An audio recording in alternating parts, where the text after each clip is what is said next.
Dobra,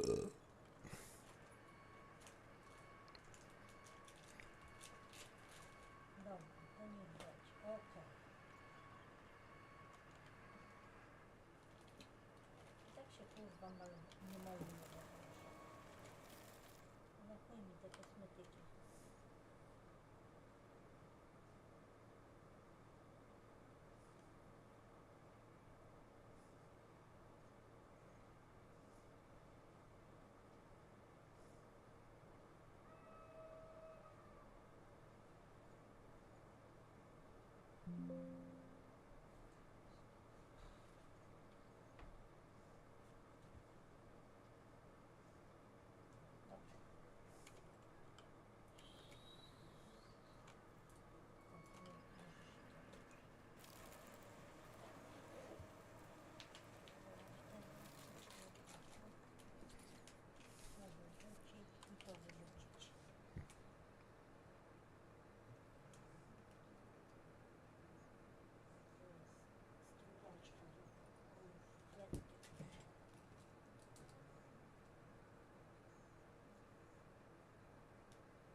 razie, tak? No.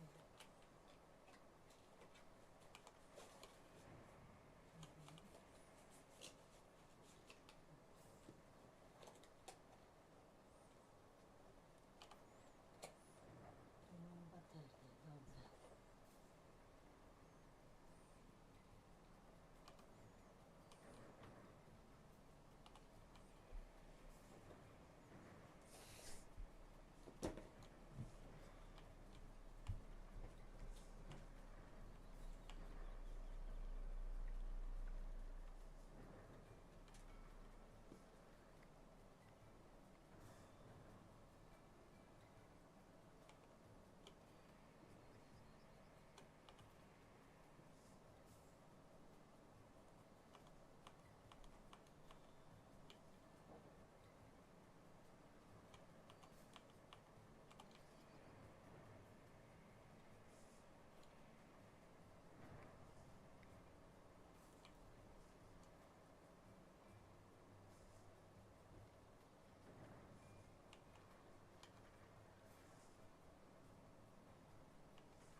Dalej, tam tu jest.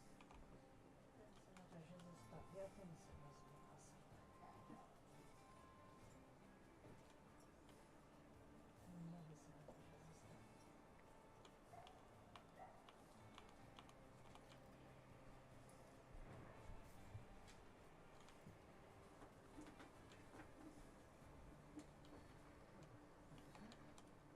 Niech sobie leży tu w szafce.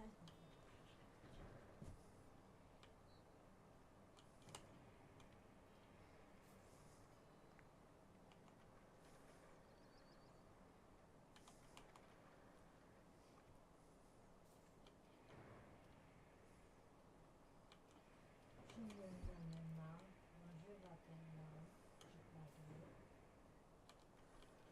leki mam, ciuchy mam, torebka jest, dla dzieci jest, torebki też mam.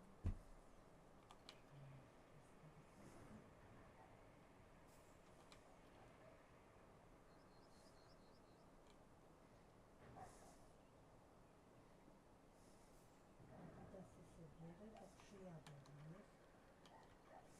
One są lekkie, to nie będą takie ciągłe.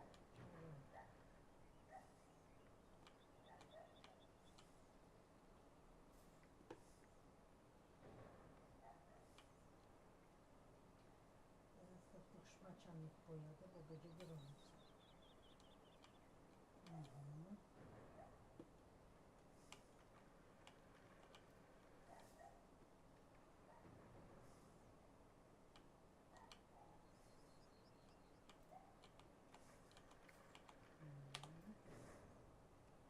Ten sweter wezmę, bo będę wracać w tym.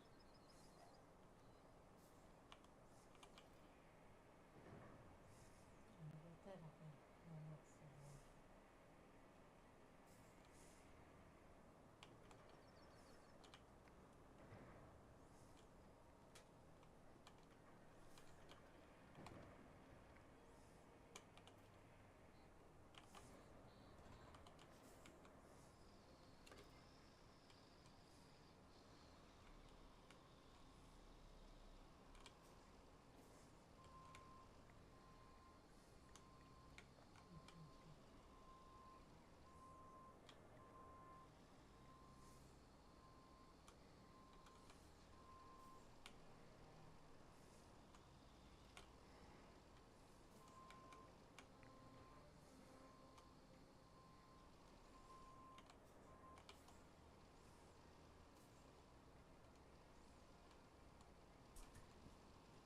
Albo tu zostawię.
What the fuck?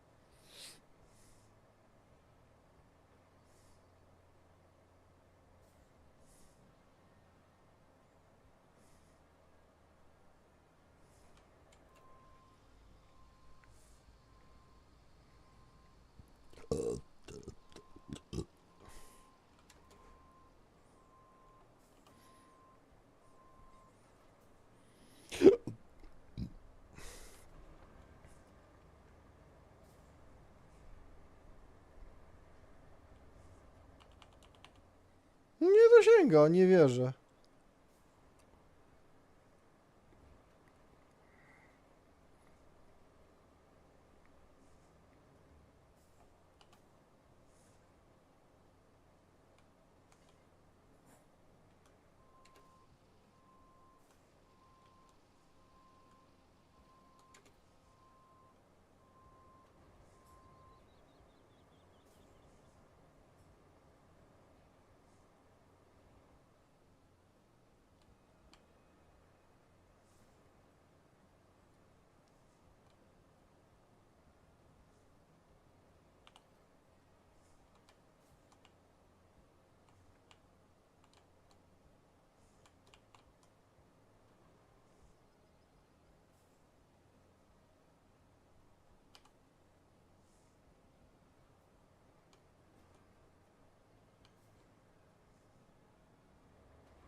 Andrzej?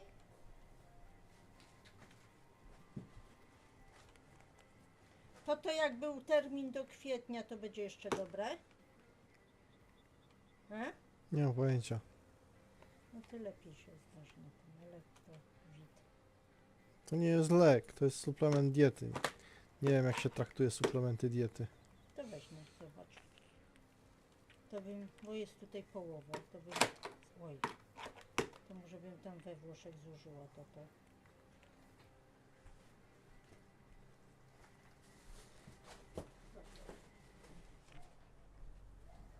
Przebrać i wyrzucić część, bo są przeterminowane. No se robiłam te, do wody wlewałam i sepiłam.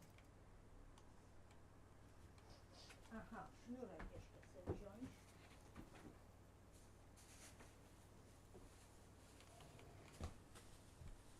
Sznurek i taśmę trzeba sobie.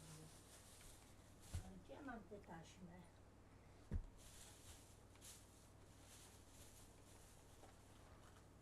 Jest bezbarwna. Tu jest to.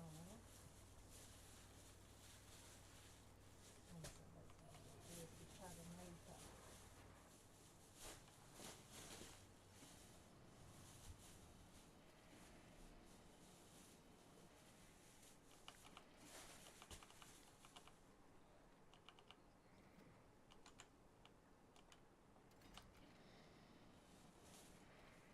No ja nie będę dużo kupowała. Znowu wygląda jak ta cyganicha z tobołami.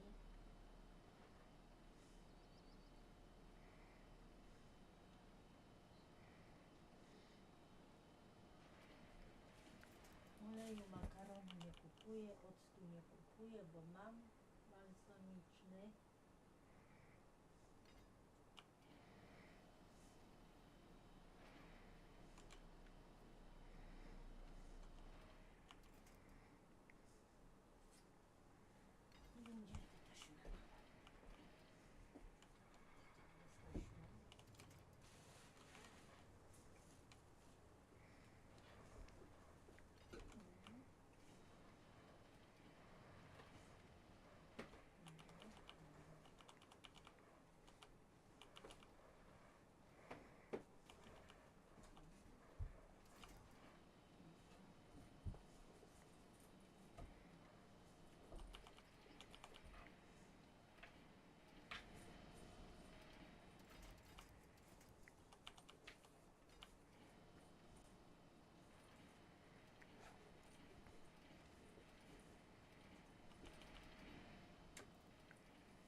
potrzebne. W tym razie, bo ja mam taśmę. Miałam.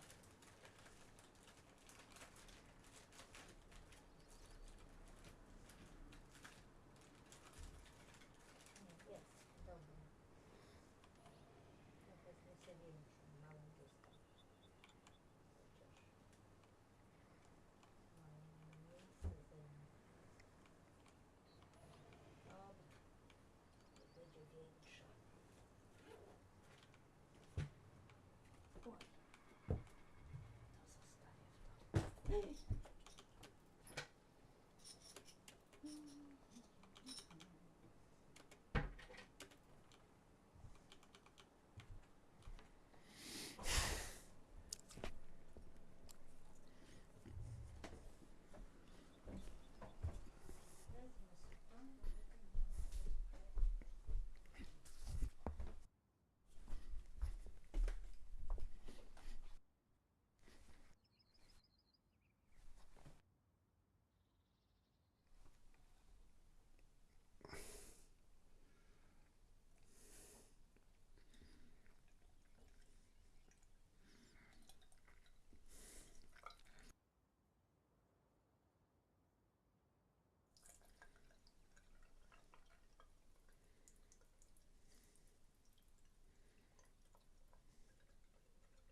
to zostawię w to.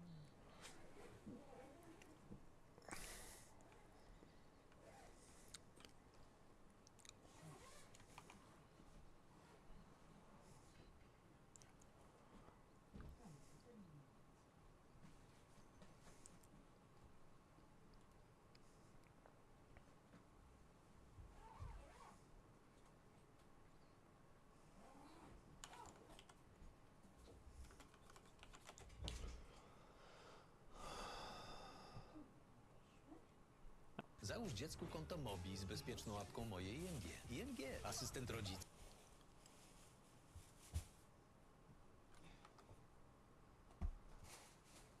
A few of them and turn them into a fun,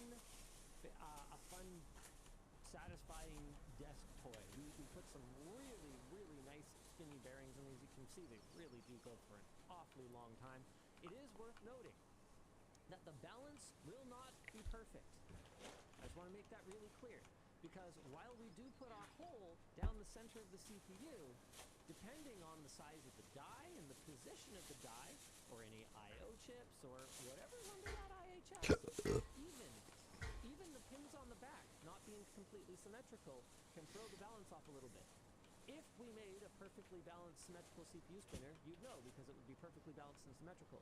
But this is made out of E-Way CPUs, so there will be a little bit of a wobble to it, but you can take any satisfaction you lose from the wobble, you can gain from knowing that you kept this CPU out of the landfill and turned it into a fun, satisfying little toy. By the way, Yeah, to be honest, with the thickness of your finger, so Sebastian says that we tested them, the balance on them was terrible.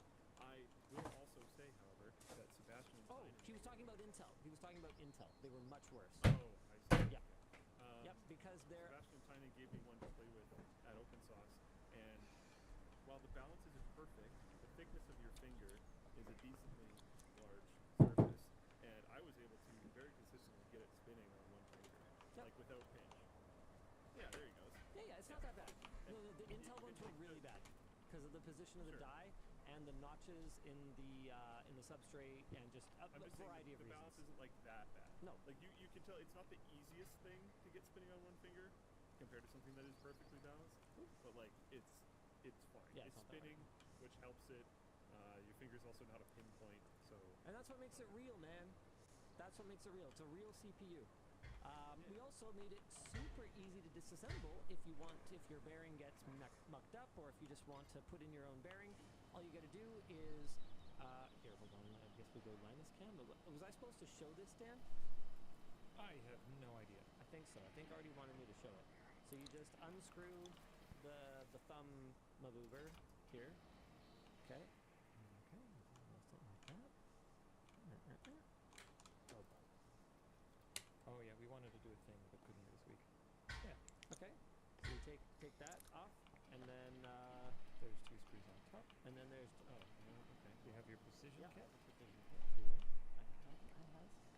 Anyway, the point is merch messages. So if you want to send a merch message, you just gotta throw something in your cart on lttstore.com, and when we're live, you'll see a box that'll let you leave a merch message, and it'll go to producer Dan. There you go. Who will put it on the bottom, maybe with a relevant response, maybe with an irrelevant response. We have no way of knowing. He's a mad lad. Or he'll forward it to someone who can answer your question, or he will curate it for me, Luke, and Dan to respond to, and he'll show you what that curation looks like. Okay, hold on. First, though, let's finish this. Okay, so there you can see the precision manufactured aluminum frame maboober that we have. And then there, yeah, there's our bearing. Look at me, I'm bearing eye. wow. I did say earlier You have I'm a not ton of gay, them? so now I'm Are you bearing bearing straight. Oh. Anyway, you can also see how we made the CPU work as a fidget spinner. It no longer works as a CPU once we're done with it. So that's something that happens. Anywho, Dan, where did we leave off again? I was going to read you a merch message. You were gonna read me a merch message. Right, to show how the curation works. That's right. Yes, let's do that while I reassemble this fidget spinner. Okay. Dan saying that's right there really, really, really sounded like a parent helping a small child through something. I'm not a child. Don't lose the screws, Linus. Not going to. And you're not even my real dad. He's just cranky. Has nice juice. He's so cute. He's so good. Last He thing you does need is usually me eat on a little snacky before the Do show. you want some khakis? Last thing you need is me on a juice sugar high. That'll be fun. You spin me right round. .dll. Linus, why did you go with orange for LTT? And would you ever switch it to blue? Excited to see y'all at Whaleland. The very, very legitimate, real, actual reason is that my screwdriver that was gifted to me when I was in high school, my snap-on ratcheting screwdriver that sort of opened my eyes to the delights of quality tools, was orange. And that using that orange screwdriver that became kind of iconic in the early days of NCIX Tech Tips was something that kind of tickled the cameraman. Well, he put it in the logo because he thought it was funny that I had like $100 Canadian screwdriver, which to him was ridiculous. And I mean, I guess still is, but hey, half a million of you can't be that wrong with me, right? And so he integrated that orange into the branding of NCIX Tech Tips with the picture of the screwdriver, since it's such an important tool for working on PCs. And the rest is kind of history. Fun fact, by the way, it's not actually orange. The LTT color looks orange against most of the background where it appears, but it's like actually kind of red, or rather, no, it is orange, but then we had to make it red to look orange in the banner on the forum. Is that right, Luke? I'm trying to remember. Sure it is orange. And the WAN show is definitely not orange. That one's red. WAN show's red. Yeah. The original LTT orange, like the screwdriver that you had, is actually orange. Oh no, that's orange. The problem is when you place that color of orange against other things, it starts to shift really oddly. So a lot of the places where you see LTT orange, it's not actually LTT orange. It's an orange that is hued so that it looks correct instead of being actually correct, which is weird. I don't know if that's still a thing on the forum, but like very early forum days, that was the problem we ran into, because everyone was saying that it was incorrect when it actually was correct. It just, with the other colors that were there, it looked really wrong, so then we made it incorrect, and everyone's like, oh good, you fixed it, and it's like, well... Colors are a hell of a drug. Sort of. By the way, Dan, you're not allowed to tell the viewers to calm their tits. I said thine. What is happening today? Several I am Jimmy. Dan's fighting with Bryce in the float plane chat. Price is a quick person. Bryce was asking when the float plane exclusive with extras for Scrapyard Wars 10 Part 1 is coming out. It will come out during this show. I will be launching episode 1 as well as the extras. Part 1 as well as the extras for Part 1. It's going to be great. That's coming soon. It's coming very soon. What else am I supposed to be doing right now, Dan? Doing that announcement. Oh, yes, right. Which one? That one or the other one? No, I'm supposed to be doing the CW announcements. Yeah, which you just did. Okay, well, I did one of them. I haven't done the other one. So get a grip, Luke, on this screwdriver. I'm excited about this. I need this. We've got I, in particular, need this. We've got grip. Specifically, screwdriver grip tape. It's designed to give your favorite tool a significant amount of extra grip when you're working under the hood of your car or working on your screwdriver with gloves. And we might have called up our friends at D-Brand for a little help from some old friends. Dun, dun, dun, dun. Dun, dun, dun, dun, dun. Sorry. Yeah, we didn't want to talk to them about. We didn't want to talk to them at all, really. But unfortunately, they are annoyingly good at this sort of thing, and it's available now at lmg.gg/grip tape. So screwdriver grip tape. That's right, $10, and you get this. You get an extra one as well as the 3 that you actually need, and we're using it completely wrong in the picture, but don't worry about that because the point is so that you can see it.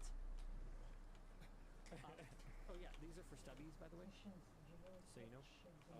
Yep, we have grip tape dupes for full-size drivers as well as for stubbies. It works shockingly well. Sweaty palms and slippery hands, no more. This precision cut grip tape is designed to add just the right amount of grip to your favorite screwdriver. Brought to you in partnership with D-Brand. No more slipping, whether you're wearing gloves or whatever. The grip tape helps you maintain control over your driver. Each pack includes a set of grip tape for both sizes of screwdriver, one for the standard LTT screwdriver and one for the stubby screwdriver. It's a great little add-on if you're looking for a gift for the LTT screwdriver enjoyer in your life. Then, especially if they use gloves or if they're like a super sweaty type person, it is very grippy. So if you are never going to be sweaty and you don't really need to torque anything down, I would say it's not necessary. But if you've ever found yourself slipping, this will do it. When is the bit storage case coming out? Soon, I think? People saw a... Not sure. People saw something. They saw something? Yeah. What? There was a part of a video where something was on a desk. Oh, by the way, just let's take a moment to enjoy the team's great photography. Here's Sherrod with his new pride and joy here with his screwdriver. I love how every shot we have with the screwdriver has us not touching the grip tape. I get it. I understand why we did it this way. When he's working on the bike, is he touching it? Let's see. Here's Plouffe. Here's Plouffe with his purple car. Once again, not touching the grip tape. Dang it, people. I understand. I understand why we did it that way. It just triggers me. You should definitely be touching the grip. William Spy asks, how strong is the adhesive? The answer is yes. I'll be real with you guys. Also an extra bunch. I'll be real with you guys. This is, I think, the first product that I've ever been the one to source. Because I was looking for something that would actually not come off the edges of the steps on my backyard, like pavers.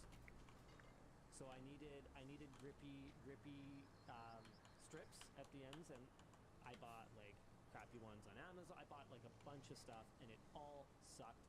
And finally, I found something that like would not fucking come off. And then we turned it into this product. So we sourced the same stuff that I used on my stairs. And now it's for our screwdriver. Yeah, so this is the first time I have ever like directly been in charge of the sourcing. And then we worked with B-Brands to get them cut up into stickers because we don't like have a process for that. We're not a sticker manufacturer. What the f- do we know about any of that? So that's You sell stickers. okay, that's true, but different. Yeah, and we don't really sell them. They're more like with your order and bonus bin. People do buy them. Here's a new pack. People buy them. Is the new bonus bin pack up? I think people have been mentioning it. They're very excited. Hold on. I might be lying. Where do I find them? I might be lying. Maybe I was lying. Is set 3 the latest? Yeah, I think this is it. Holy shit. Whole sticker packs are back, boys! And this is an absolutely it's fire fine. pack. Oh, there are some golden ones in here. Got the tax write-off, gone fishing, tech yacht. Oh, I love the tech yacht. The floating Game Boy is sick. Yeah, buddy. Yeah, buddy. I'm trying to remember if that one has any, like, glare on it. I don't think so. Wait. Does it have some shine? Oh, I can't remember. I can't remember and I can't tell. But yeah, this is an absolutely bomb sticker pack. Freaking love it. Wait, is the transparent screwdriver in it? Yes, it is. Yeah. Yeah, there it is. Sick. Yeah, absolutely great job. Oh, hey, speaking of Tech Yacht, I have a major update on Tech Plane. The price of this compelling aircraft has been reduced. USD 3.5 million. I gotta say, you guys, this is looking like a pretty strong candidate here. User MR_Jesse over on the subreddit picked up on this. Dude, check this out. 3.5 million. This is an Airbus A320, I think it is. What are we looking at here? Look at this. Main bedroom. Got what appears to be like some private meeting rooms here. Got a lounge area here where you can have what appears to be like 15, 20 some odd people. Got some, I don't know, fine looking cockpit up in the front where you have all the knobs It's like and that dials. thing earlier where like you're not gonna remember if it's gonna have an APAC or not. No, I think I can recognize a sexy plane. I think I can appreciate the fine curves of a plane-shaped airplane. So Are you into the 3 jets or the 2 jets? Which plane type? Ooh. One on each side. 2 on each side. Yeah. 2, 3, or 4. This is a good question. I gotta say, the runway presence toy presence of a Falcon. No, A tri-jet. I don't mind it. I don't mind it. I don't mind it. A three-way, like two, three-way jet. And then one behind, Yeah. right? Yeah. Yeah. two on the sides and like one kind of in the middle. I also don't mind being the one in the middle, if you know what I'm saying. Oh, okay. I tell Yeah, you. You know, riding middle. Who needs an aisle in the middle with the rows of the seats when we can have the middle? You know what I'm saying? Know what I'm saying? yeah. Finger says Linus announcing Ratchet. kick again.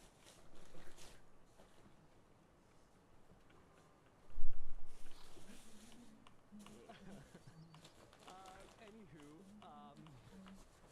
so for those of you on the subreddit wondering if this is real, I was genuinely pretty curious about this. I was like, okay, what could possibly be wrong with this thing to make it $3.5 million?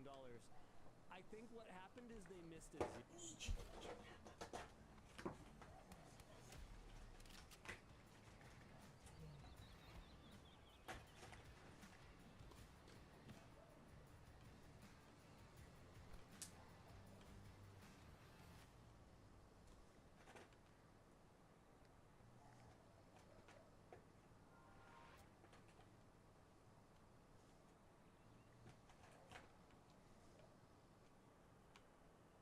Imagine being able to build an app with your name on it, just by thinking about it.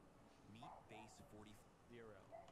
I found a listing for another plane that had 4,405.5 hours since new and 2930 landings. So here, let's just key that in. 4405.5 hours since new jet for sale.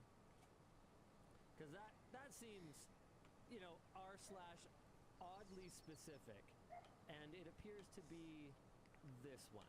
It's a Hawker 4000, which is not that Airbus. Looks like, oh man, where is it? This is stupid. Why, AI? Why are you so stupid? Like, why do I have to do this? Why do I have to put in the site? See, here's the one. There, 3.5 mil and 4,405 hours since new, 2930 landings. So there. So it looks like this Facebook post just had completely the wrong plane. I gotta say though, once again, Luke, like, are you seeing this? I am surprised. Because whenever I looked up, like, how much does a private jet cost? Here, check this Your out. screen is pretty small. Whenever I looked up, like, how much does a private jet cost? You know, I get answers like 25 million, $50 million, or, you know, whatever. Yeah, but I mean that's probably new, right? Like this isn't a new thing. No, this is a 2008. But still. But I bet you this was up there when it was new. Oh, I'm sure it was, but Is it really? Am I incredibly lame because I was actually more interested in what laptop that was? the laptop. Oh, dude, this picture was taken when PCMCIA was a thing, buddy. Yeah. Look at Not that. even that one. That one is interesting. You don't like that I was one? talking about the other You one. don't like that one? Hold on, what are these magazines? Is that Ohio Magazine? No, I don't know what this is. Flying. Have you seen the latest flying? Flying. How staged is that out of 10? Okay, sorry, what laptop are we talking about? Go to a previous photo. This guy, this is the same one. Sorry, I have a big delay. Oh, it's the same laptop. Dude, Intel Centrino, baby! Get that Centrino! Let's go. How long has it been since whatever, because I guarantee you this picture was actually taken relatively recently, because the interior of this plane has been redone since 2008.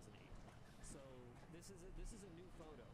I just guarantee you that whoever does the staging for these photos just didn't bother to replace this laptop for 20 years. Yeah. Also, this is clearly Photoshop. Three Like how audio jacks in the front. how rough is that? Dude, I'm liking the audio guys. You could rebind those in software, get that good 5.1. Yeah. Yep, Windows XP baby. Sick laptop. Anyway, I continue continue to be surprised at like, because I guess the cost is actually in the other stuff. Physical left and right buttons. Sorry, I'm still on the laptop. Just told me laptop. I miss physical left and like the oh man, like my laptop right now is one big touchpad. You just have to like find it. It doesn't feel right. Bent Bob says 2008 plane, is it cheap? Because commonly needed parts are now rare, and everyone who has them has a I know what I got mentality.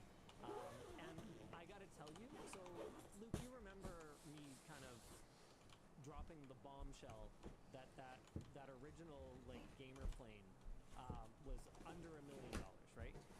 For like an actual whole ass jet, like a jet plane that could like fly across North America, which blew my freaking mind. And sorry, what was it? Bob or something like that? Yeah, Ben Bob nailed it. Absolutely nailed it.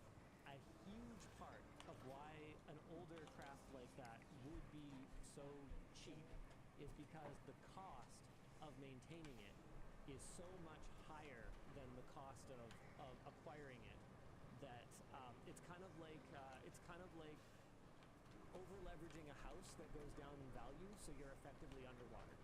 Like there reaches a point where they're worth more as the spare parts for the other people who are desperately trying to keep their older planes in the air than they're worth to try to bring them back up to speed and keep them flying.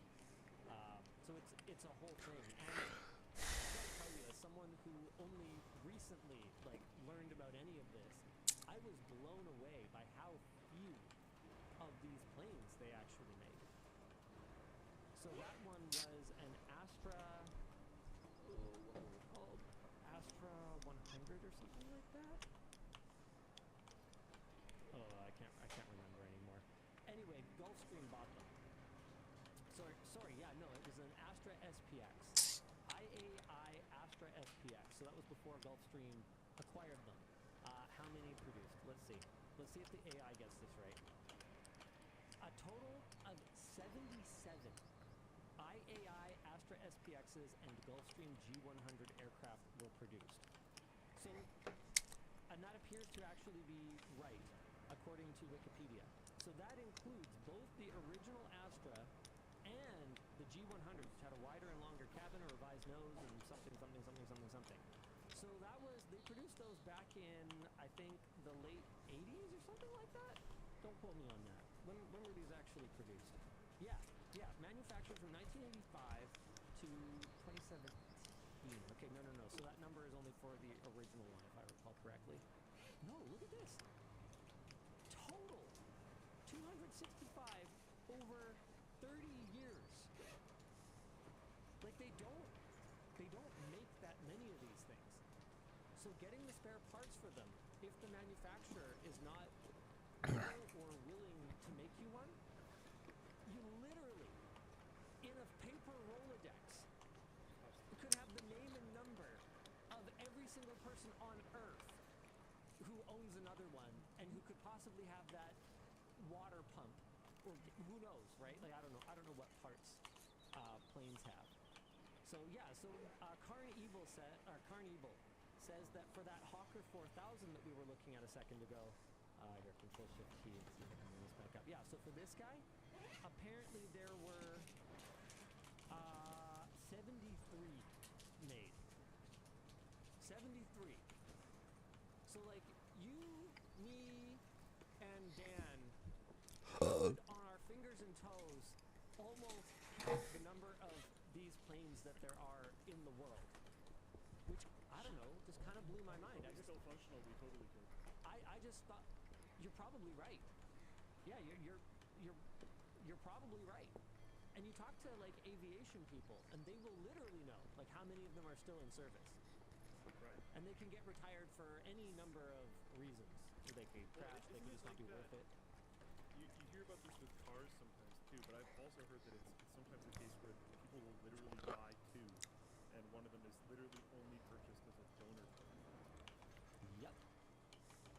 Which is wild. And sometimes that's not because it's impossible to get a replacement part, but because it's much faster to have one on hand, and then you you can like then take your sweet time going and finding another one for your store. So as part of the discussions around that original Astra, I learned of someone who has a fleet of like 3 or 4 of them and a donor plane, so that they just like Right. have spares so they can keep the others going, because they're running like a charter business of some sort. And I was like, that sounds super cool. I don't think I'm going to be entering the aircraft charter business anytime soon, but that's super cool. It's really interesting learning about it. I never really had an interest in planes, but the more I learn, the more interesting it is. And I had no idea how small the entire industry was. Like, tiny. And so I guess it makes sense that these things are $25–30 million brand new when you look at a product line that they might have over a span of 30 years and go, okay, yeah, they're going to build 250 of them total over all of those years. But then I guess a huge part of the money is also in the maintenance and the CJ Hall says, that's a freaking setup. 4 planes and a donor. Yeah, buddy. Yeah, buddy. Alright. What are we supposed to be doing, Dan? Oh, let's play a fun game. I know. Okay. I am going to start spinning this CPU, and I'm going to do all of my sponsor spots before it stops. We ready? The WAN show is brought to you by Odoo. Do you sometimes wish you had more hands at your disposal? That's really uncomfortable looking. Okay, maybe not that many. Oh my God, what were we thinking? Anyway, Odoo makes it easy to unify your business's processes into a single platform, meaning you can do more with less. Their core apps are both feature-rich and easy to use. Check out their clean and modern accounting app, which will let you leverage AI and automations to process operations in seconds.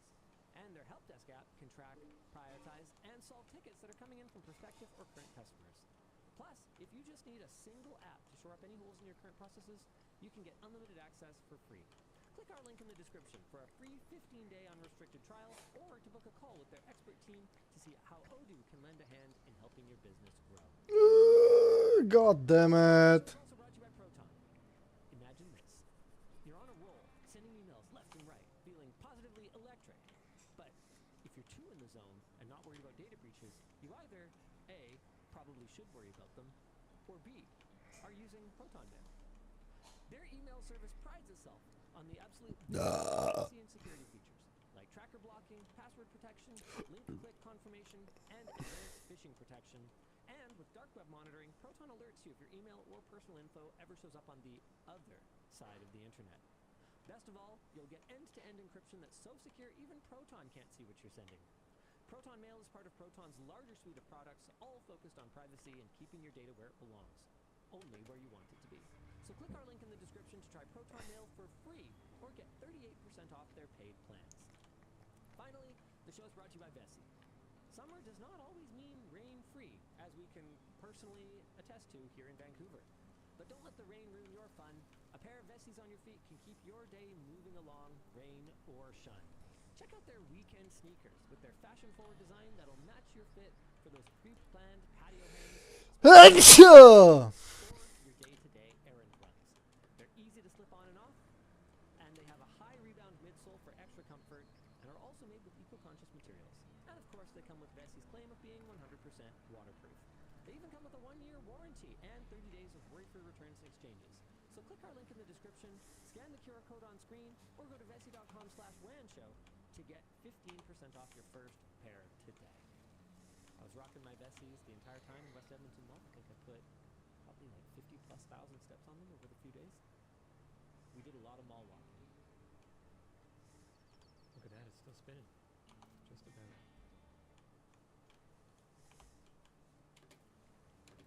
Wait, did you start the sponsor segments with a spin? Yeah. And it's still going. Yeah, barely, That's actually kind of sick. but it is still going. Yeah, but wait for it. Wait for it. Oh. Still going. No, that's still going. Still going. Oh. Ah, there it is. Oh, I mean, it's still spinning. It's I just mean, spinning. yeah, but I don't call that spinning. I don't know if it counts. That's wibble wobble. Yes, it counts if you couldn't see me, Seth Jones. Okay.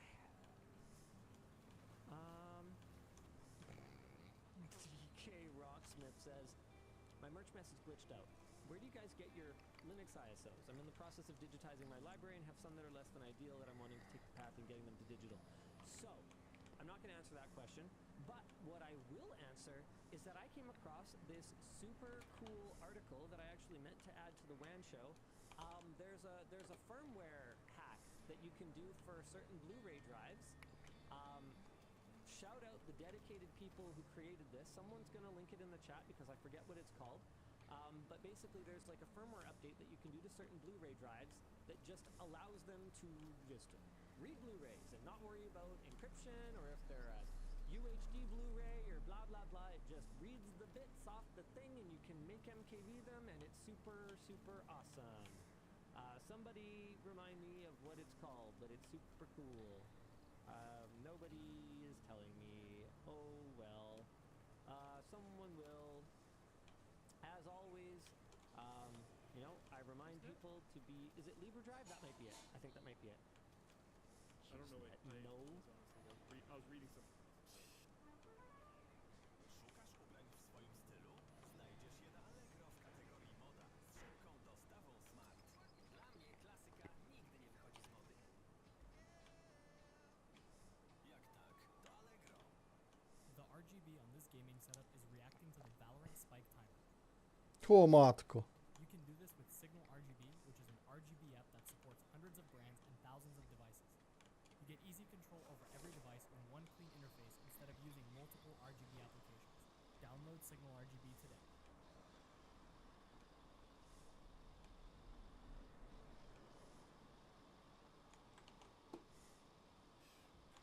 Yeah, a LibreDrive is a mode of operation of an optical disk drive wherein the data and all the disks can be accessed directly without any restrictions.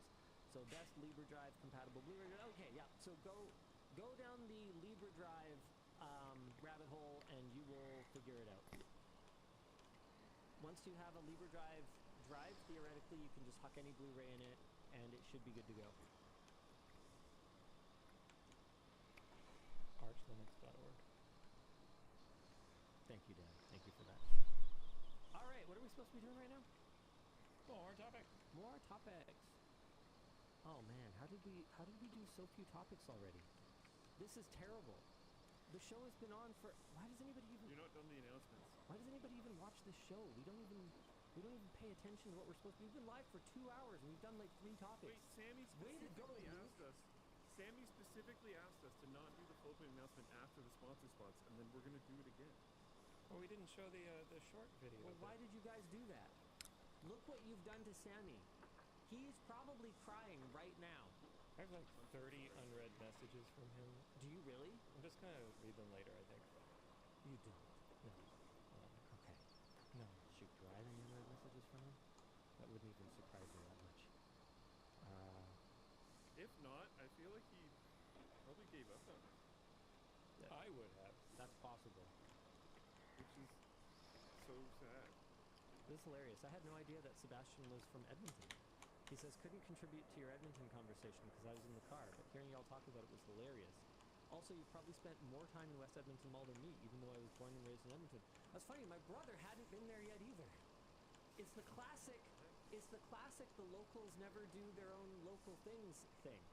Like, I honestly think some of the recent conversation around travel and reducing travel has been really good because it prompts people to, like, do the things that, like, Yvonne and I used to think, like, oh yeah, it's summer, we should go away. And then we're like, what the fuck are we doing? Why would we go anywhere in summer? People travel to Vancouver in the summer. We should go places in the winter.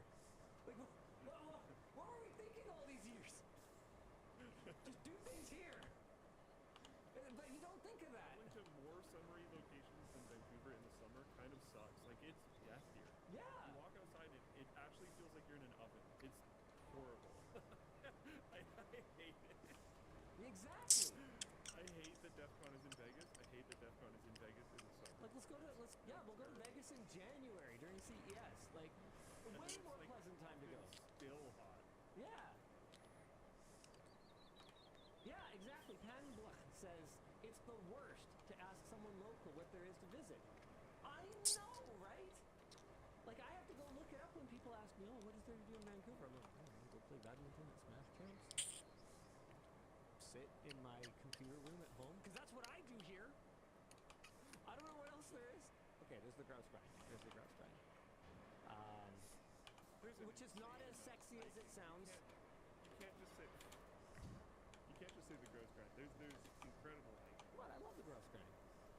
Yeah, but like it's gross grind is like It's iconic. almost like a cardio exercise. I mean, yeah. It's good for But there's hiking that's like you can walk it. more.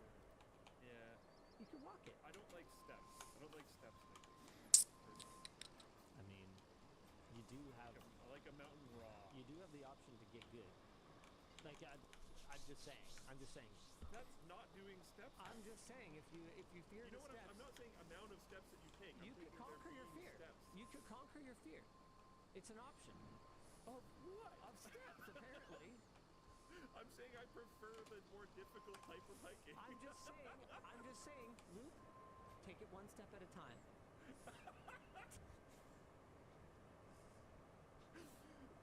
I'll be there with you. It'll be okay. I'll be there waiting at the top. Go up a step.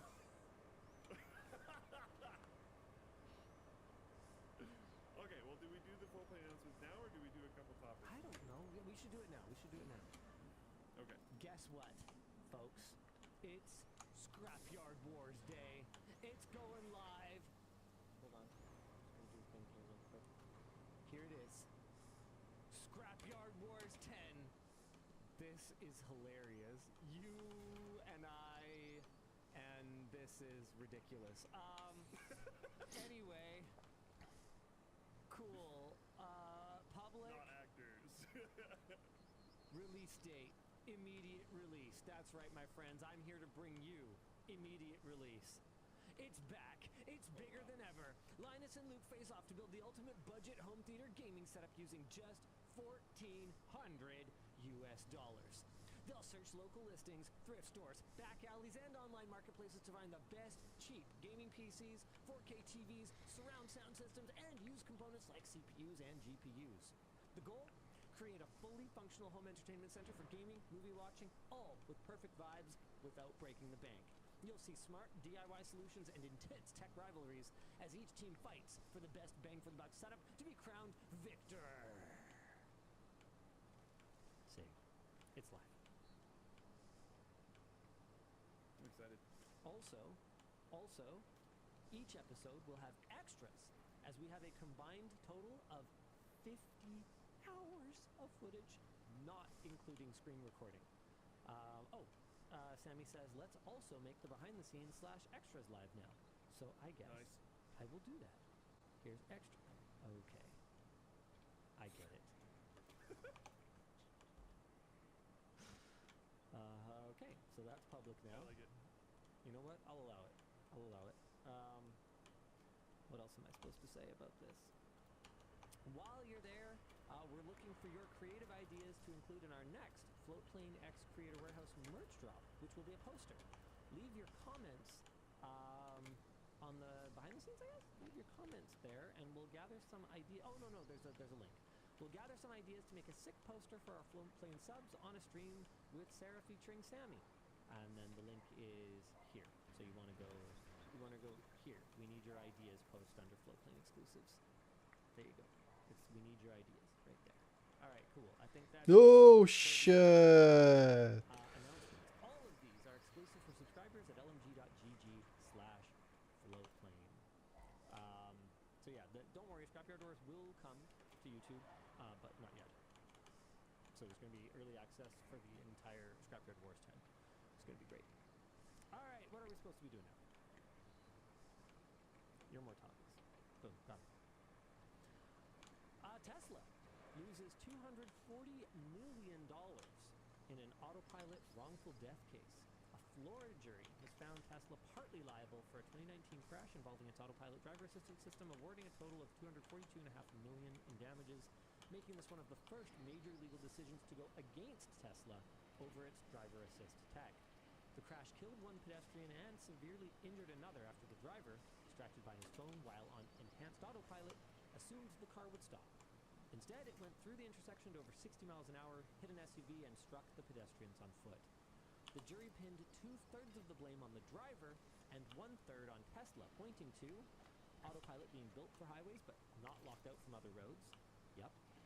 Musk publicly claiming that autopilot drove better than humans. That is a direct quote. And Tesla's history of brushing off NTSB safety recommendations after earlier fatal crashes. It is a tough question because the whole better than humans thing could technically still be true. I mean, yeah, if he was on his phone, it might have been, maybe Yeah, two people like would have been dead. There are absolutely humans that do this. There are humans that drive through intersections and smack into people. Yep. Tesla said it will appeal, calling the verdict wrong and warning that it could set back industry-wide efforts to deploy life-saving automation while maintaining that no car then or now could have avoided the crash. Legal experts say this could open the floodgates for more lawsuits against Tesla and other automakers, especially as ADAS features spread. I mean, Can't yeah. be new to it, so something's gonna happen. How did this take so long is, I think, my main discussion question here, because the way, and I've been saying this for so many years, I don't object to the technology that Tesla is building. In fact, it's pretty cool. What I object to is the way that they have marketed it. Calling it autopilot makes it sound like a lot more than what it actually is. Calling it full self-driving, even if it's a beta, makes it sound a lot more capable than what it actually is. And the way that they have deceptively marketed these products, I mean, their most recent defense in California against the false advertising claim was, well, we've been doing it this long and no one said anything. They didn't even deny it was false advertising. Yeah. How has this been excused for so long, and why did it take so long for this reckoning? Because it has significantly caused people to overestimate the capabilities of these systems, and in some cases with fatal consequences. Like I said, I don't object to the cool tech that Tesla's building, but I don't respect the way that they have marketed their products and the way that they have overrepresented them. And actions have consequences. This time it's $240 million, and there's probably going to be more. You can doge a wrench, but can you doge a fine? Says Adnetics. Oh, man. If you had enough dough, you could go for fun. I mean, hey, not wrong. Not wrong. If you didn't have a falling out with the Peter-in-Chief, then you might be able to doge a fine. Yeah. I just really don't. I don't. Obviously, this isn't done yet. You know, there's gonna be plenty of appealness. I mean, this is probably going to make it all the way to the Supreme Court, just because of the. I think that Tesla's not wrong. The cooling effect that this could have on development in the industry could be very strong. But Yep. Tesla has nobody to blame for that but themselves for recklessly rolling this out before it was actually ready and recklessly misrepresenting its capabilities. So this is one of those things where it's like, I don't know, what kind of a parallel can you draw to this? Also, would it? Because like their market isn't only America. Like we talked, I think it was last show about Tesla competing in that automated driving thing that was in Yeah. China. There's clearly a lot of cars that they sell in China. That's true, but America's a major world market, and like if you could potentially face a $250 million fine when something goes wrong. I think it might slow down the rollout. I don't think it would slow down the work, if that makes sense. I mean, the work will only be done if they can roll it out and profit from it, though, ultimately. Exactly. Yeah, Unique Username says, yeah, what Tesla does is harmful for the entire industry, harming confidence in tech across brands. I mean, I hate to even say this, but the closest parallel that I can really think of here is Tesla is the false claimant going Well, if you punish me for saying something that wasn't true, then that's going to harm the whole Me Too movement. That's Tesla's role here, is they were a bad faith actor who f***ed things up, and then they're sitting here going, but think of the consequences. Well, yeah, maybe you should have thought of that. Yeah. Because, like, Yeah, that's no good. I want the Ruins validity. I want the industry to move forward. I want the industry working to build public trust and work with regulatory bodies to roll this out in a responsible way. And you fucked it up. And like, I don't know, I feel like a broken record at this point. It's like, it's one of those things where I feel like this is going to be yet another land show where the comments are full of like, Linus just hating on Elon Musk. I don't hate the guy, but I can absolutely hate the way that he approached this. And I called You don't it. hate Elon? I was right. I don't know. I hate a lot of stuff he's done. I guess he hates his public image. I don't even know. I mean, I don't respect it. I'll say that much. Hate's an awful strong word. I don't think I can think of too many people that I hate. Like hate's really strong, man. But like I don't respect thinking that you're above the law and thinking that you're not accountable to anybody. Literal lives are at stake. And the and I called it so long ago. I was like, this will happen. And then not even happy I'm right. Oh. This isn't like you getting to be right about the cool stuff that you're always right about. This sucks. I don't want to be right about this. I don't know if everything that I've guessed is cool. Yeah, I know some of the stuff you're right about is Matko pretty i much cool, córko. actually. I don't know I if did you. meet someone. Sorry. No, go ahead. I did meet someone here who talked about my whole bringing back the mainframe thing. I was talking about AI stuff for a second. He was talking about how his company, who in this case will remain nameless, is like doing that whole song and dance right now. They're building like many millions of dollars, tens, maybe hundreds of millions of dollars. Like on-prem. Investment, doing on-prem Yeah. LLM stuff. Dude, you It's called it not so hard. necessarily-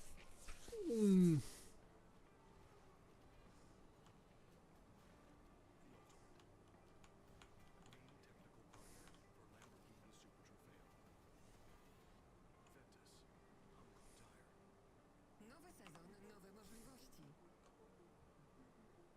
Nowa kolekcja już w CCC. Sportowy styl idealny także na co dzień. Kupuj w sklepach, aplikacji i na CCC.eu.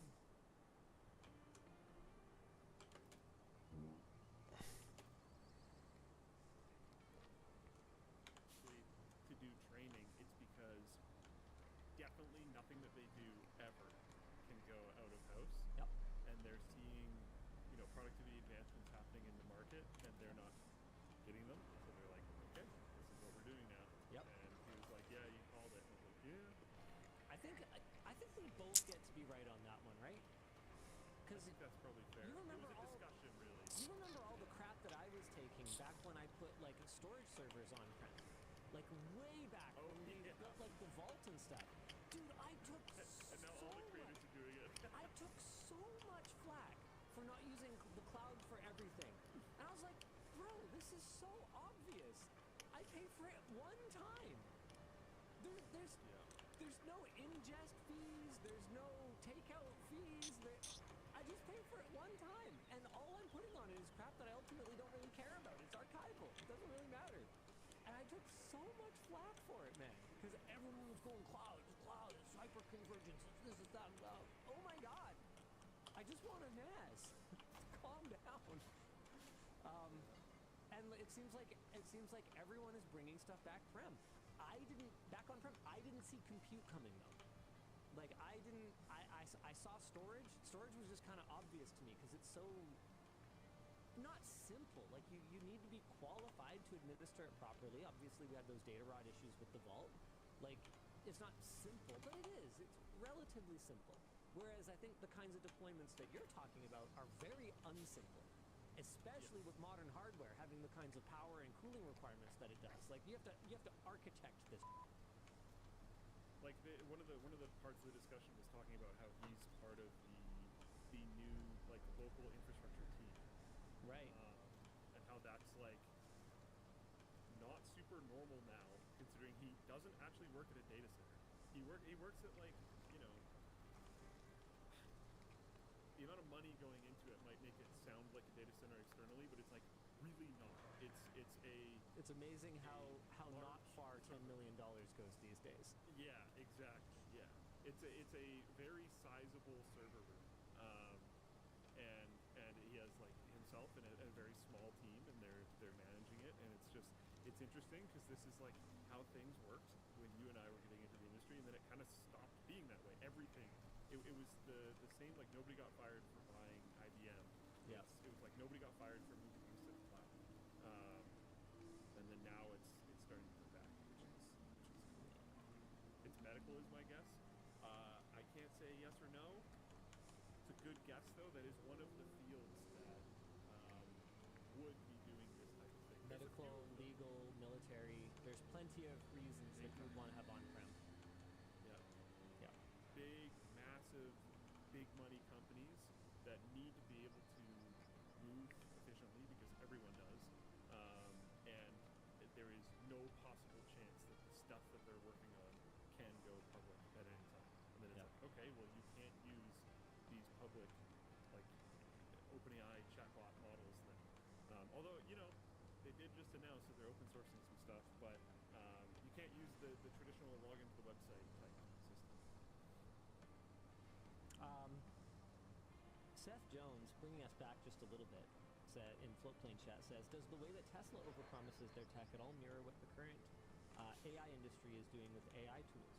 We will see real health impacts as people listen to these AI tools for things like medical care? Absolutely, and that's one of the reasons that Luke and I talk about that so much as well, because it's not that we are like amazing soothsayers with incredible crystal balls, it's just that it's so bloody obvious, and it feels like lawmakers move at glacial speed sometimes when it's clear that decisive, quick action needs to be taken to deal with this stuff.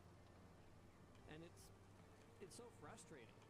I don't know how to fix that. Like, how do you force politicians to pick up a fucking newspaper, right? I can't expect them to read online apparently. Well, So like, tough because how many of them?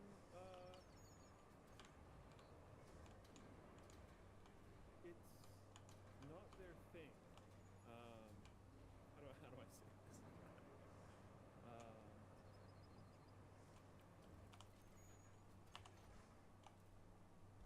A lot of country leadership all over the place is just like extremely geriatric, just to be blunt. yeah, And it's like when like cars becoming a thing was like a big thing in your life. LLMs might not exactly be top of the thing right now. It just when you went to school and used chalk and paper, on slate. Yeah. like Damn. Come on. This is a big part of why LunaCon was cool. Is yeah. literally just because this is more of the stuff that like she grew up with as the topical thing at the time. I'd like to once again extend an invitation to Lena Khan to come move to Canada and be our Prime Minister. Yeah. I'm just saying, I will personally run your campaign to be Prime Minister of Canada. I'll hold you. To be clear, I don't think Carney's done anything particularly egregiously offensive to me yet. I just rather Lena. We're on a first name basis. I call her Lena. Oh yeah, okay. Yeah. She called me Linus. It's our thing.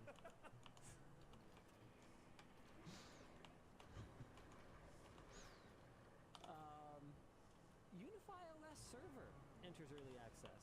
Ubiquiti released Unify OS Server, which allows users to self-host the entire Unify stack on their own hardware.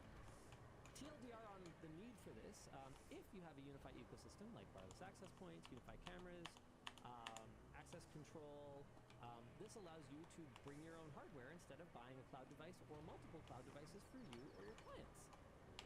Or not necessarily cloud, but like controller devices. installing and owning a unified controller isn't necessarily new. It's gone through several revisions over the years. They've had dedicated hardware like the Cloud Key, which I think was only about $100 when it was released. It had just 2 gigs of RAM and a slow quad-core SoC.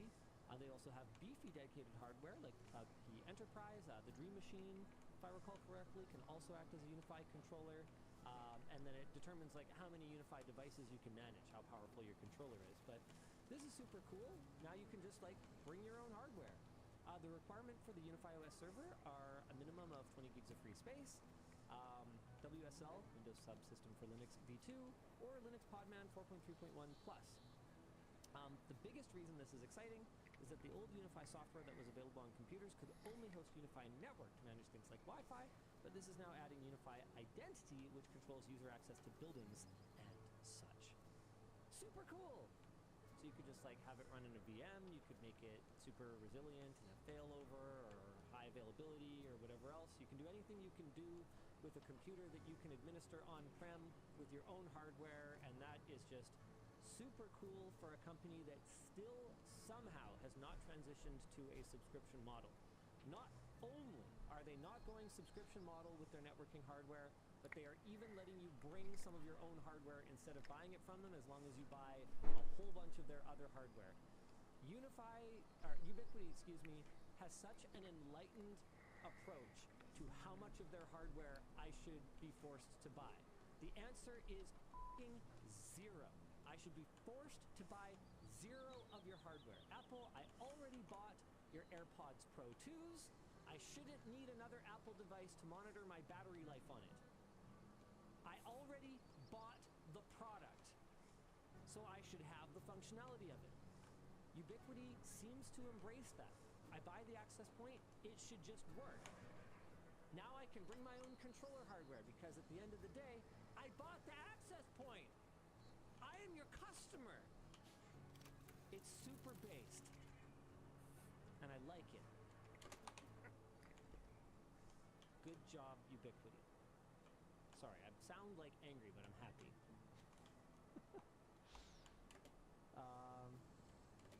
Sorry, what's Hamnetics talking about? No, never mind. All right. Oh. Google claims that AI isn't killing website clicks, but you sure about that? No, David wanted me to do a Tim Robinson voice. I forget the voice. I'm sorry. After a report from the Pew Research Center backed up claims from SEO experts that AI summaries are causing a massive reduction in click-through to websites of nearly 50% via search engines, head of Google Search Liz Reed responded in a blog post that said third-party reports were based on flawed methodologies, isolated examples, or traffic changes that occurred prior to the rollout of AI features in search. She further, actually, that total organic click volume from Google search websites has been relatively stable year over year, and average click quality has increased. The problem with all of this is that while Pew Research Center, not to mention our friends over at, oh God, I forget, HouseFresh. Whew, that was close. Also, I think the anecdotal evidence of most people using Google. Yeah, so Pew Research Center and our friends over at HouseFresh brought the data, but Liz Reed brought some words with no data to back this up, other than "trust me, bro," which I think Google at this point has kind of utilized their full allocation of how many bro trust me's they get. So I'd love to see Google actually bring the data here. However, what I will say is that my personal habits, especially now that I've started using AI a little bit more and had such serious problems with it, are shifting in a big way. So I will read an AI summary, and now I won't just click through one source, I'll actually click through more than one. It's something that I've noticed myself doing, especially over the last couple of weeks. Now all of a sudden, Trust stuff less. I trust everything less now. Like the AI summary has eroded my trust not only in the AI summary, but even in the sources that it is citing, if that makes sense. I have no bro trust left, Luke. So, and I don't know if my behavior, like, is anyone else feeling the same way? Is anyone? I saw Dan nodding, but like, is anyone else That's a big behaving this one way? for me. Yeah, I've been doing that too. It's really weird to hear somebody else is doing that too. Yeah. 'Cause sometimes I just want the AI summary stuff. Sometimes. But I don't trust it. Weird. Why is that the natural progression of this? Bubbly Charizard asks, is there a limit on the Trust Me Bro warranties? You have already used a bunch with the single layer backpack issues. I'm not really sure what you mean by using a bunch. What we did was we offered a remedy, and then we offered a virtual second layer, such that if the first layer wears through on one that doesn't have the 2 layers, then you contact us and we fix it or get a replacement. I'm sorry, I'm just 100% not sure if I understand your question. And then our limited lifetime warranty for the backpack is laid out on our site. So yeah, anyone else? I literally just don't believe anything made after 2023, says Krusty Trombone. Is that where we're headed? Like, dude, I would occasionally, very occasionally, let's say once every 6 months, I would open up Facebook so that I could browse my incredible Facebook Marketplace algorithm, and I would start scrolling, like the main feed. And I'd like watch some videos or something. I straight up don't even bother anymore because I'm so sure that so much of what I'm looking at is fake. Yeah. Like, is it all just ruined at this point? The internet is kind of a dumpster fire right now. And I don't think there's going to be much undoing it. Parallelogram says, I've had professors who will not allow sources unless they were pre-COVID because so many of the newer ones are fake. What? No, that actually completely makes sense. It's rough. I think, you know how I've mentioned this a couple times on Wayne's show, but you know how the like crypto bros tried to say that blockchain was Web 4. I think AI garbage might be effectively Web 4 because That's the sad. web Why do you? innovations, in my opinion, Is this a like competition? changes. Are you just trying to find something worse to be right about than what I was right Yeah, about? maybe. Because My like, thing is, I think you're right, but like, I wow. don't know the actual rules for like how those iterations happen. I don't know that there really are. No, Here's a fuck me. Yeah, really, yeah. Because like I think to me it's always like how using the internet now feels significantly different. That's the way that I've seen like Web 1, Web 2, Web 3. Sure. Each one of those Sure. line up for me as in the way that I use and interact with the internet significantly changed around the To je ono. Děláme z ní první dámu všech Čechů. this time. And blockchain didn't do almost anything for that for the vast majority of people. But Yeah. AI garbage has massively changed how people interact with the internet and how people perceive the internet. Both of those things have massively changed. Yeah. One of our discussion questions on this one is, what's your favorite alternative search engine, present or past? One's a Web 3. Wait, Alta did I skip Vista, a number? baby. Nice. I have to confess that I didn't really think about how automatically I use Google until I switched over to Graphene Oh yeah, I OS. skipped one. So sorry. I meant Oh. I went Web 3, not Web 4. My bad. Thanks, Steve. It defaults to DuckDuckGo, and I have yet to have it be a problem yet. I haven't fully switched over. I haven't put my SIM in this phone yet. It's a bit of a trip, man. The default app store has Wait, what are you running? Sorry, is this that many apps. Graphene. I'm gonna do it Yeah. for a month. I had someone in chat earlier asking me about the Fold 7. That's next in my queue. I haven't done a phone in a while. Now I've got 2 dumped on me right at the same time. I might do the Fold 7 first, just because this is a little less time sensitive. But I'm very intrigued by it so far. You have to install Android Auto. You can install the Google Play Store, and it runs in like a sandboxed way, Yeah.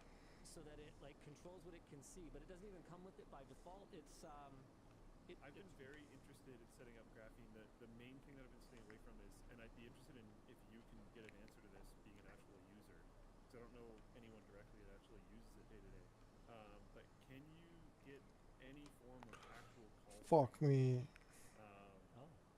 Because I don't think so, and I've been wondering if there was some, because call screening right now, as far as my understanding goes for Google, is processed on their servers.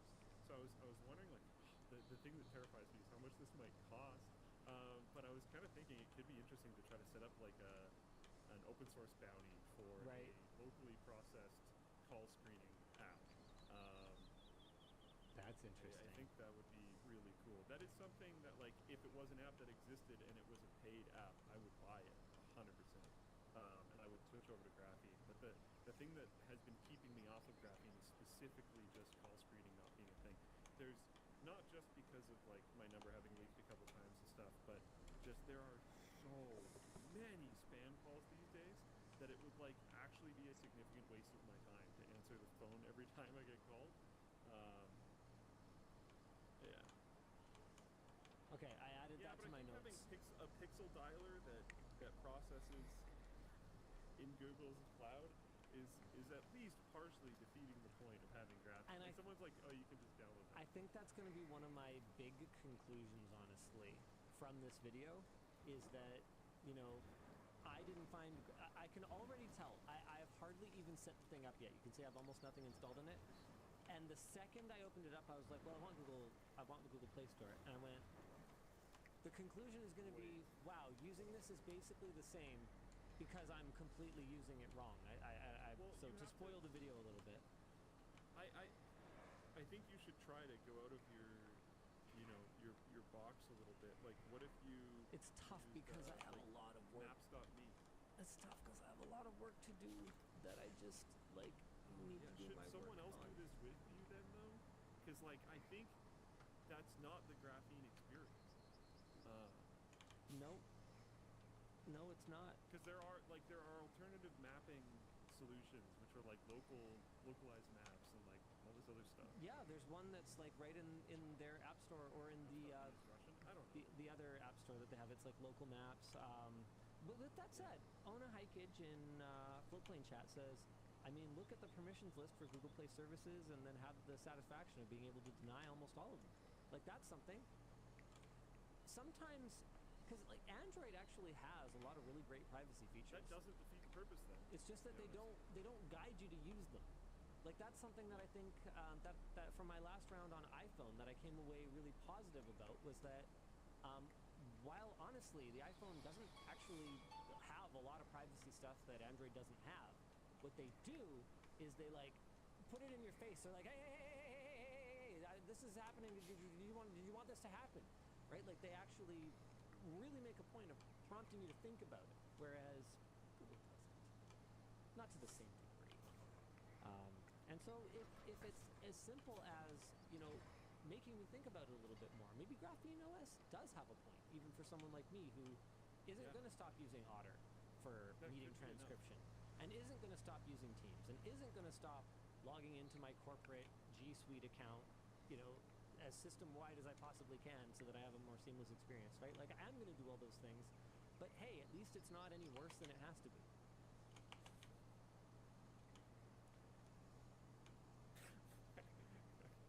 Current year sucks. What a statement about technology, right? Here. I'm trying this new thing because at least it doesn't have to be any worse than it has to be. Oh, that blows. All right, our next topic is Linus wants to talk about this Reddit post. Is this normal? If you're playing console, some games will be discontinued on older platforms? No, but it will be. This was posted by Genshin Impact. Notice on the removal and discontinuation of updates for Genshin Impact on PS4. Hashtag Genshin Impact. Dear Traveler, thank you for your continued support and love for Genshin Impact on PS4. Due to limitations related to hardware performance and platform application size, we will be discontinuing continuing support and updates for Genshin Impact on PS4 in future versions. Genshin Impact on PS5 will continue to operate normally and is not affected by the removal and update discontinuation on PS4. Traveler will still be able to enjoy the latest content updates on PS5 and other supported platforms. The Reddit user says, "This is my first time encountering a game being discontinued as I don't use consoles. Should consumers who play on consoles be concerned about this?" Games get discontinued on PC all the time. No. But my point is that this is a free-to-play game that just like stops working. We are finally reaching the end game for some people of games as a service, where they're going, well, hold on a second, but this is a game that I always played on this, and I still wanna play it on it. Well, what happened to the game that I played? This is what we've been talking about, like this whole time, where as soon as the control over the game, in this case it's a free-to-play, so I'm not even mad. Yeah, they can do whatever they want to do with it. At the end of the day, it's up to them to optimize the size. There's people that have spent a lot of money. Oh, this is true. This is true. No, this is very true. And now I guess you better spend another $500 on a PlayStation 5 or some other piece of hardware that'll run this game. And this is what we warned you about. Is that a crazy part of this? Like, if you're a free-to-play platform, is this an easy way to get rid of the users that you don't want? Oh, just like the poors who aren't spending enough money on your game? Oh, wow. Because if they I have did enough not money think to of buy that. those big packs, I'm assuming it's a packs. I think that's the thing these days. They probably have enough money to buy a new PlayStation. Man, this is brutal. I mean, to be clear, I'm not trying to like gloat or anything. I'm not happy about this. It's just like this is exactly what we've been talking about, where you put the power in the game publisher's hands for when and how they want to support the game, and they decide, hey, you know what, we're just gonna take our ball and go home. That's it. You're completely at their mercy. You don't play that game anymore. I gotta say, it's one of the reasons that I have a really hard time investing myself in any way in any kind of live service gaming experience. Yeah. At the end of the day, next time I log in, it'll be different. And if I really liked it the way that it was, I feel like a lot of the toxicity that we see in these communities, where they kind of something gets buffed, half the community is mad. Something gets nerfed, half the community is mad. It's like, yeah. One of the problems is Just be happy they didn't rip it out of your hands entirely, I guess, is the only consolation I can offer.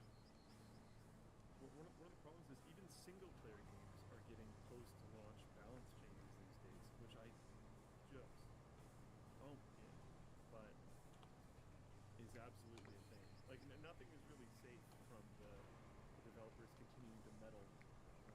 Regitis says, does WoW still have the same hardware requirements as when it was released 20 years ago? Absolutely not. And this may surprise you, but I have never subscribed to WoW. But you could play a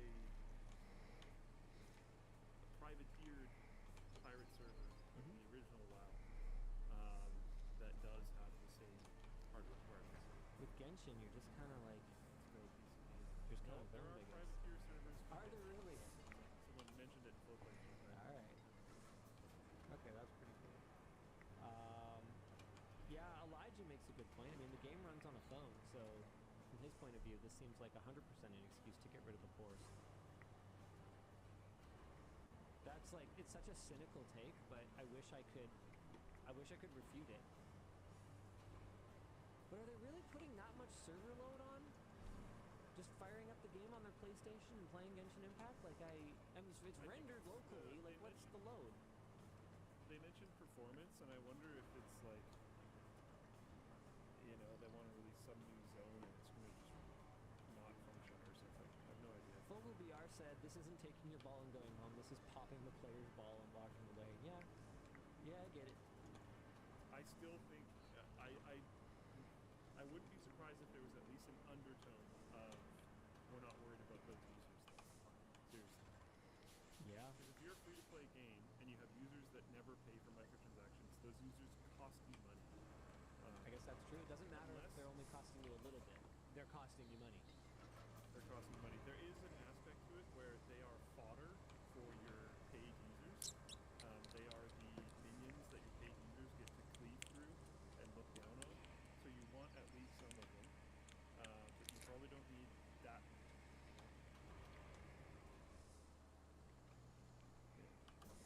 Man, that's adding another layer of cynicism to it. Like having the poorest just be fodder for the pay-to-wins. So having them be part I've of your always part thought of your this. balanced ecosystem. That's Seriously? dude, that's crazy.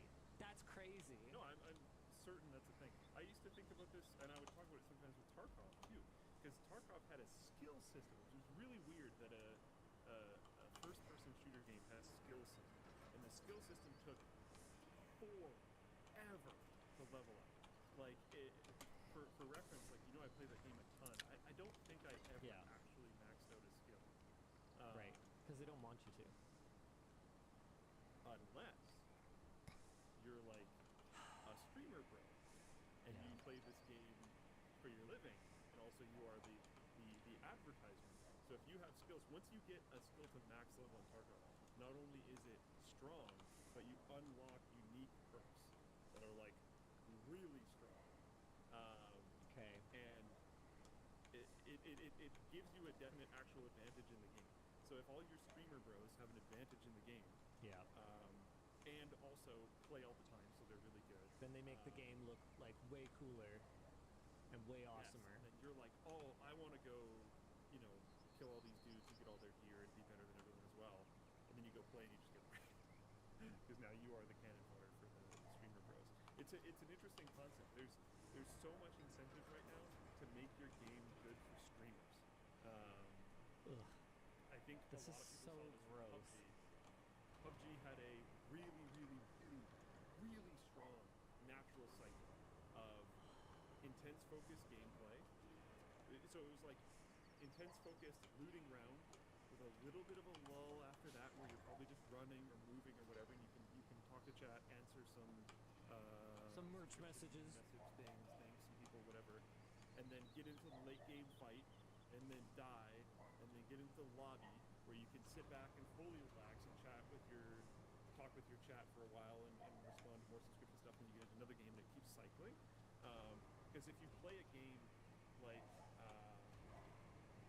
I don't know, this is a topical game right now, Battlefield.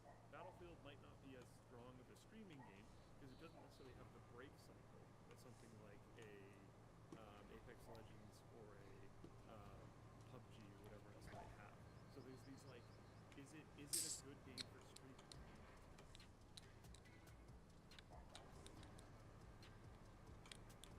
Yeah, I'm an AI, but I'm here to talk apps. Real apps you can build in minutes with Base 44. This finance app solves your business headaches, tracking invoices, managing clients, keeping payments in check, all in one place. Go to Base 44 and write your prompt, what your app should do, how it Streamers, because if it is a good game for streamers, whether or not that translates to the users individually does mean that you have like the best possible advertising engine for games on your side, which means you'll probably win regardless. Like we see this with Among Us, I think is another good example. Among Us is like an incredibly good streaming game. Among Us didn't take off for a really long time. Among Us was not super talked about, and then it took off with streamers, which made it take off in sales, and now it's like a cultural phenomenon, and then a bunch of games have been made in the spirit of Among Us, whether or not they're actually like Among Us directly or not. They've been made with that same type of spirit. And we see the exact same thing. The strongest marketing engine in the world is going to be able to dictate the type of games that are made, and the ways that they're made, and the benefits that certain players may or may not have. It's a wild world. My laptop's doing that thing again, so it's reset. Okay.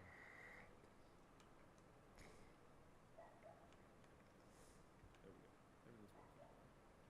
Way to go, Lenovo. I love that Among Us is just like Was it? It was you. It was you. I was talking to you about this when you saw Adam's title for the YouTube profanity relaxation thing. You were like, "Oh, it's like the Blink song," and I was like, "No, the origin of that is actually George Carlin's bit, the 7 words you cannot say." It's been very interesting to watch my kids think that Among Us is like sort of the origin of. It's like, bro, we used to play Among Us in IRL. It was called Mafia.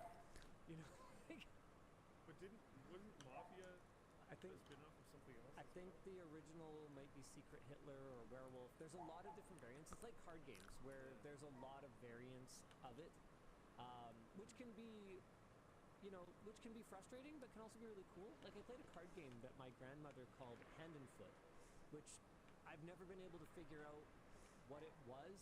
You had like 2 sets of cards. That's all I remember because I was like 7 or 8 or something. And so it's really cool that we used to have kind of house rules for things, and I think that's something that's kind of missing now that everyone just plays Among Us. But also you can like tweak the rule set or whatever. There might be mods for Among Us. Well, you can even just tweak the rule set. Wait, D-Dog says wait. You guys actually know this game? Hold on, people actually know Hand and Foot. Okay, I need someone. Okay, what is it actually called? Because I've tried to look it up and I've never been able to find the game that I played.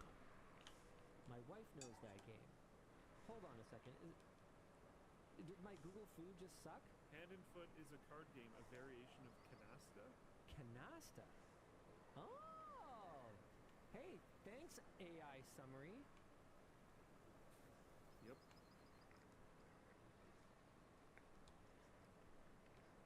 How to play Hand and Foot? Okay, apparently I just sucked at looking this up before.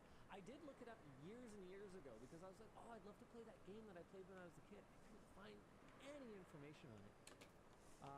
Some people are saying it's a version of Rummy. No, it's a variation of Canasta. Okay. I'm gonna have to figure out this Canasta thing. Oh, here's probably a source that I could maybe trust, since they have been trusted since 1885, wait, they don't even make bicycles. Liars. Oh boy. This is why they promote this game, though. Ah, wow. Yeah, that's how they get you. 5 to 6 decks of cards. Okay. All right. I'm officially adding Play Hand and Foot to my list of things to do with the kids. Feel free to pick a topic in the meantime. Okay. Whoa, what the heck just happened? There we go. PSA, Instagram added maps, and your location is on by default. Perfect. Yesterday, Instagram updated to have a map feature where you can see events and other stories from around the world. The problem is this is on by default, so if you happen to post a story from your house, it lets all your followers know your exact location. Holy crap, that is the dumbest thing. To turn this setting off, either deny Instagram having location access in your phone settings, or in-app navigate to Story, Live and Location, and turn location sharing to no one. Elijah said, I saw this story since I was following someone who had over 4 million followers, and people started sending her screenshots of her house on Google because she posted a story of her cat. Wow. Oh my god. All right. Well, I need to log into my Insta real quick. At least I don't post on Instagram. Yeah, so. me neither. But what if I accidentally did at some point? Yeah, I'm gonna change this right now. I hope there's some way they can get sued for this. I doubt it. They should be able to get sued for doxing people for that. Default enabled needs to be something that is like cared about more. Okay, so what do? We go to in-app, we navigate to Story, Live, and Location. Oh my god, how are there this many settings in the Instagram app? Like, ugh. Also for Meta. Don't care. I'd never use this app. I really don't Oh, okay. know just about So- anything about it. I already had location settings off, so it didn't work for me anyways. Who can see your content? Who account? Is it? Oh, is it account center? Sharing across profiles. Oh my god, account settings, preferences, Whoa, subscriptions, personal details. I can't even find. Oh, story live and location. Here we go. Okay, location sharing. Next. No one. Cool. Done. All right. Not sharing location. Nice. Let's go. Whoa, okay. You can see. Okay, this is the dumbest. Okay. Whoa, I need to message some people. Quite a few people, actually. Let's go to an area where I won't have to. What were you saying earlier Okay, about so these are current just year? country accounts, so I can show this. Yeah. But it shows exactly where they were posting from, Wow. and it's a live map that you can like scroll around on. I'm This not going is to move that much insane. because I found people that I know personally, and I know where they live, and I'm looking on the map, and that's where their house is, and there's more than one of them. Can you So, gu- like, Can you guys believe Luke just doxed an entire country live on the WAN show? Actual crime. Dude, this is I crazy. didn't zoom in far enough, but I might have doxed who is running those countries' accounts. Is someone gonna have to die? Like for Meta to take this stuff seriously? Will they even? Like, this is actually, this is insane. Holy crap. I didn't think it would literally just give you a map that you can scroll around and see everyone that you're following actively with their most recent stories. Like, that is wild. Elijah said, and it was a Snap Maps thing from like 10 years ago. This is so dumb. This is actually just very brain dead. Yeah, like there's one that I follow, and I don't know this person, but the Snap Map location is like in suburbia, in kind of the middle of nowhere, so it's probably their house. That's really bad. Whoa. In other news, Microsoft thinks we're gonna throw away our keyboards by the year 2030. Microsoft corporate VP of OS security, David Dwizzle Yeston, made some bold claims in a video posted on the Windows YouTube channel about Microsoft's vision of computing in 2030. TLDR, the future is AI. Among numerous ideas about how AI agents will improve OS security and computing in general in the next 5 years, Weston claimed that the world of mousing around and typing will feel as alien as it does to Gen Z to use MS-DOS, and said that we will have unlimited compute in the form of quantum. YouTube viewers commenting on the video tend to take issue with Dwizzle's predictions. Herman Rooster 8944 asks, why is the VP of OS security suggesting such unsecure modes of interaction? While Suskatashi points out, you've been trying to migrate Control Panel to the Settings app for 13 years.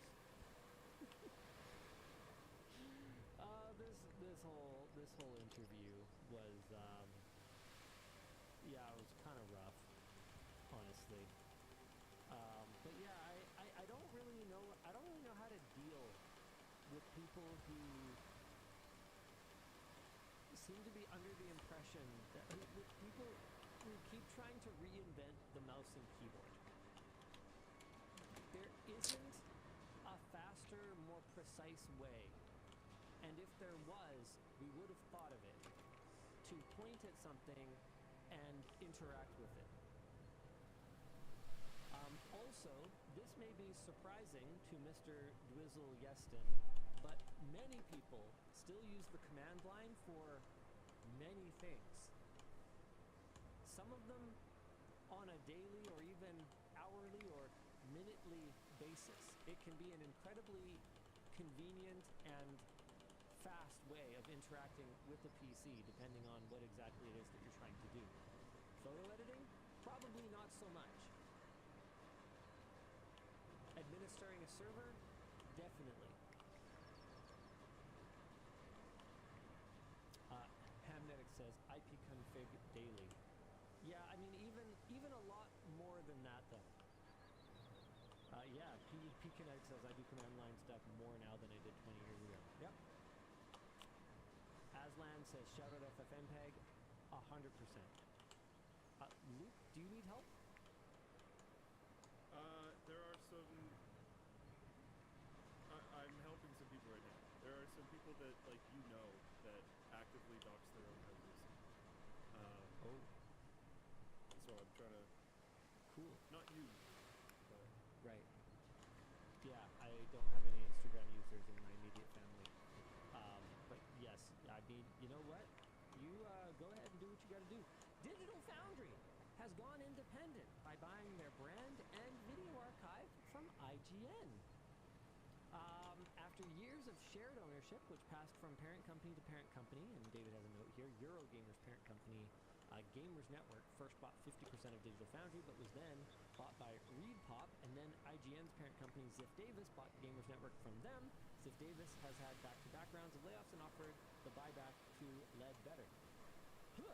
Richard Ledbetter has bought back a majority share of Digital Foundry, the company he founded around 20 years ago, by adding 25% to the 50% ownership he already had. The final 25% will be held by investor Rupert Lohman, co-founder of Eurogamer. Although we don't know the exact cost of the buyback, Ledbetter said, I think this is pretty much easily the biggest thing I've ever bought, more than my house.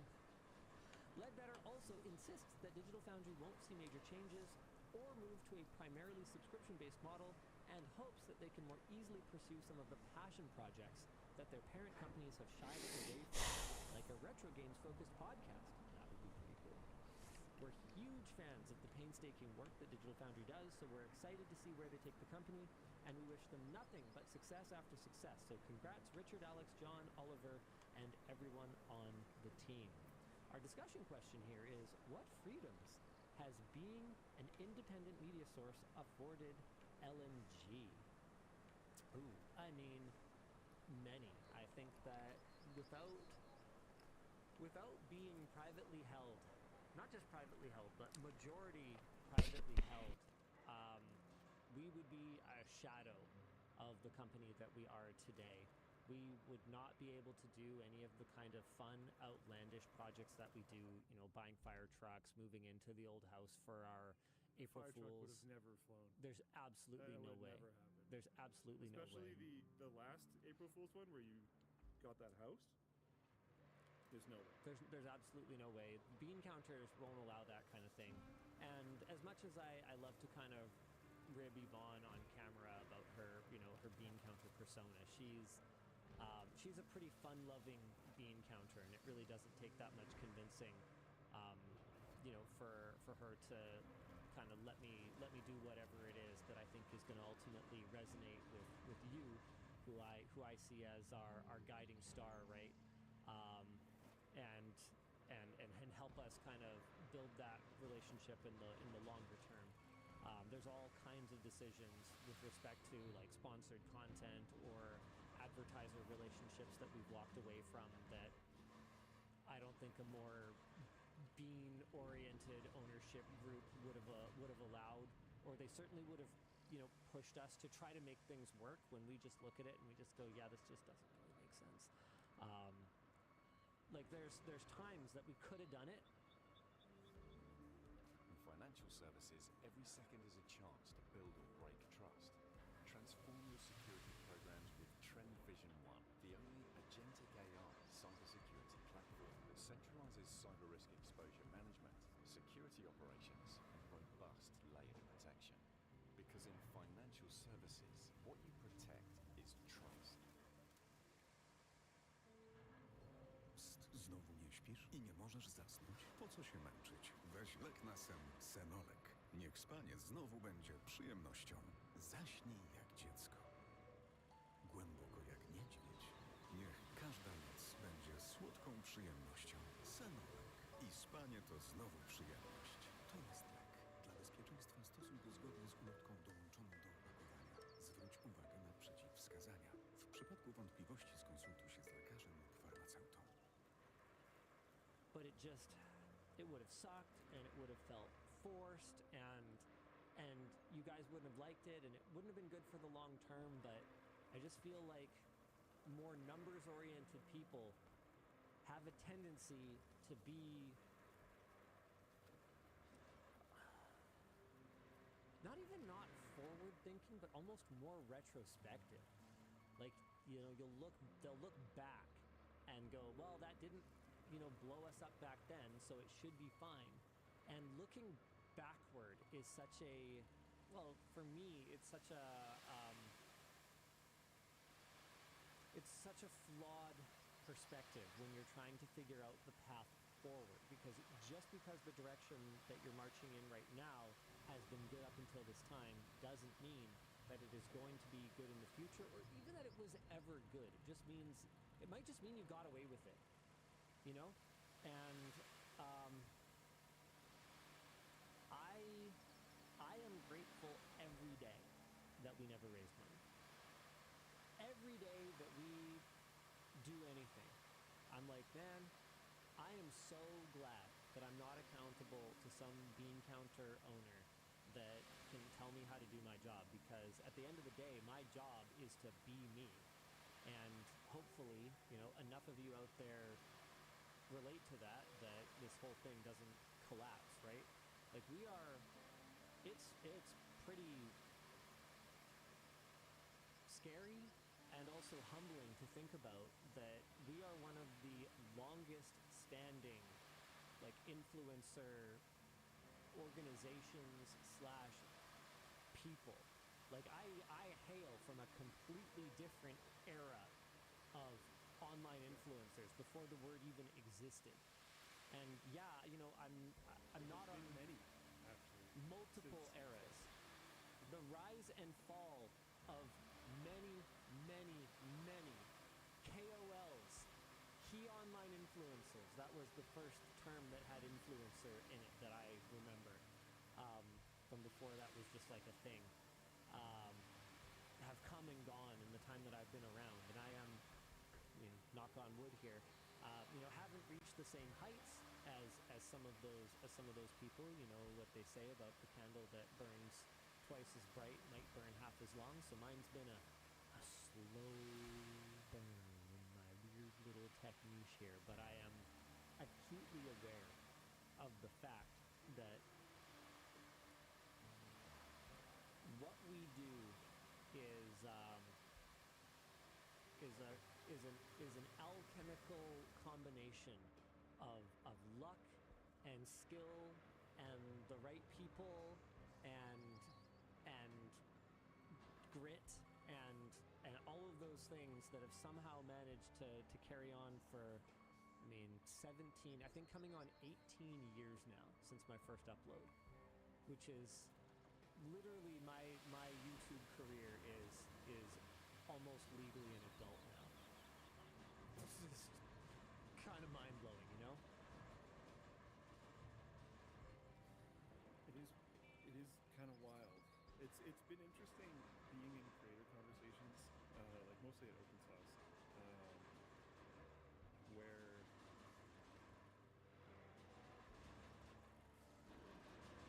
you hear people talk about us. You know what I mean? Like, there's very few people still around that know that we kind of like pioneered apps, which in a pretty large way, directly or indirectly, enabled a lot of creators to do this as a job. To be clear, I just want to I want a point of clarification. We weren't the first to do the, like, podcast style, like, you know, ad reads inside our videos, but we were one of the first to do it, with, like, the cutaway to essentially very similar to Google's own AdSense spots. We were one of the first to do sponsorship reads like that, with the, you know, the link above the fold, and we used to use YouTube's annotations, so you could, like, click on it and interact with it and go to the sponsor's website and stuff like that. And what we definitely were, for better or for worse, was we were one of the first to explain it to our audience and explain how the economics of AdSense were not going to allow the scale that we could see for this medium to grow, and that there would need to be more to make make it sustainable. And Google never, to this day, still hasn't figured out how to compete with the CPMs of your own internal sales team selling those placements somehow. And I remember getting into a somewhat, I wouldn't say heated, but maybe testy conversation with someone very high up at Google who works on the ad product, who basically was of the mind that our idiot advertisers are overpaying for those spots. And I said, no, your idiot product is not selling optimally enough, because if you guys were getting the same CPMs that I was, I wouldn't even need to do it. We agreed to disagree. We agreed to disagree. What a terrible take. Whoa. I would not want a person with that opinion to lead a team that I was on. Well, it depends. No, because I don't want to be down on the guy. Because honestly, the reason I was talking to him in the first place was because he's smart as a f***ing whip.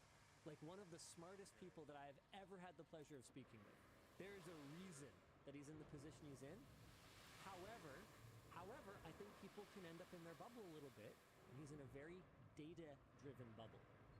From his perspective, when it comes down to the raw data, he's right. They are overpaying because you should only pay a market rate. But from my perspective, what I bring to the conversation is the human element, where ad buyers do not buy necessarily only click-through and conversion. They care about those things, especially a certain kind of buyer cares about those things. But if that was all that mattered, nobody would ever buy a Super Bowl ad. That would have no value, right? Some ad buyers, it's more about the emotion. It's about building the connection between those brands. Why do you think AMD spends as much money as they spend? And don't kid yourself, they spend money on AMD Ultimate Tech Upgrade. It's an emotional connection that they want. How many Ryzen CPUs do you think every AMD Ultimate Tech Upgrade sells? A handful? Maybe? It's not about that. It's about AMD getting to be part of bringing positivity and being at the center of people's tech lives. That's what it's about. That's what they want. And they can't replicate that with just like a data-driven ad transaction product. You have to have both. Yeah, I hope he has some more conversations with you in the future. Yeah. Sorry, what? I hope he has more conversations with you on that topic in the future. Well, because I mean, one of the things that I was kind of pitching was I would love to have more tools for us selling against their integration tools. Yeah.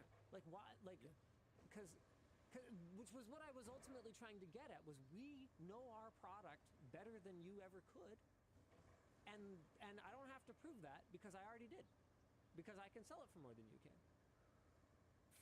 So either get good or let me be good. But what we're doing right now is, I think, it creates a really fragmented product for the user. I think that for a user who pays for YouTube Premium, the fact that so much baked-in sponsorness is in their content is a really discombobulating experience. And I would love to streamline the product so that if Google can figure out how to make their ad service products actually work, and if they can give us the tools where we can feed our own content into them, that could be a net benefit to both sides. And a better experience for the users. If you could properly sell takeovers as well, I think ads would like that. Sorry, brands would like that. Like if you could have it so that the Google ads and the baked-in ads on a video were from the same company. Yeah. I mean, Hathos says, trust is important to me. The majority of the publications and channels, I don't trust their product recommendations without my own research, but with LTT's integrity and my investment as a viewer, product recommendations have weight. And that's something that we strive for. And we don't always get it right. I want to make that abundantly clear. But what we do is we take your feedback.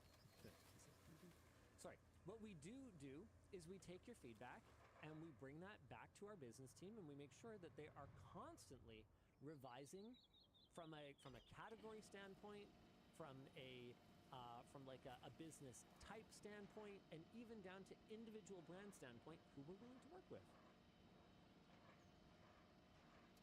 Yeah. I got him. All right, what do we got next? I don't know. Digital Foundry.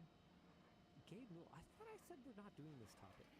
Gabe Newell bought a super yacht manufacturer.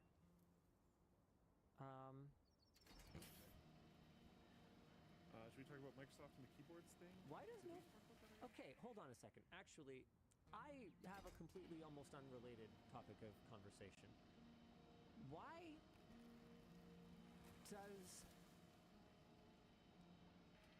Gabe Newell seem to get a billionaire pass? Why does nobody seem to care that he just like floats around on multiple hundreds of millions of dollars yachts in times of financial turmoil, but we like hate Amazon for doing it? Or Bezos, rather specifically. And like, okay, maybe, okay, Bezos is probably a bad example because it's very clear why everyone hates him. Workers are like very clearly in an abusive relationship with the company.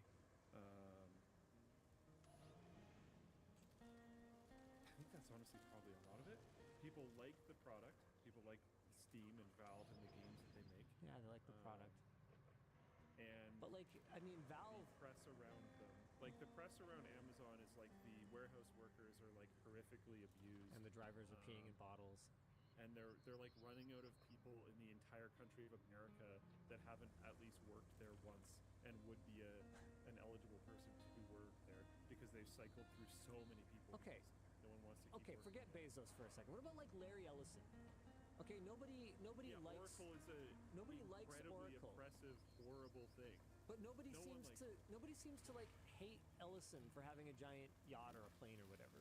I Like, think what's they the do. difference? I think You a lot of they people do? hate Ellison. I think tons of people hate Ellison. Oh, I think if okay. you ask the chat right now, people really hate Ellison. Hold on. He's just not as public. He like is not as in people's faces. Yeah, the people okay. that do know about Oracle hate Ellison for sure. Okay, so hold on. Chat's got some takes. Hathos says, while I personally think billionaires shouldn't exist, Valve has made the lives of consumers better. Amazon has made the lives of consumers worse in many aspects. Okay, I think that's pretty fair. Crystal says, because Newell doesn't just like actively make things worse. What has Amazon done that has made the lives of consumers worse? I mean, they completely enshittified online shopping. I will never forgive them, honestly. Compared to where they were, I guess, so they enshittified their own product. Yeah, but I mean, okay, but we could have had. Steam never enshittified Steam. I mean, look, Luke, you and I have talked about this so much. The Silicon Valley model, right? Where you take all of the VC funding, you use it to push everybody else out.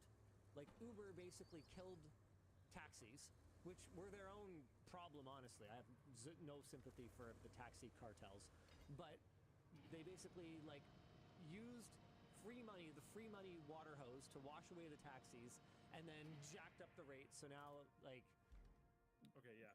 So they hurt companies that already existed that deserve to still be able to. or they hurt. I mean, that's consumer patterns. So like, Or people they chose hurt. to- No, I think- with I think the Amazon. Hold people on. need to own more of Hold on. them. I'm not done with Amazon though, because what Amazon harmed was the development of a more organic, healthier ecosystem by just hoovering up everything in their path, by not making don't money think for this so is- long.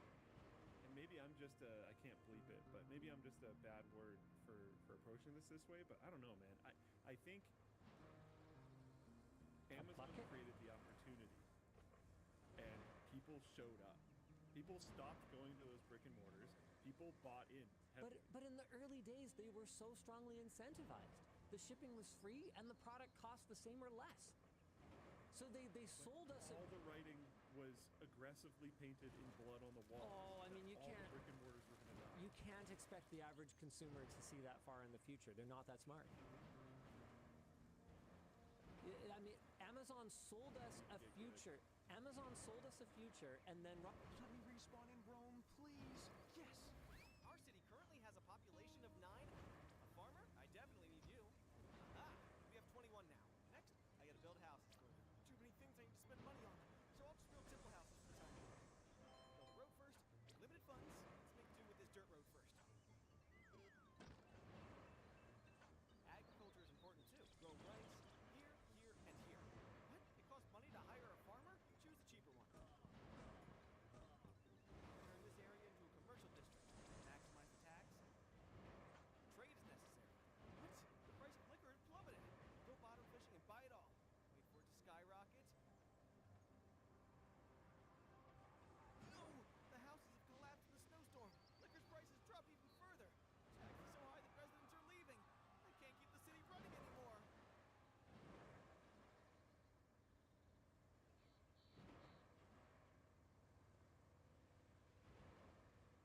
pulled it.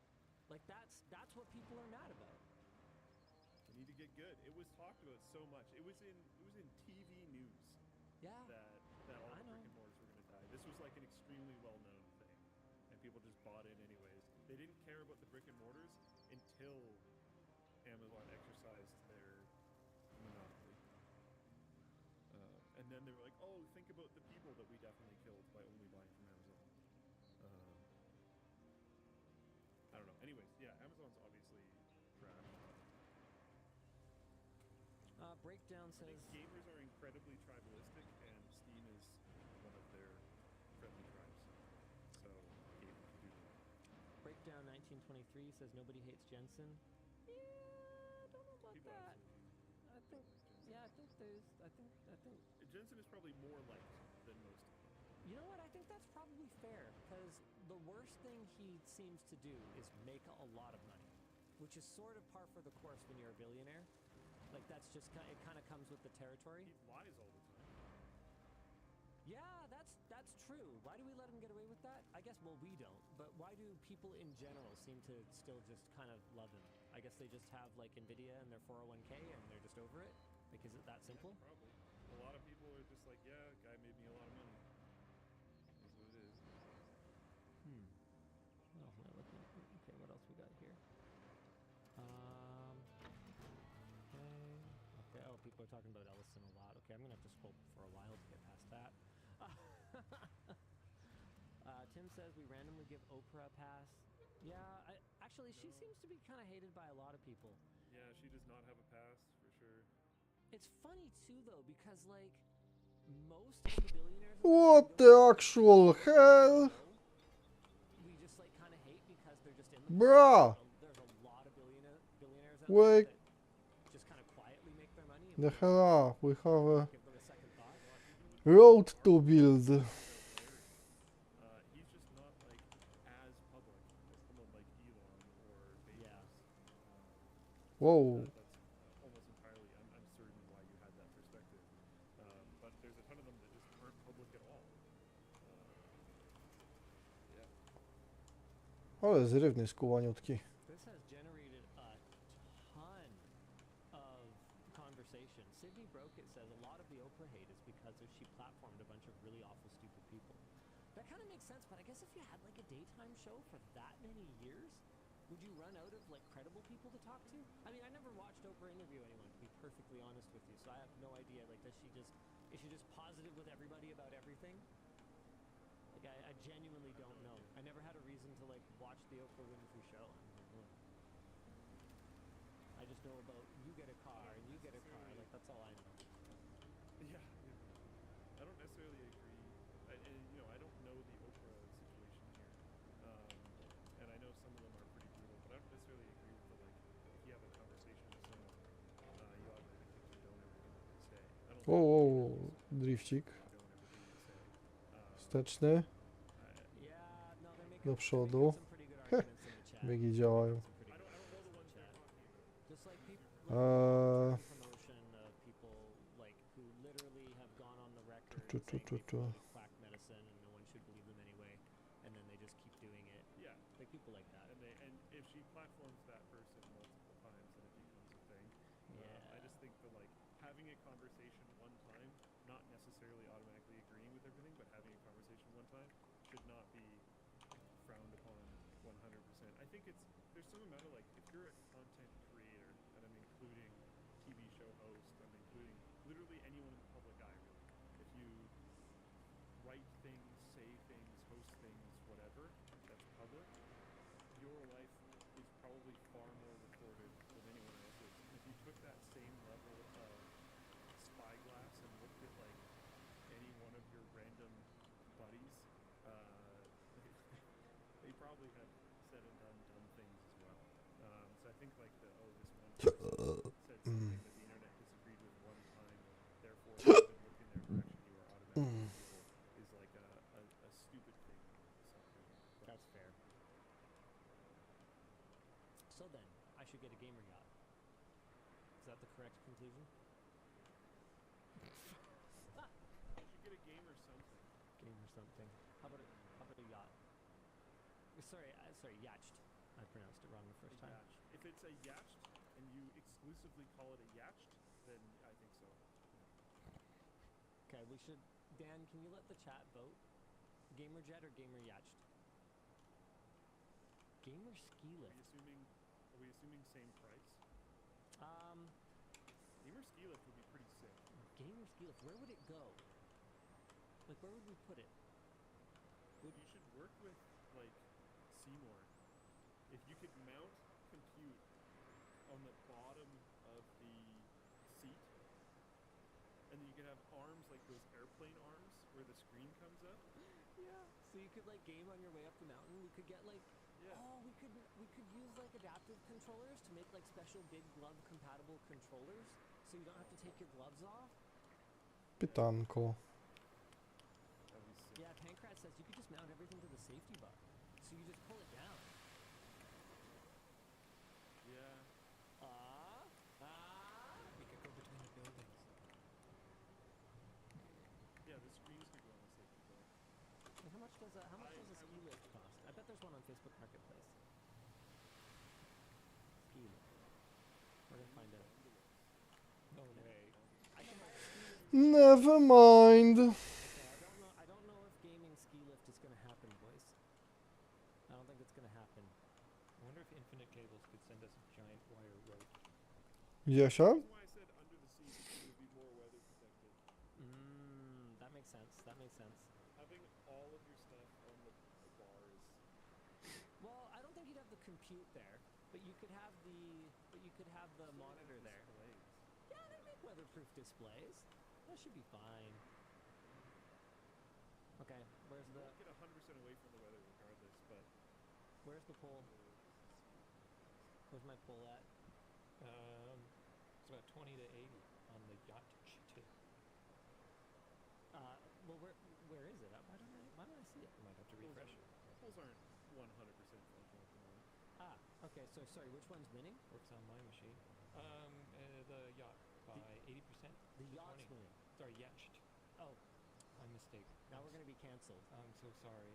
Yeah, you can't do it now. You can't do the yacht now because Dan called it a yacht.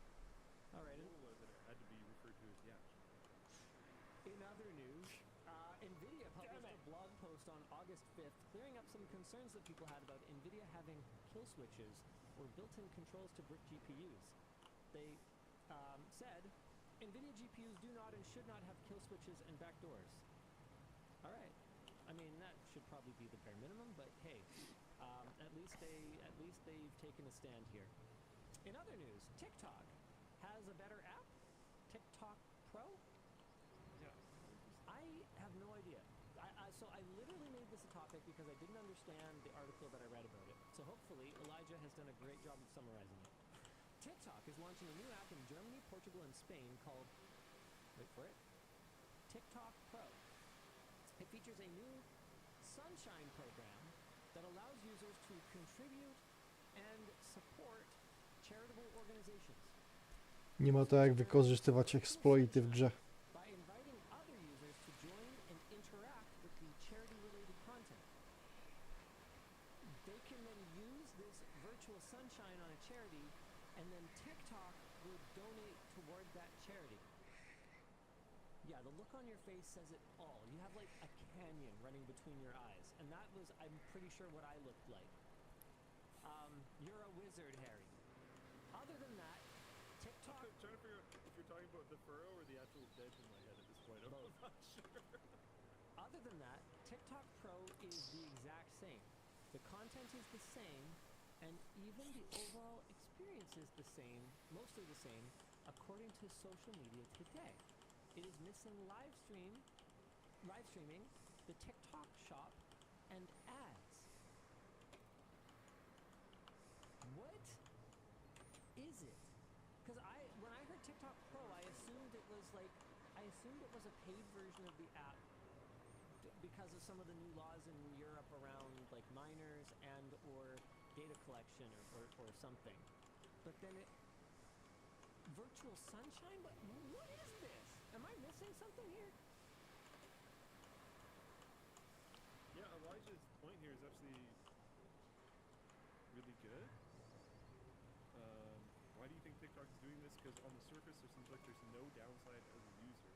No ads, no TikTok shop being shoved in your face, and it maintains all the core TikTok features. Other than live streams, but as far as my understanding goes, TikTok live streams just generally kind of suck anyways. So, I don't understand it. it's weird. Okay, so we have no additional clarity. Nope. Neat. Let's go to After Dark. Okay. Did we only ever do one merch message earlier? Oh, lordy, there were a lot of merch messages today. Oh yeah. Cool. I did not expect people to be so excited about stickers. Some people bought stuff just for the stickers. T-Brand's onto something. Oh, and also the stickers. Lots of stickers. Lots of people buying Sounds like stickers. people are making a good point. No. No. Incorrect. False. Fake news. Our friends call me. That fake news just means it's real news, but it inconveniences me. Like the meaning of fake news has changed. That sounds like fake news. It's not fake news then. It's just lies. Yeah. Shall we begin? Yeah, anytime, yeah. I can make you purple. Oh my gosh. I'll just take lift down. Sorry, yeah, I'm in Vegas right now, and I just looked outside to be like, is there purple lights? Because I don't know, I'm in Vegas, so I can open the window here, and there's like horrifically drawn animated cats dancing on the sphere. Life is strange. This moment. Yeah. I'm assuming it's a Def Con Vegas. Makes sense. Anyways, now you're purple. Oh wow, nice. I like it. Whoa, okay. Wait, what? He's working on it. No, Dan's tuning it. There we go. Purple Lou. Yeah, don't overthink it. Hello! Big fan of your videos. Oh, can you show us the cats? Oh my god. Oh, it's just cheese. Okay. Wow, tease. Well, if they come back, then yeah. Alright, let's get through some of these. Hello, big fan of your videos. A large popular topic has always been how much VRAM or RAM is required in the current year. But what about storage? What would be the minimum amount of storage to have in 2025? The reason we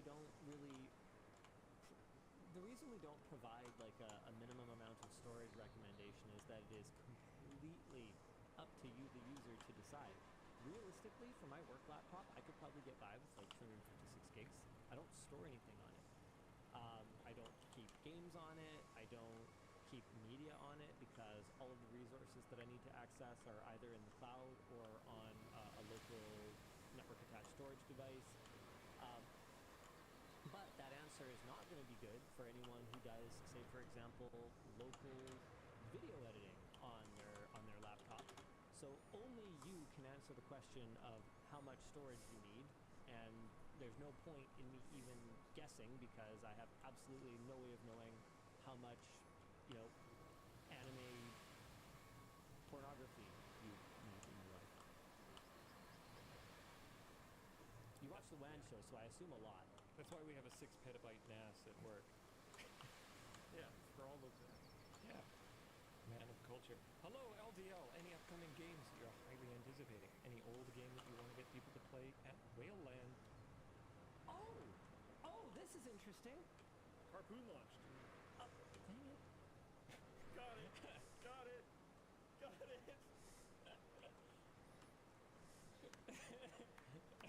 Why are you like this? So my bud, Tom Arnold, who goes by the developer handle Tom Arnold, emailed the other night letting us know that Harpoon has finally launched. It's a parking violation, car chomping, harpooning, racing, chaos simulation engine. We played it at the Whaleland at LTX when it was still very, very much in early development, and he messaged the other day to say, it's now finally here, Harpoon. A więc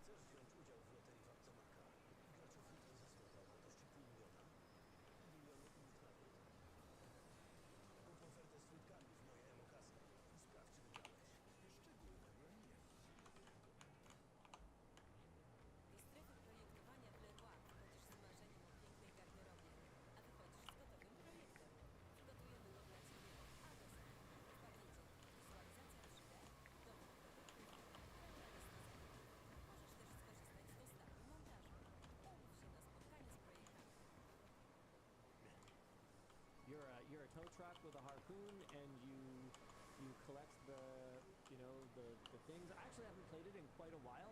These molten meteors are new, so that seems like an exciting new mechanic for me to get to try out. Anyway, it's finally up. There is shared and split screen PvP and co-op, and I'm always a big fan of fun new couch multiplayer games, and it's super affordable. It's like $4 US. So basically, if you want to try it out, the time that I've spent with it has been pretty fun. But like I said, it's been a while. I've been waiting for it to be finished, and it just came out yesterday. So check it out, Harpoon on Steam. Tom used to work with me at NCIX. He did the silly, like, cartoon style banner imagery for our weekly sale, among many, many, many other things. We worked together pretty closely, actually, on a number of projects that I just wouldn't have been able to bring to life without his humor and his art style. So yeah, super cool guy. So if you guys want to check out Harpoon, now is as good a time as any. Oh, there's one user review. Look at this. User review already. Posted on the 8th of August. A pleasant solo or co-op game. Harpoon and real mechanics are gratifying. Sound effects are rich. Soundtrack is catchy and fitting of the aesthetic. At the time of launch, 100% of the game's achievement list is swift and fun to discover, which could make for a speedrun challenge. The animations and circumstances these vehicles go through to be destroyed are delightfully hilarious. Could make for an all-ages impromptu local remote experience within a competitive environment or as an icebreaker. There you go. Thanks, Cloud and Collected. Alright. Up next. Hey DLL, what is the most flagrant example of corruption you've seen in Vancouver? In Montreal, a developer offered me $10,000 cash to get help circulating a pro-development petition with elections upcoming. Oh man, I don't know. There's so much. Vancouver's money laundering, so it's going to be hard to see. There's a lot of... A former employee here, I remember them telling me that a former provincial level politician used to walk into the shop that his mom worked at and very regularly buy copious amounts of designer goods in cash. Very regularly. I think that's about as brazen and out in the open as corruption can be, because why on earth would you have that kind of cash?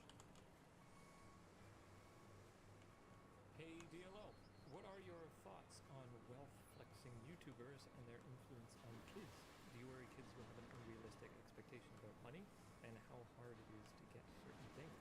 I gotta be honest with you, I sometimes worry about like wealthy influencers' own kids having unrealistic expectations about money and how hard it is to get certain things. We regularly will talk to our kids about how, like, mom and dad ran a successful company. You aren't necessarily getting everything that we acquired as an inheritance. You need to have realistic expectations, or you need to be ready to absolutely work your hiney off if you want to achieve, the kind of success that you might want to achieve. I don't let my kids watch like flexy YouTubers. They're not on TikTok. They're not on Instagram. They're not on Facebook. And I do worry a lot that not just this generation, I think our generation got kind of fucked up too, to be perfectly blunt with you. I mean, I remember the first time somebody pointed out to me that none of the friends have jobs that could possibly sustain the gigantic apartments they live in New York. And I was like, oh yeah, I guess that wouldn't make for like very good TV though. Little did they know that Bob's Burgers could be a thing. Family about a show about a scrappy family that doesn't have a lot of money, just making things work.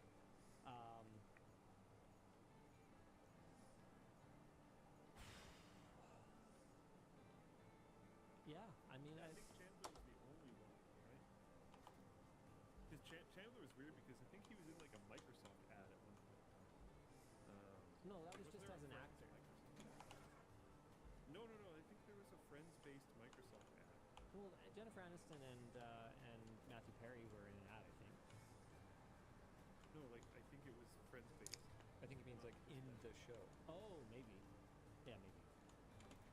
So like that can kind of make sense. But like just because you work in TV doesn't mean you're rich. Like the King of the Hill reboot, the actor who played John Redcorn, the father of Bobby Hill's best friend, the biological father, he was recently tragically murdered actually, which is a real downer. So he actually is in the reboot, but he won't live to see it air, which is super sad. Anyway, I was reading about it because I saw the reboot was happening, and then I saw that he passed, and then I was looking around at the circumstances. He was like living in poverty.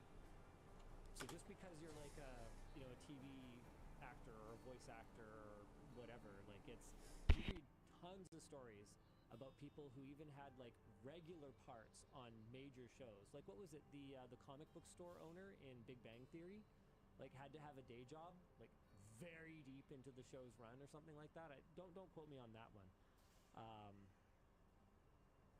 It's exactly why my aunt started PAL, to support like artists who were probably both very famous and also very poor. Yeah, Porto says part of Joey's plot was that he didn't have any money. And then, yeah, the economics of Seinfeld are super don't make any sense either. Like, Jerry, I think, as he becomes a very successful comedian in the show, he becomes successful later on, I think, right? But, like, everyone else, what did they even do? How did Kramer have money? Velocet says, people confuse fame with wealth. Yeah, 100%. I gotta show you this. So I looked up the thing that I was talking about, and I was wrong. It was a Windows 95 video guide featuring Jennifer Aniston and Matthew Perry. Yeah. Oh, okay. So it was what I said then. Yeah. Yeah. Okay. Then I want to show you this. I'm gonna send it to Dan so you can put it up on screen. Sure. Look at this actually insane ad that I just got on YouTube. Uh-oh.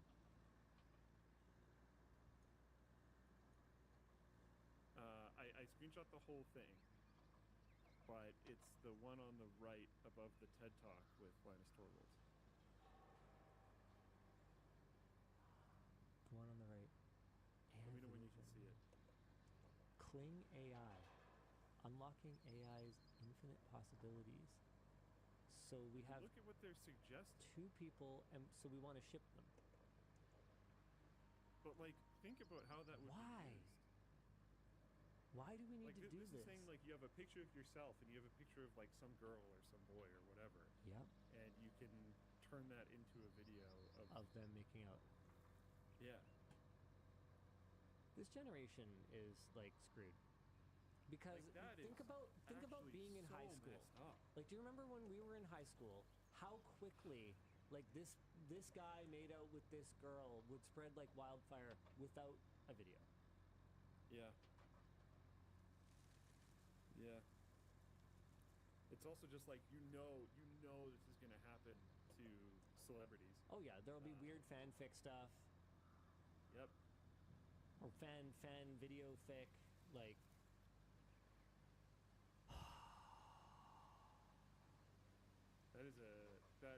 that ad is being served by YouTube. can we not? Speaking of YouTube, Hold on, no, I'm not done yet. okay, we will dwell. No, I do. Yes. Whether it's real or not real, and the blurred lines that are now existing between like the real influencer lifestyles and the fake ones, it's becoming easier to blur those lines. Like think about the super famous examples of this, like Ty Lopez, right? With his garage full of knowledge, right? Yeah. How much easier it's going to be to be a Jones that other people are going to aspire to keep up with, and that other people are going to compare themselves to, and look at their own lives and try to figure out, why it is that they're not able to live that lifestyle. I mean, the reality of it is that very few people drive a Lamborghini. Like, I don't remember the last time I saw one on the road because I don't live in like Dubai. Like, can you remember the last time you saw a Lambo on the road in Langley? I don't. It happens, but it also feels like they're like passing through. Or honestly, if if I see one in Langley, I assume you rented it. But like so much of what you see exactly is like rented or borrowed or I mean now AI generated. Like I worry that just like our generation was set up for disappointment, I worry the next generation is going to be set up for even more disappointment. And I had some people in. Oh, go ahead. Not just in lifestyle, but also in like with the lifestyle you can afford, but also the lifestyle you will have socially because of the interactions you'll have with AI are not going to line up with the interactions you have with people. Yeah. I had some people chatting in the chat about like chatting in the chat. Imagine them doing that. I had some people in the chat talking about like, you know, how am I contributing to this? And I got to be honest with you guys. I don't think that my lifestyle is super like realistic at this point. I don't know what you want me to do about it though, because either I don't talk about it at all, which I don't think you guys want me to like not talk about my tech projects anymore. I don't think so. Or like I fake it. Like I don't know. I don't know what to tell you.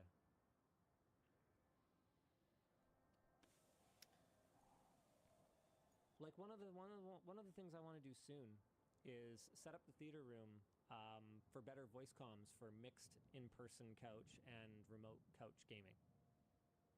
I don't think that's a relatable problem, but we're going to end up using some fun tools that people could have their own uses for.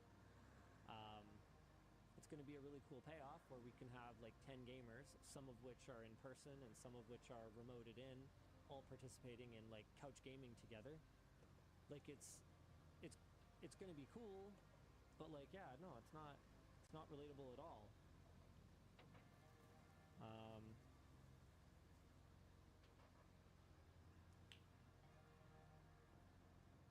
Yeah.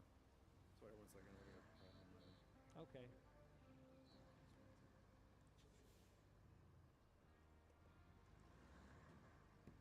Just keep doing your stupid house tours.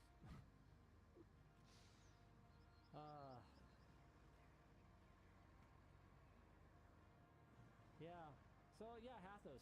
I guess maybe that's the balance, is not showing off luxury for the sake of it.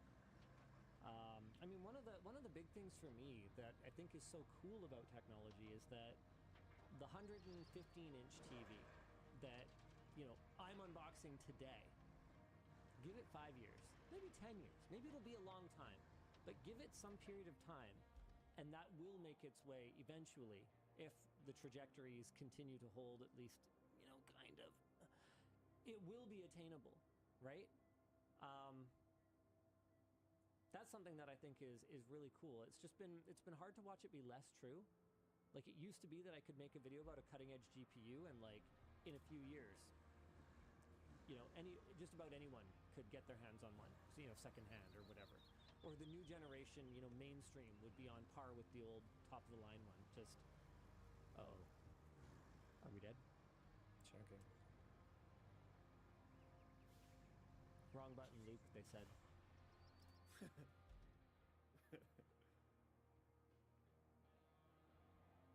There was a Cloudflare blip earlier, but it was a long time ago.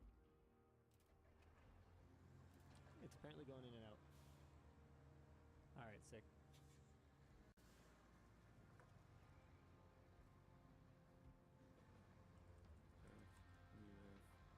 Okay. Let's do our next merch message.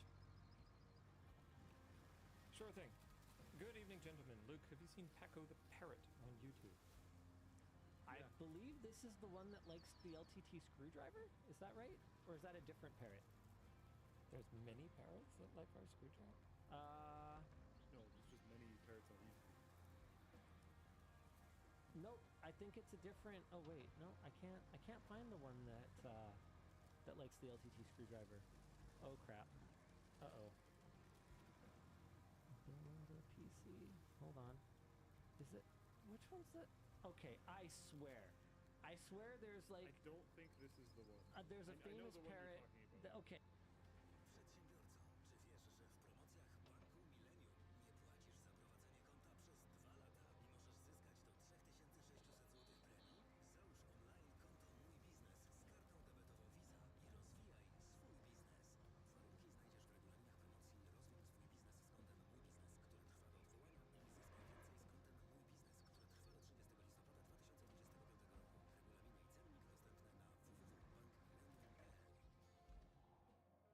Okay. Yeah. I'm not imagining this. Where is it? No, you're not. I don't remember the name of that. There's I a don't- famous I'm not parrot very good with names. that like used our screwdriver or something. Apollo. That's right, it's Apollo. Yeah. Okay, no, I don't know Paco the parrot. I know Apollo. Okay, do you know Paco the parrot? Yeah. Is okay? Is If there is Paco bird a content, good Emma parrot? has probably found it and shared it with me at some time. Okay, is Paco a quality parrot? Like, I believe if we're talking about the same Paco, Paco was a rescue, or is, yeah, okay, a rescue and like beat correction and medical stuff thing, which is cool. oh yeah, wow! Look at this beak, boys. Yeah. Whoopsie doodles. Okay, guys, stop just posting. Okay, why did you curate this, Dan? Which one? The next one? No, the parrot one. Because it was a question for Luke. Oh, okay. Should I not do that? No, you do whatever. Oh, I'm sorry. Hi, LLND, back into the Hacksmith EDC knife, and wondered how it feels to have your bits be considered in their design. Are you aware of other products that have considered LTT in their design? I'm not aware of any others, but I'm also not aware of too many other creators that we vibe with as tight as James over at the Hacksmith. Super cool guy, and this looks like an absolutely incredible product. He's been in my DMs throughout the development of this thing, showing me some of the absolutely incredible work that they've done. I think it just went live on Kickstarter like a few days ago or something like that. This is a great time. If there was someone whose Kickstarter I would be willing to promote, it would be Hacksmith. They will absolutely deliver this if their history is anything to go by, and it looks freaking incredible. Just built. Absolutely Here's a question for built. you. Why Kickstarter? I don't know. I legitimately don't know. I think Kickstarter does offer 100% deals to, maybe not 100%, but they offer extremely high revenue share deals. From my understanding, this is all hearsay. I have had no dealings with Kickstarter whatsoever. James hasn't talked to me about why Kickstarter at all. I was going to ask him. I haven't yet. I don't know anything. I'm coming from a place of complete ignorance. Luke also doesn't. So my understanding is that for marketing for Kickstarter, the platform, they will offer better revenue shares to products that can get the word out more about Kickstarter, where there's a mutual marketing benefit for the platform itself. And then they also, Kickstarter is a powerful tool. We've never used it, but there have been times that I've been tempted just in many cases to figure out like what the market is for a product. So you just like don't bother making it if not enough people back it, and then you just refund the money and you're like, okay, well, I'm glad we found that out before we invested in a bunch of bulbs and tooling, right? Yeah. So I would guess just that they're helping amplify it, and and they're getting some benefit from the association with Hacksmith, and it wouldn't be for me to share, but I think he's doing pretty good on the project so far. So well, I mean, you can see on Kickstarter that it's raised $4.5 million. oh yeah, there. Okay, it's public then. Cool. Yep. Yeah. So I think he's doing pretty good. Yep. Yeah, he's doing $4.5 okay. million. Yeah, I guess I'm in America right now, so mine's showing USD. Yep. And look at it go. So yeah. That makes sense why the pledge goal is so weird. The pledge goal was $181,957, and I was like, what the heck? And it's because Hacksmith's Canadian. You better believe it, buddy. I'm There not we your go. buddy, Makes friend. I honestly, this might be a weird take. I don't know. I am interested in this. I would wait for it to not be on Kickstarter anymore, and like for myself, because I might look into getting one of these. I would wait for it to not be. I'm going to wait for it to not be on Kickstarter anymore, and my reason for it is just because I don't want to deal with the like one of my problems with Kickstarter forever is you have to interact on Kickstarter to get your thing. Right. So like I'm gonna have to come back to Kickstarter at some point to get it, and I might just like not do that. You can just tell us you're traumatized by the coal bar. Like, you could just say that. I am. You could just say that. It doesn't update it. You don't have to say so many words. You could just say, because I'm traumatized from the coal bar. I will go look here. I'm gonna go look one last time. Oh no. There's no way. There's no way there's an update, sir. There's absolutely no way. I agree, but I'm gonna go just for the people because they ask me all the time, and it's been well over a year. I think it's been a long time. So this is the last one. If there's no update, we're never looking again. All right, we're logging in. Oh my god. Okay, Dan, do you want to do merch message in the meantime then? Sure. Sending this. Oh no, like I'm logged in now. Oh, okay. All right. Because I did. Okay, I'm gonna scroll and find it. I'm gonna scroll past all these unsuccessful projects. Okay, here it is. Full bar hammer updates. 2022.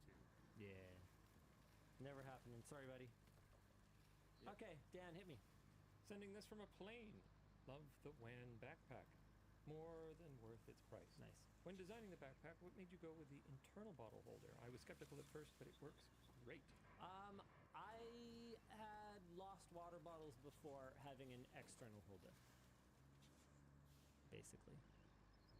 I used my backpack for travel a lot and wanted to continue to use it for travel. And as you probably noticed, if you really stuff it, the OG backpack is exactly the size that'll like fit under the chair in front of you on most flights, although things have gotten smaller since we released it. And I wanted really? some. Is there flights it doesn't work for? Yeah, there's a handful of like small regional airlines that have planes seats that are so low profile that it's hard to get it under. Wow. And so I wanted something that was self-contained and nothing could fall out of, and everything zipped up and could be stuffed under somewhere, and nothing would fall out down there, and then you have to like bend down under the seat and try and dig stuff out. That was the original goal. And then also, if you like didn't want to use that, it would just kind of tuck out of the way, and you could just stuff it full of stuff. We got so much feedback that people liked exterior water bottle holders that we did do an exterior bottle holder on the commuter. But that's again, you know, a product that has a very different intent. It's more of like a day-to-day commuter. It's not for like tucking into places and not wanting to worry about things falling out of it. Where in the world did you get this many e-waste CPUs? Any other recycled products that you can tease? We actually have to buy them, which is, I mean, you know, that's People use them to recover the minerals, right? so that's part of why it's so expensive. The good news, though, is none of this prevents anybody in the future from harvesting the gold from it. We're just temporarily turning it from garbage into a toy for a while. You know, that's the most we can really do, you know? I think that's the goal for all of us. Pankrats. Yeah, Turning it into a toy. Get it? Yeah, thanks, Pankrats. Love all you guys. At Linus, how do you go about teaching other parents about online safety and parental controls? I don't. Dude, ain't nobody got time for that. Have you ever tried to... Okay, first of all.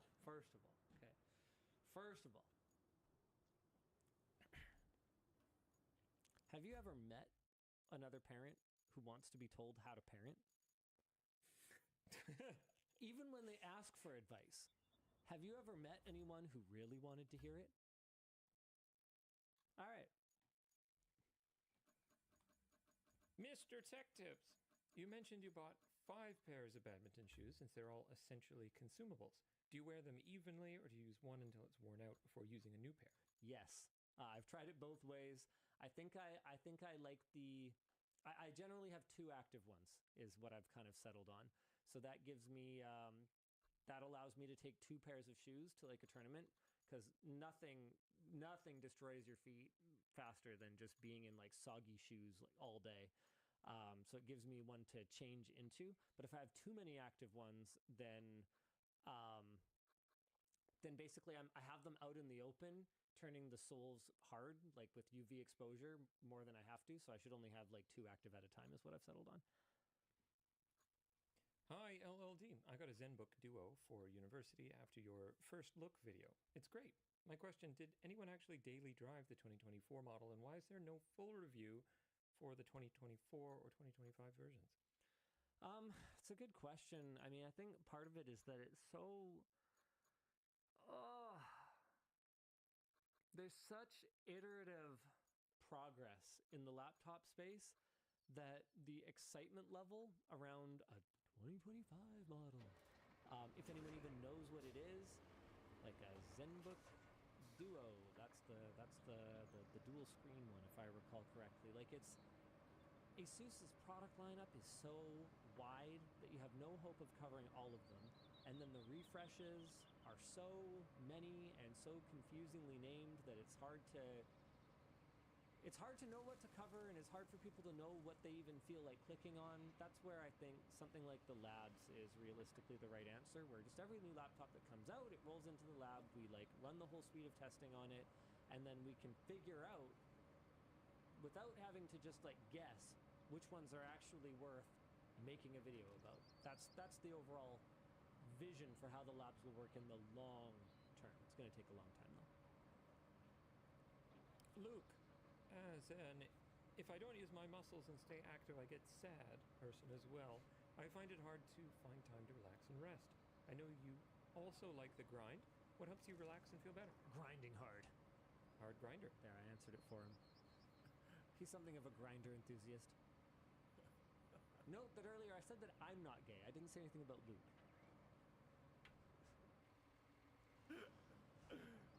You never said the chicken only worked on women. Are things that are very not recommended to do to relax. Like the games that I tend to like playing are like car and stuff, which is just like... That's not relaxing. That's like actually enragifying.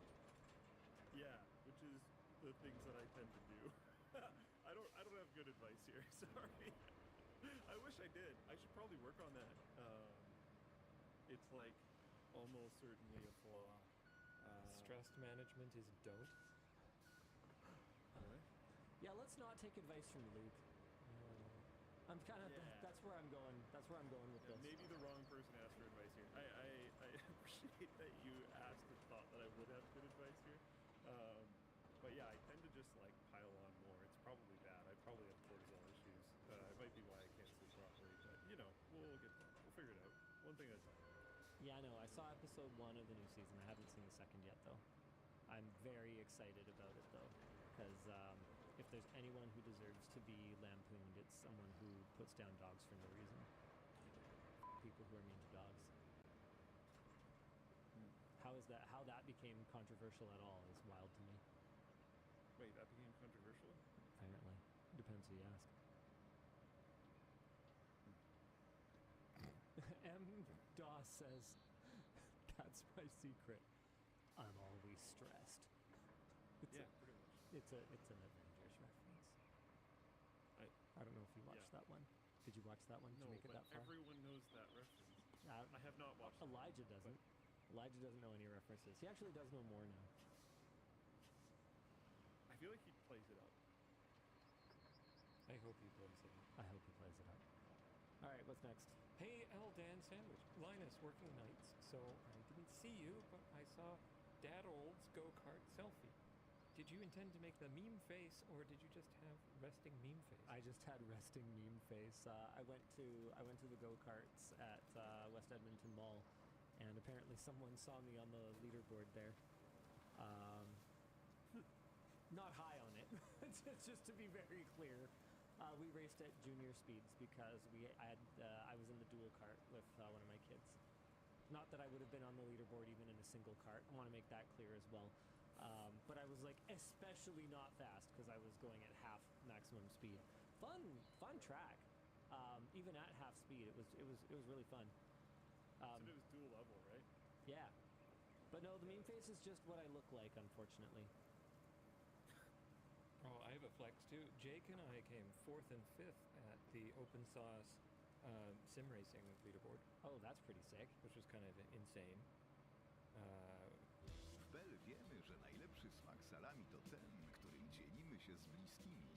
Salami Bell, bo najpiękniejsze momenty tworzymy razem. Bell. 150 lat tradycji.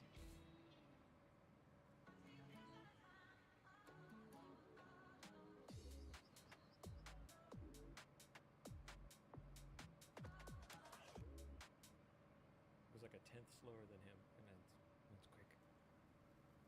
Class of 2004 here, finishing my degree. Linus, did you ever consider finishing your degree or getting a 2 or 4 year? Would you encourage your kids? Sorry? Class of 2004. Class of 2004. Yeah. Finishing degree. Yeah. No, class of 2004, so same age as me, just now finishing their degree. Like they went back. Anyway, sorry. Yeah. Carry on, Dan, before you were so rudely interrupted. No, that's okay. I'm used to it from you. Getting a 2 to 4 year education. Would you encourage your kids to pursue education or work experience after high school? I would. You've taught Luke well, by the way. I would encourage them to pursue education or work experience after high school.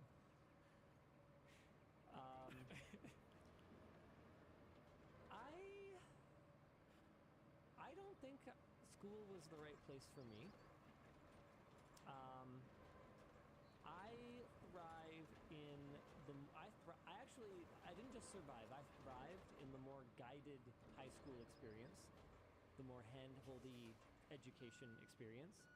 I did not do well in the like bigger university self-guided experience. I have a really hard time motivating myself to learn stuff that I don't already care about, which is a real challenge for me. See, with computers it's easy because I already care about it, so that's why it was easy to just like learn stuff and make videos about it.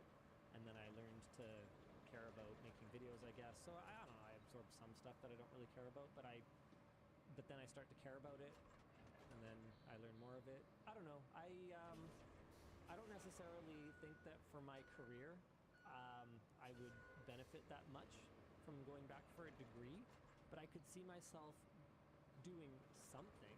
Like ever since we brought up the honestly, not even okay. So I was about to say, ever since we found those kit planes, remember that that was a few WAN shows ago. We discovered that you can buy the parts of an airplane and assemble it yourself.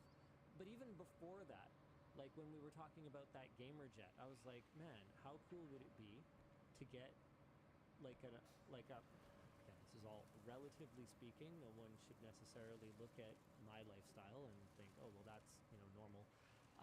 But a relatively affordable jet. How cool would it be to like learn to fly it? Like if I was down to do pilot training, would you do it?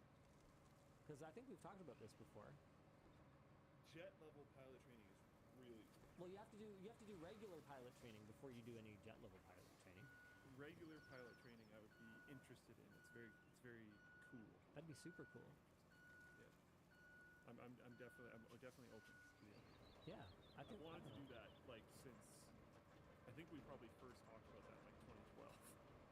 Yeah. That's been something I've been interested in like forever. Yeah.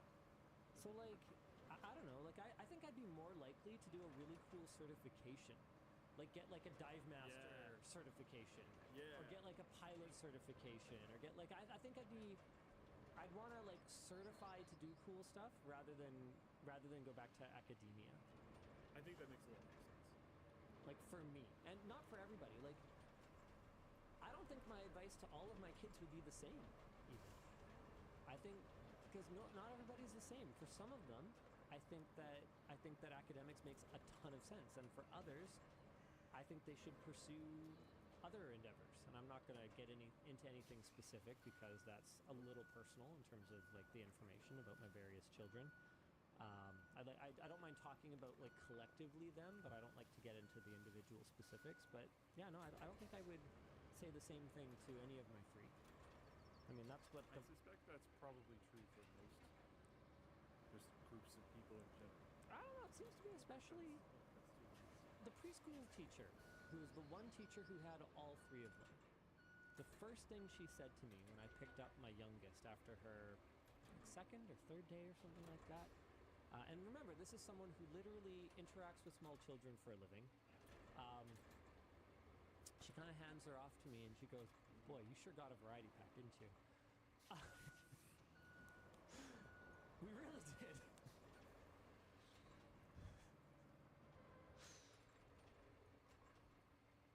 Up next, Yeah. Yeah. Linus, did you like working and growing up on a hobby farm? What do you think, what would you think if you had to work on it as an adult? Well, it was a hobby farm, so I didn't really like work on a farm. Like I did farm-like work quite often, you know, scooping horse poop and you know, filling potholes on the gravel driveway and you know, getting eggs and washing eggs and like I did a lot of like farmy type stuff, but I didn't like, you know, rise at the crack of dawn and work the fields and stuff.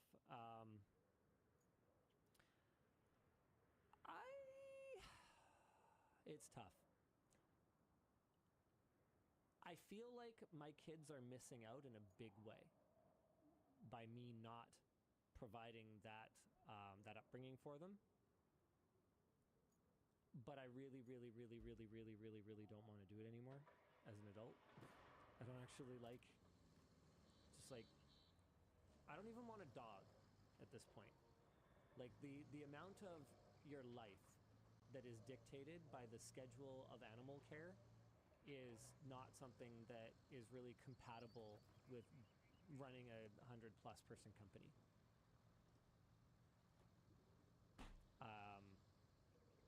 Unless you are hiring people to care for said animals, in which case that's not a hobby farm anymore, that's now a commercial farm, and you're basically asking me why I don't just pull a Jeremy Clarkson. Which, who knows, I might someday. But it is not this day. Linus, with how much the Samsung Fold has improved with the Fold 7 compared to the Okay, one... hold on a second. Okay, yes, I have a lot of cats. But cats are not a ton of work. I don't think you have enough cats. Exactly.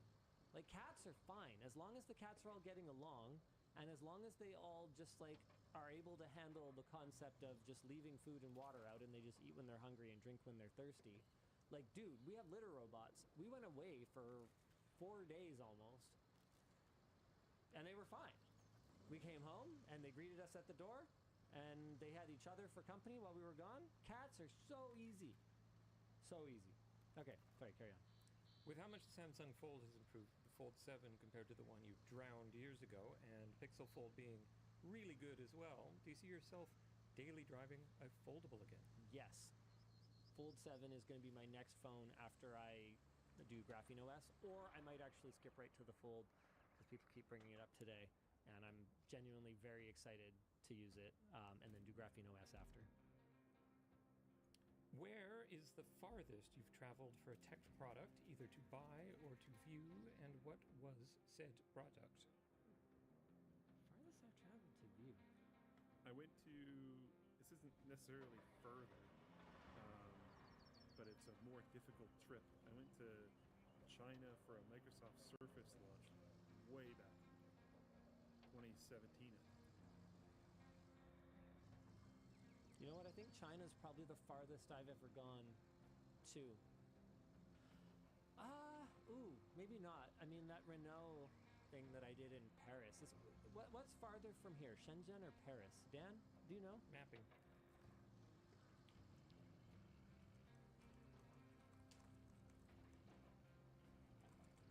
If that's the case, if Germany's farther, then it would be Germany. To see Cherry? Yeah. Yeah, I think, does it count if it's professionally though? Or would it have to be personally for this question? Like to buy something? I said buy or view. Who would travel to view a product that they're not buying? I'm gonna go with buy. And the farthest I ever went to buy something was to Taiwan to buy the gold GPU. The thing that I laid out in the video was the truth. I couldn't get it sent here. It had to be transferred from like the Middle Eastern region to like through HQ, and I was able to buy it through like an intermediary basically. So that was the farthest I ever went to buy something, and then I ended up giving it away. Which I genuinely did not intend to do. It was James who It wasn't that he twisted my arm, it was that he pitched me a content idea I couldn't resist. And I was like, fuck. Now I have to do it. Because I was going to just keep it. And I was going to build like a sick, like black and gold, because we have a bunch of gold fittings kicking around. Like I was going to like redo my machine in like all black and gold with the Astral GPU. And then the stupidest part was that I was going to have to remove the gold cooling in order to water cool it. So I was going to get a block and then I was going to like gold plate it or something. Like it was going to be a whole thing. But I'm really happy with how that video turned out, and I'm really happy with the person who happened to come across us and win it this year. So I'm glad we did it. That's all I got. What's farther, Dan? It's about 6,500 miles to Shenzhen, about 5,000 to Paris. Okay, so then the answer is China for both of us then, Luke. So the farthest I went to look at something is probably... Shenzhen's a little further than Taipei, right? I think it's a little further. I legitimately, this title is 100% true. I flew all the way to China just so I could try this.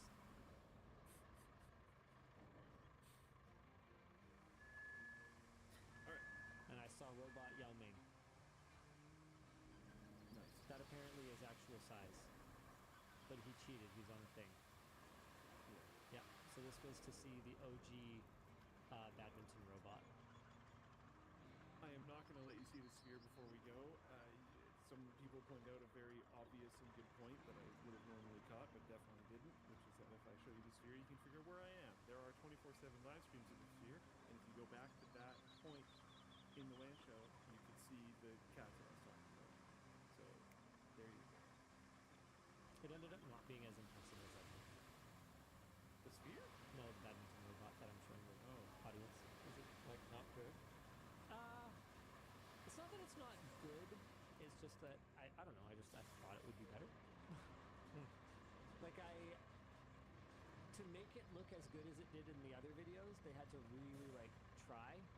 Whereas like I tried to push it a little bit and it crumbled. Yeah. Let's wrap it up, boys. Oh, do you gotta go? Okay. See you again next week. Same bad time, same bad I channel. needed to for hours. Okay, bye. All right, bye, Luke. Bye. Have a good weekend. Thank you. You too.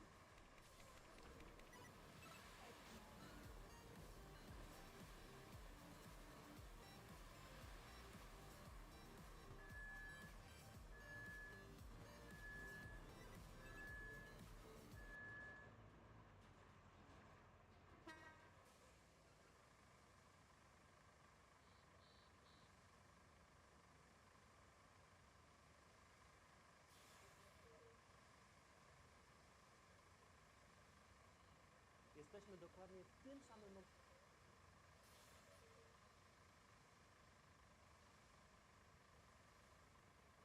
What's up, everybody, and welcome to the WAN Show. We've got a great show lined up for you guys this week. Roblox sent a cease and desist letter to a YouTuber for hunting child predators on their platform. Wow, that is a little awkward. Also, PayPal is not Steam's buddy friend. So the whole thing where payment processors are allegedly dictating to gaming platforms what type of content they're allowed to sell has escalated. What else we got going on this week? YouTube has started to roll out a age verification AI model because the future is fun, and that won't be easy to work around at all. Can you pick something that's good news? Let me see. I mean, I know I didn't. Yeah. That's why it's your job. That's a bad one. That one's overall kind of negative. That literally says massive step backwards in the title. I don't care about that at all. I don't know if anyone does. This sucks. That's a bad thing. That's not a good thing. You have to pick one. Yeah, YouTuber makes real life aimbot that controls his body. It was actually a super cool video. I watched it. Hey, let's go.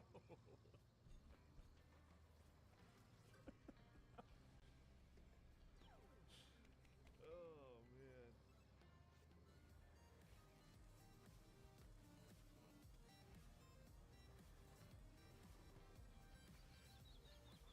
The show is brought to you today by Squarespace, Delete Me, and AMD, along with, of course, our wrap partner dbrand, our laptop partner Dell, and our chair partner Secret Lab. All right, let's jump right into the headline topic, and this one's gonna take a minute. Elijah saw that this was about games for kids, and he took this assignment very seriously, creating an extremely long doc so that we could go through and talk about YouTuber Schlepp, who has been both sent a cease and desist letter from Roblox and banned from the game related to some of his videos about Roblox. Schlepp's channel, which has almost 800,000 subscribers, has been focused around catching child predators on the platform, a problem that has been rampant for years. He has achieved this by making new accounts, waiting for people to engage, and then just following along, never taking the leap, since in most cases that would be deemed as entrapment. Schlepp has been successful in working with local police and the National Center for Missing and Exploited Children to get more than half a dozen people arrested and charged for some form of crimes against children. Schlepp has tried to work directly with Roblox on this issue in the past, including sending hundreds of chat logs and video evidence to them about certain accounts, and none have even been successful at getting the individuals banned, never mind charged, which is why Schlepp has been turning to other methods for help. He has even tweeted directly at the Roblox CEO several times, and, well, I mean, is it proof that the CEO saw his tweet if his account was blocked? I actually don't necessarily think so, but I think it's likely. It doesn't look good. No. It's not a good But look. at some companies like this, I wouldn't be super surprised if the CEO wasn't the only person running the CEO's Twitter account. The reason for Roblox's actions, according to the letter that was sent to Schlepp, are as follows. That he failed to report suspicious activity to Roblox through proper channels, which can critically expose Roblox's users to increased risk. No. Okay. Okay. Let's go with... I mean... maybe reason number two. Maybe Sure. reason number two will be Yeah, better. okay. Ahem. That Schlepp is engaging in simulated child endangerment conversations. Are they Technically Because he's not a child. true. So that's like technically true, but is it relevant? No. Okay, cool. I don't think so. I mean, look, we're not... It's allegedly not relevant. hold on, I need to come sit on your side for a second here. Oh. I see. We're not legal If we experts. both press it, it goes faster. We're not legal experts, so, you know, this is all from the common sense school of not being a dipshit. So, let's go with reason number 3. Yes. That Schlepp is directing users to move conversations off platform. Which comes from these predators often requesting to have conversations on other platforms like Discord. Yeah, because up above it said that he follows their lead. But if he was doing this, I think that would actually potentially be a bad thing. But based on what we previously read, and based on the attached note to this, it sounds like he's just jumping with them off platform when asked to go off platform, which I don't think is a bad thing. Does it... Okay, here's a question for you. Does it matter Who instigates? who says we should move off platform? I think so. It does.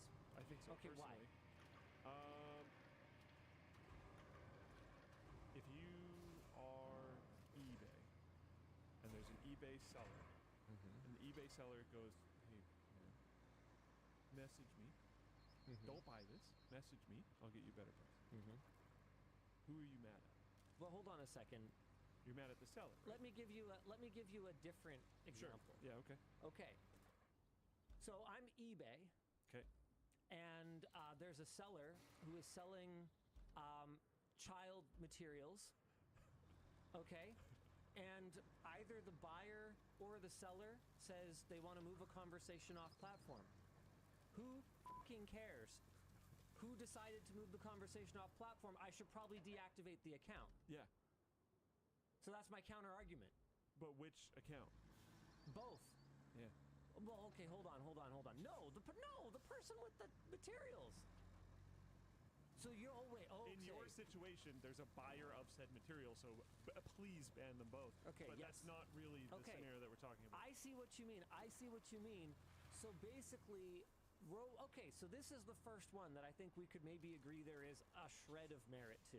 Because you could make the argument that Schlepp is offering what these people want and claiming and trying to move them off platform. If that actually happened, which Schlepp claims it didn't. Twice in this document it says that he didn't. This is all we know right now. So it depends. It depends on the scenario. If he's trying to move people off platform, then sure. But if he's being asked to move off platform, then I don't think that's his problem. I don't think that's his problem at all. No. Okay, number 4. That Schlepp is sharing or soliciting personally identifiable information. Is he doxing these people? And or is sharing or soliciting well, with soliciting would already be just what does that mean? It just means asking for. Oh. So by asking these people for any kind of personally identifiable information, and I could see that being against TOS, and I could see Roblox having something to stand on here. Sure. However, kind of again, one grain of sand on the beach.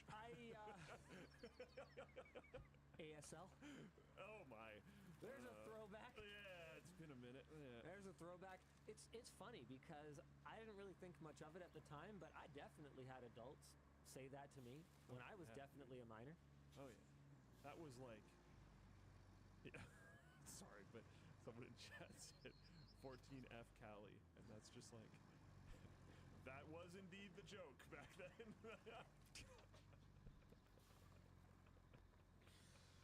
Also, you're a liar. Yeah, yeah, we know our demographics. It's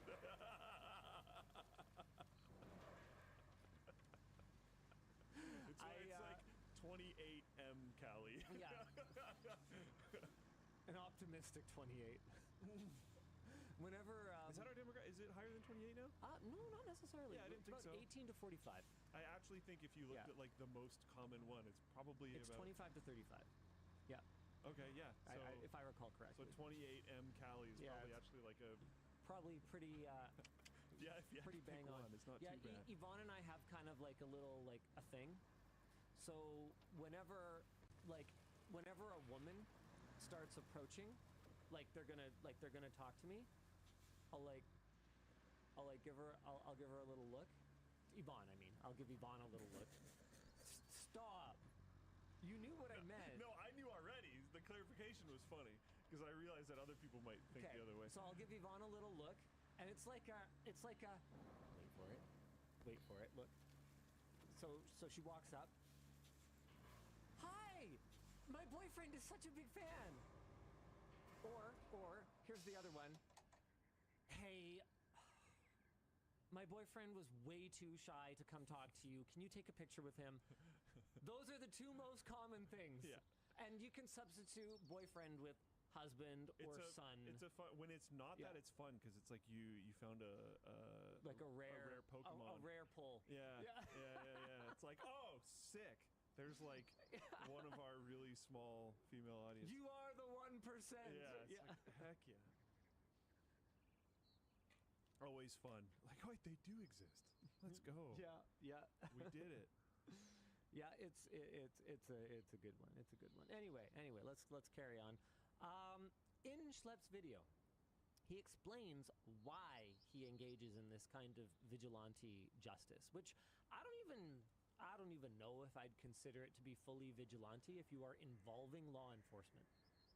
Like it's certainly vigilante if you try to apprehend the person. You know, That's an interesting. Yeah, I don't know. If you try to punish them, like if you try to play, the role of judge, jury, executioner, you're Judge Dredd. But I don't know that I would necessarily. I don't know if I would necessarily agree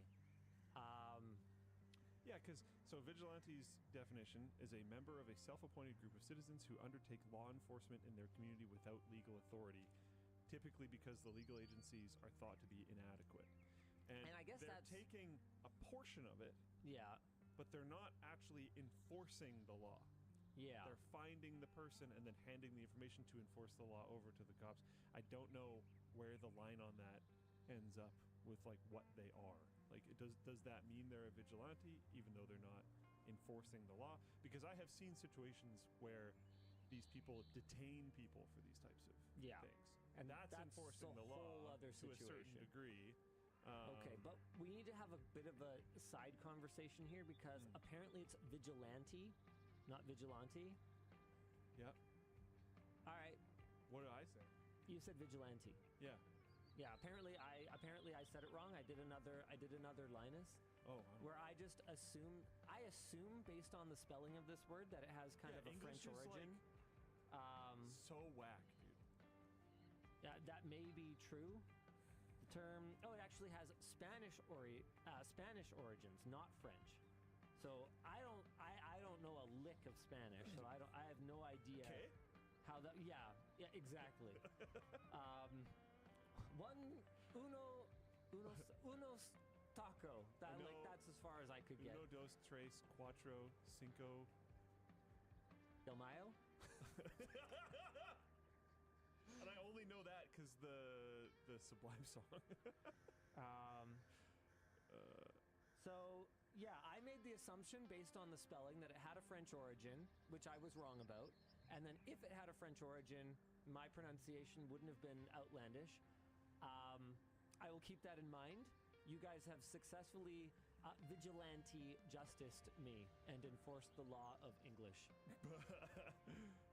Someone in Flipping Chat, Kuro, said, that is like saying calling in a tip is vigilantism. And I don't think that is the equivalent. No, it's not. At all. Because you are actively engaging with the individual. So, I mean, I think it's more akin to seeing someone behaving suspiciously and then like following them in your car while you're like on the phone with the police with their hands free because it's 2025 and like, you know, trying to like help them round them up, like, or even going as far as like kind of steering them in one direction versus another direction. I remember one time literally driving Which home. cops will tell you not to do, generally speaking, from my understanding. Exactly. So I was driving home from here one time. Yeah. And there was an obviously drunk driver who, if I remember correctly, they even like bumped a median at some point. Stuff like they were very obviously drunk. This was not distracted driving. This was impaired driving.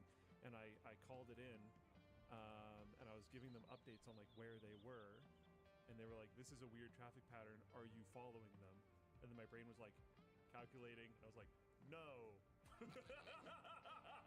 I am going home." And I'm afraid to pass them. Yeah, something. And the person on the phone was like, okay. And then I was like, "Yeah, I suspect I won't be able to keep giving you tabs on that because like I am gonna not be able to see them for long." And they were like, "Okay." And then I kept following them going home for like I think a minute or two, and then was like, "This is gonna get bad," so I just bailed. But I bet you they were never caught because I had to bail because like it was very clear I was going to get in trouble. I'm a little surprised at how for not following. I'm a little surprised at how little we've seen law enforcement use just like cheap consumer drones for stuff like this. Like in cases where, you know, there's a really egregious speeding offense or where a high profile suspect is fleeing, like they'll pull out a helicopter to like chase them. And it's like, okay, but like what if there was somewhere in between car and helicopter? And to be clear, I know it is a thing. I just mean, I'm surprised they don't do it more. No, I don't remember where. I thought it was in the UK, but I'm not sure where it is. They have like a drone unit, and they have like a tower somewhere in the city where they launch the drones from. And it's like a whole thing, but I don't remember where. Oh, interesting. I don't remember where it is. I watched like a little mini doc on it. Lobster says the range on them is just not that great. But like, I mean, yeah, it doesn't have to be that great. Like they're so low cost. If you just had like a little landing pad on like Especially these days. on like every police station. Yeah. Like to be clear, I'm not saying Compared to literally sending out a helicopter one time. Beto 588 says they do it lots in California, apparently. Yeah, and I don't know if this is the one I was talking about, but I was right. Apparently, the UK does have like a drone unit. Yeah, and Kill Ninja says they do drones when the perp is on foot, so it might be like a speed issue then. Interesting. Yeah, okay. Florida's rolling them out as well as some other places. There you go.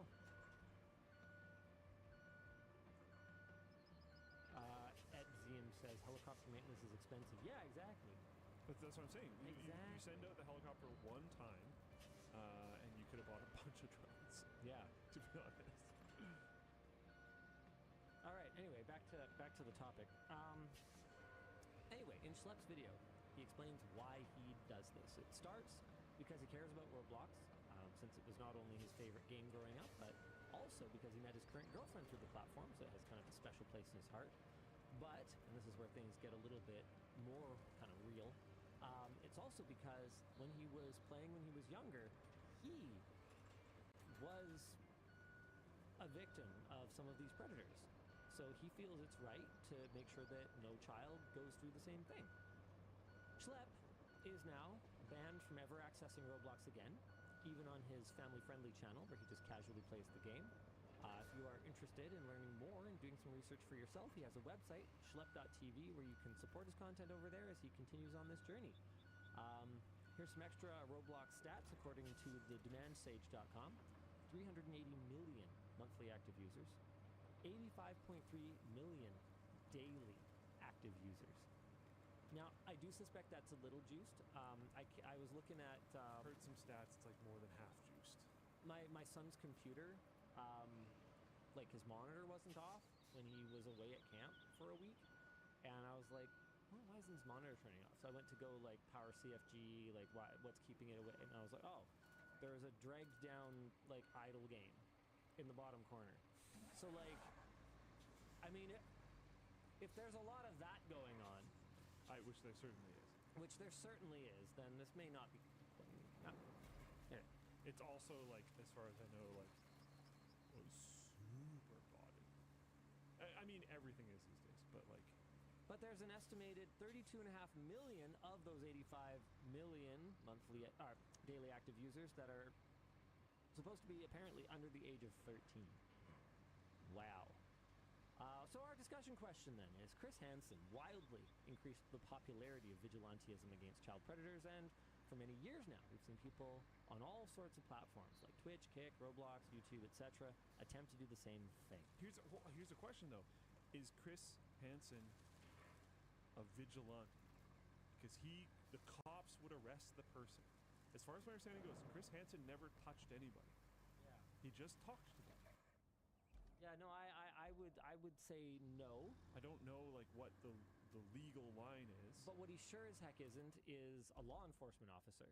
Totally, So- but he didn't enforce the law either. I certainly see why people would draw a parallel. So I can say that much. He like detected. He found. He didn't enforce. But then He did it in direct association with law enforcement rather than doing it and then turning over data.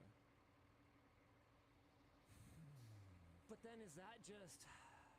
Are we basically saying, hey, law enforcement needs to kind of get it together and work with people on this then? Like if people are willing to do it for free and all they have to do is kind of have a department that is like overseeing it. Hey, yeah, sure. Well, but then they might be responsible for what some of these people do, and some of them are like deeply not okay. Oh yeah. Okay, I wasn't finished my discussion question though. Okay. The discussion question is a spicy one. Are you in support of vigilantism, or do you agree with the stance of Roblox and others that doing this often leads to no actual charges because of doing this? Like, because you are not necessarily like doing it properly, it can make it difficult to charge these people. Hold on. Hasn't he been successful by He Schlepp has. has been successful in working Yes. with local police, Yep. so that's just not true. He has been, but that's but to be clear, we're talking more broadly. More broadly speaking, a lot of the times this kind of vigilantism can create problems with the legal case that can allow these people to walk free. I think one big problem with this question in general is that it's such a... Any group that you can freely join or enter without anyone's input at all is a problem. Yeah. Always. Yep. Because any bad actor can join and do things under the banner at any time. Yep. And especially a thing like this, where the banner is, hey, we are trying to do a objectively universal good, which is stopping children from being preyed upon. Yep. That banner is Good. a pretty neato banner However, for someone with bad intentions to go, oh, I was doing good things. So like it's dangerous. It's hard to say universally, yes, this is okay, people should do it. I think it would be really great if there was programs where you could work with the cops and they were overseeing what you were doing, and they had to be able to have access to all of your chat logs and everything and like all that kind of stuff, and make sure that it was all above board, because I think things could go bad quick, and you should be like, if you do bad things while doing that, you should get in trouble just like anyone else would. Yeah. yeah, man, this is tough. Because there, as far as my understanding goes, there have been genuinely innocent people caught and lives ruined over, whatever assumptions. I don't know how much that's people hiding behind that. Yeah, it's hard to because say. their case got thrown out of court because something happened incorrectly, and then they said, oh, it got thrown out of court, that means I'm innocent. But due process, even if they're not, as inconvenient as it might be, does is exist for a very reason. important. Yeah. So that's why I when I hear this thing of like, he's not actually doing any of the enforcement, he's just gathering chat logs and handing over to the police, and it has been successful, to me, that's a huge W. That's fantastic. Jamie Cullen says, had a neighbor get questioned live on Facebook by a predator hunter group. False accusations ruined him. Yeah, And hopefully your neighbor actually wasn't involved in any of that stuff, and I don't know. I wasn't there. I didn't see any of it. But if that's the case, that's horrible. That is a completely unacceptable collateral damage outcome. Like, you can't blow up hospitals because a couple of bad guys might be in there. Well, it's true. Yeah. No, I agree. So like, it's that's where it gets. Not everyone agrees. Yeah. I think that's as close as we're gonna get to that topic literally ever. Yeah, but I mean, that's it does make it tough. I think it would be good if there are routes, because like neighborhood watches are a sanctioned thing, right? Oh yeah, that's true. Like there So what's are the- versions of this. Yeah, so why don't we just do it? What's the neighborhood watch equivalent of that? I don't know. I don't know either. Because that's totally a And thing. like, there's things as the neighborhood watch that you can't do. Because like you could make the argument that because a neighborhood watch, you're in your home, right? So there's a certain sort of like property. You're not just in your home. They do patrols and stuff. They do patrols. Some of them do patrols. They'll walk through alleys and stuff. Sorry, at night. I don't necessarily mean your personal property. Like, I mean you're on your turf. Like there's almost like a stand your I ground. understand. I misunderstood. I got it. Home defense element of it. But like, why wouldn't that necessarily extend to my online domain? And I don't mean a literal domain like .com. I mean like my online. I don't know how to describe it other than my turf, my zone, my chill hangouts. You know. Yeah, and to add to this, Binky Draws said, and I love this story. Well, it's not a good story, but it's a very interesting one, and I reference it all the time. Reddit has a famous story where they went after a kid they thought did the Boston bombings, but it turns out the kid committed suicide unrelated to the event, and Reddit started going after the family. That's the whole "we did it" Reddit reference. Yeah. Like, Yeah, that was brutal. There are clear and obvious downsides to just like deciding that somebody did something without going through any form of like real proper process, and then social justicing the heck out of them when they possibly didn't do it. Like it's rough. That being said, I like the idea if they're going to work with law enforcement and they're going to try to do it as properly as you can. No system's ever going to be perfect, but if they genuinely try to do it as properly as they can, from what I've read, it sounds like Schlepp is doing that. I think that's cool. So I'm not going to say a blanket like vigilante justice is good. So you don't stand with Spider-Man? I see, but I would. So that's for tough sure. then. Yeah, but not all of these people are Spider-Man, which is the problem. Right. Some of these people are terrible people going, oh, there's a banner that makes everyone think I'm good, and then acting terribly. That is absolutely the thing that's happening. So it's touchy ground. I think a sanctioned group would be cool. Having like, they should even go, you know the old like neighborhood watch signage that like looked kind of cool? Yeah. They should do that and make it like the guy with the hat or whatever, right? Yeah. They should do that and make it like, or similar to that, and make it like internet watch. Watch sign. Hold on. There's a movie called that. Yeah. The guy that looked like a Canadian. Yeah. Hey, buddy. That's his jacket. Get out of here, guy. But I do agree.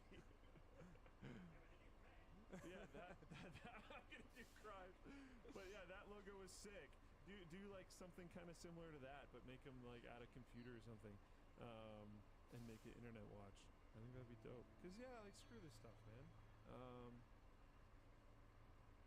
It's not good.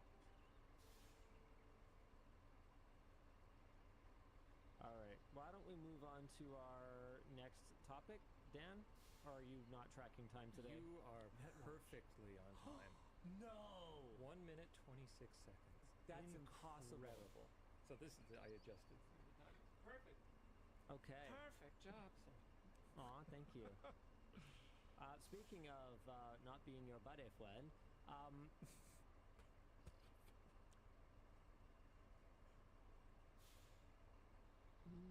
Where are we going? yeah, the first word of this was the wrong word, which is why I couldn't read it. While Steam has been having issues with MasterCard and Visa, threatening to pull payment processing due to adult content, allegedly, Steam has been quietly fighting with PayPal at the same time. Users trying to purchase games with PayPal are receiving an error message that reads, "We are temporarily unable to process transactions with this payment method at this time." The earliest reports that PC Gamer could dig up show this issue appearing as early as a month ago in countries like the EU and also Mexico. While some theorized that these PayPal issues may have been related to the NSFW crackdown, a new pop-up message clearly states the problem. And here it is. In early July 2025, which aligns with what PC Gamer was able to find, PayPal notified Valve that their acquiring bank for payment transactions in certain currencies was immediately terminating the processing of any transactions related to Steam. This affects Steam purchases using PayPal in currencies other than Euro, CAD, GBP, Japanese yen, Australian dollars, and US dollars. We hope to offer PayPal as an option for these currencies in the future, but the timeline is uncertain. We are also evaluating adding additional payment methods on Steam for the customers affected by this. So that's all a quote from the new pop-up message. Is this PayPal's fault? Hard to say. What's the acquiring bank? Here's some ignorance for you. Not in my notes. Got it. Cool chat. On August 14th, a Valve No, like what? Sorry, what is an acquiring bank? I don't know. Okay. Yep, you can look it up. Let me go through the notes for the rest. On August 14th, a Valve spokesperson confirmed to Rock Paper Shotgun that the withdrawal of support from the acquiring bank is regarding content on Steam and is related to what we've previously commented on surrounding MasterCard. Wow. Okay. Acquiring bank is the bank that like gets the funds from the credit card. Okay. So basically, we have yet another situation It's down the chain. where financial institutions are dictating what we can or cannot buy with our fucking money.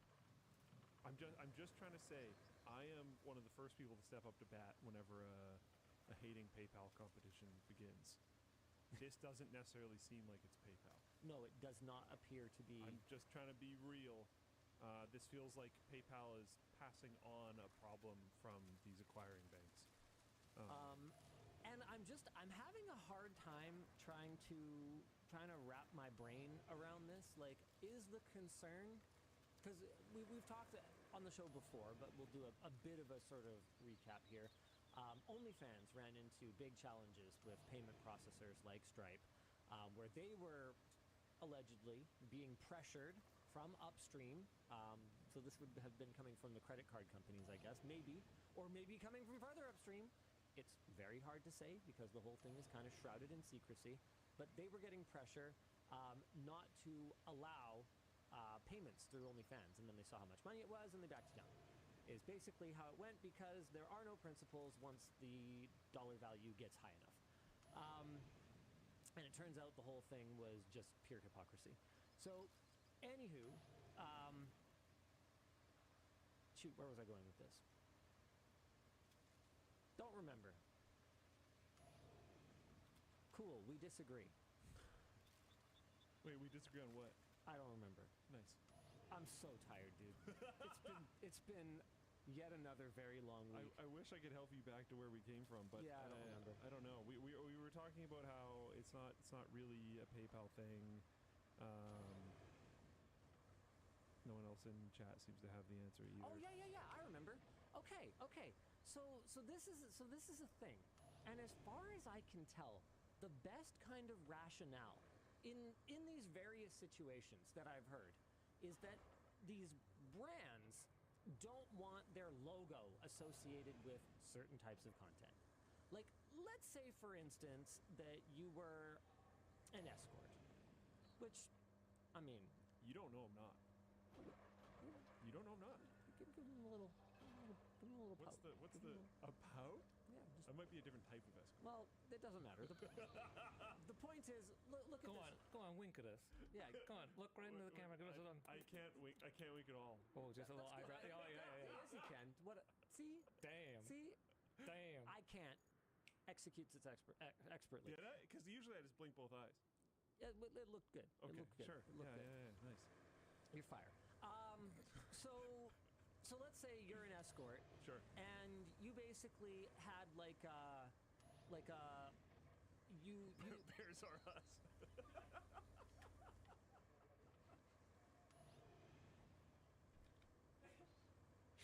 Sorry, I had to brand it. You just gotta do it. so you're on so your profile. All right. Sorry. Yeah.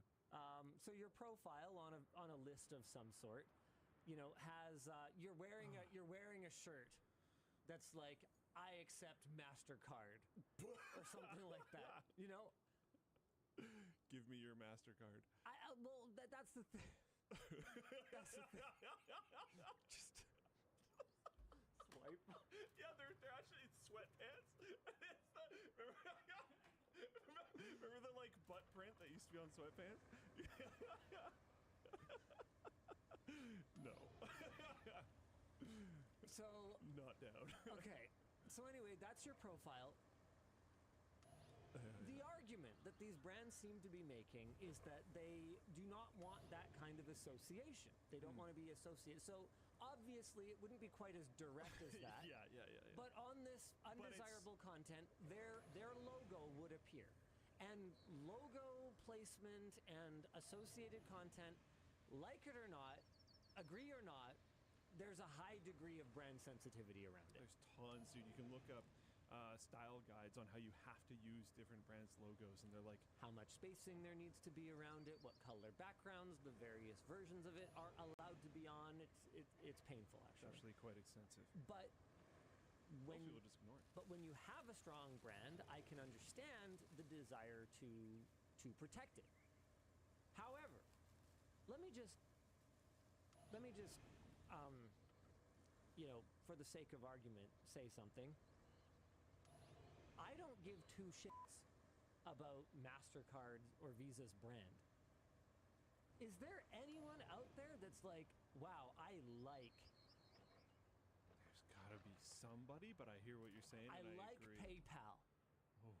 I go out of my way to use PayPal. Okay, I actually do know people that are like that. It's usually because in their country, for whatever reason, credit cards are difficult.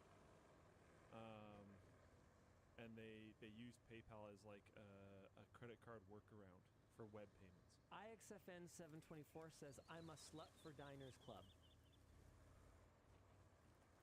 Is that? But that's not Visa or MasterCard. That's No, the equivalent. sub-brand, isn't it? No, Diners Club, and like Diners Club, Discover, like there's other credit card brands. But they're all running on the Visa and MasterCard back ends. Is Diners Club running Cirrus on... and whatever else. I bet you. Oh, they're probably on the same back end, but I don't... Yeah, because Cirrus is just MasterCard.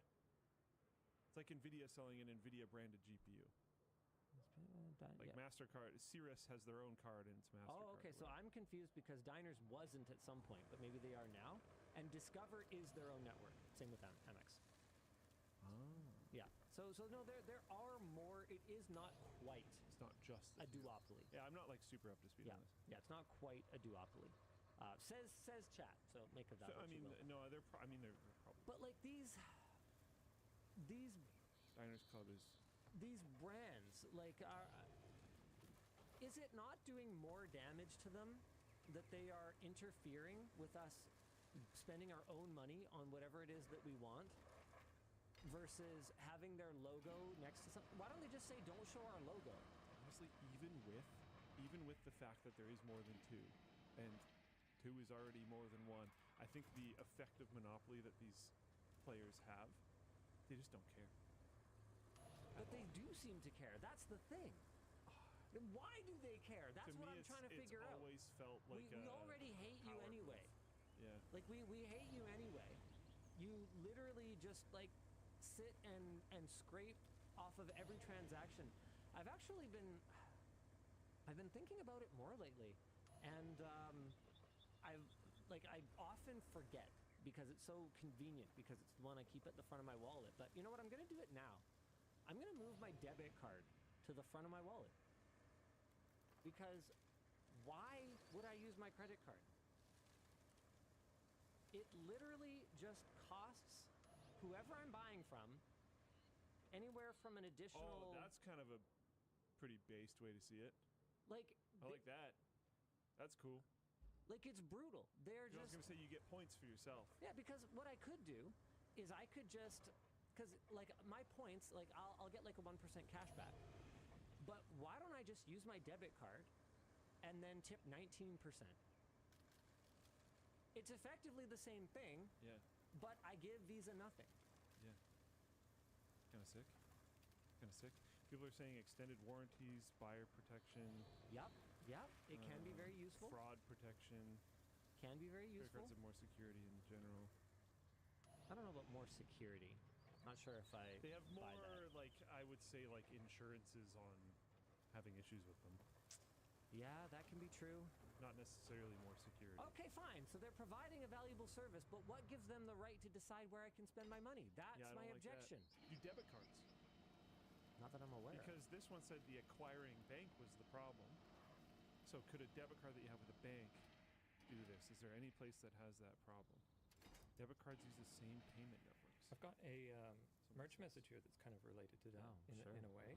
With regard to the PayPal situation, should a bank be allowed to choose its customers? I mean, I'm pretty sure they do. You can't have proceeds of crimes or drugs and stuff like that. You might not be able to get a loan or I don't something think if you don't. I don't think they're allowed to choose that though. I think that's I know that there's a big conversation in the States right now around banks' supposed previous discriminatory practices, alleged discriminatory practices around being allowed to choose their own customers, and it looks like the general consensus is that while there has been a sort of right for banks to choose their own customers, though that may not necessarily be the case going forward. So it seems like there is at least some momentum towards, no, you actually are not like allowed to choose who banks with you. What does that mean? How does that get enforced? What does banking constitute? Does banking include getting a loan? Because they have to be Yeah. able to choose who they give loans to. But not choose based on any sort of How do you police that? Luke, I don't have the answers to this. Because you're gonna have like an interview, Not or they're gonna read your name on a document. Yeah, you'll have that. I mean, I think that's a big part of why these institutions hide behind algorithms, because then they can just be like, well, I didn't know what color. Computer says no. I didn't know what color their skin was. Yeah. All I knew was the neighborhood they lived in, and the school they went to, and And their name and Yeah, I knew that. What their spending habits are, and what their online browsing activity is, very Yeah. likely. yeah, that's all I knew. What various accounts they have. That's all I knew. What are all those sites like? Somethingmingle.com. They use that. We know that. Give me a bit of a hint. Farmers only? Yeah. Very good. Ah, Magic the Gathering gamers mingle. Isn't that like a self-help group? Are you So- tired of your partner leaving you because you spent too much money on Magic cards? Campaign, What if right? you both did. generally speaking, I Tricks think for John. what we would prefer, and I'm going to try and speak on behalf of Luke as well, so we can kind of summarize this and wrap it up. I think what we would prefer is that credit organizations and banking organizations get out of the way Big time. and do their job, which is to be a facilitator, and not do things other than that. Your job should be to store and Move. and in some ways, with my consent, manipulate the money that I have. And when I choose to deposit or I choose to withdraw, you should get out of the way. Unless those funds are Criminal. the proceeds of criminal activity, human trafficking, illicit substances, trafficking, Cool. So if you're looking for anything to do, I'm not saying to do this, but I will objectively pass along that the community has mounted petitions and campaigns calling for people to overwhelm Visa and MasterCard's support with constant complaints about their policies. Interesting. I wouldn't encourage anybody to do that. Yeah, but if you wanted to stay away from learning how to do those things, there's many resources online. All right. Cool. But be careful with your internet usage. Oh, this is Rumor Mill. Anna V, an NSFW VTuber and outspoken poster regarding the MasterCard ban, claims a source reached out to them claiming that MasterCard, a major esports sponsor, has requested I that saw this. Riot and esports content creators working with Riot Games keep an eye out for negative sentiment towards MasterCard. I mean, do you really need anyone to keep an eye out for that? Like it's there. Yeah, we all hate this. You're welcome. Yeah, I don't know. All right, cool. I don't think I've ever heard anyone ever say a positive thing about any of the credit backbone companies. They clearly just prey on people.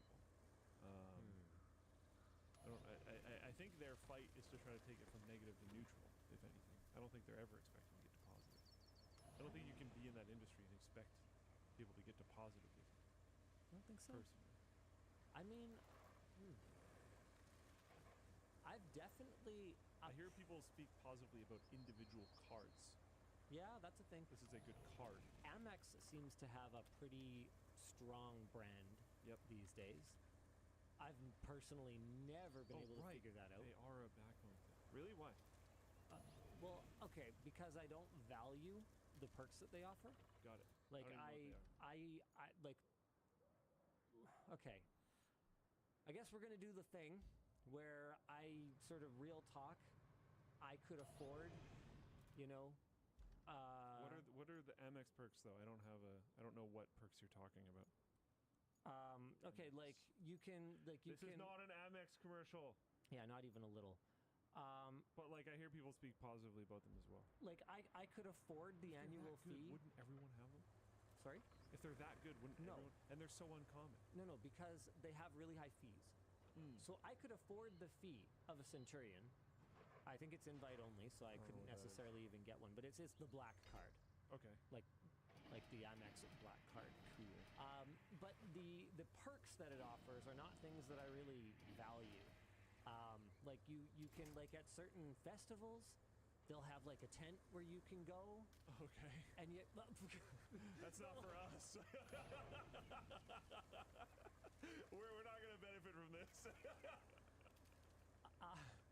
the look on your face, dude.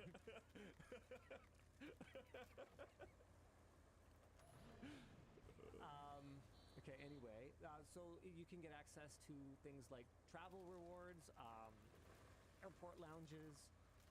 Personally, I get anxiety when I sit in an airport lounge because I'm somewhere not at my gate. You feel like you're gonna miss it, yeah. And I feel like I'm gonna miss my flight, so that has zero value to me whatsoever. Coming back from DEF CON, it was close because we were sitting in an airport lounge, and I like happened to check the time and it was like, oh, we need to be there in like 8 minutes until boarding ends. And while we were running there, they called our names over the thing. According to an AI overview, so take this for what it is, the Centurion card also offers automatic elite status with various hotel and car rental programs. I have never. I could probably like get elite with a hotel chain or something. But I stay in hotels based on how close they are to whatever it is that I'm doing, not based on that they have a super nice, cool brand. I don't care about that at all. I have literally zero loyalty to any hotel brand. You can take that to the bank. So I don't care about that, but maybe elite status is really cool. Okay, Rest Assured says my boss has an Amex Black and he gets free car rentals somehow. But see, that's the thing. He doesn't get free car rentals. Amex, Centurion, price. So the cost of it is a one-time initiation fee of $10,000 and a $5,000 annual fee. So he doesn't get free shit. He doesn't get free anything. He gets that he already paid for it. Is your first year 15 grand, or is the 5 grand included in the 10 grand? It is $15,000 for the first year. Scrappy DP says, but if you spend more than $10,000 in rentals, hear me out. Yeah. Now, to be clear, Amex has lower fee cards. Yeah, way lower. Yeah. I think they're Cobalt or something. Like $100. I'm specifically talking about like the black card. Yeah.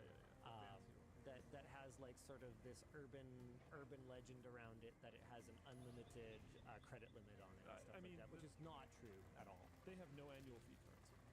Yeah, there you go. So whatever. So I don't know. I do find it a little confusing, but it's been kind of showing up in my feed lately that like, you know, Amex is really popular, is like really growing with like younger generation Debt spenders. is really growing with younger generation. Okay, no, but like their market share. Yeah, the younger generation's market share of debt is really growing. I know. Yes, okay, yes. Dude, the youngins on the Klarnas is like a huge problem. We've talked about it on the show before. It's like just.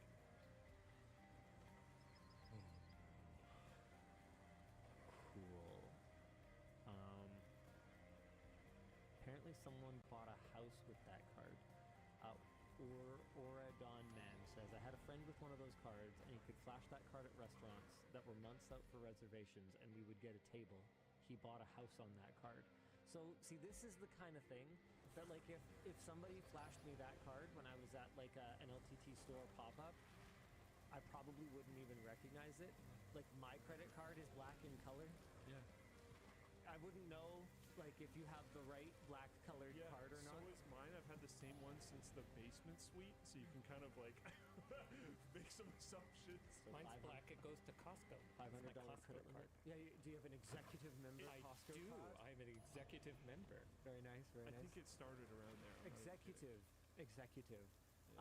So like this is clearly a world that I don't really understand, It's also a world that is very limited in Canada compared to the States. but is also apparently a world. It's a thing. It is. It's evidently a thing.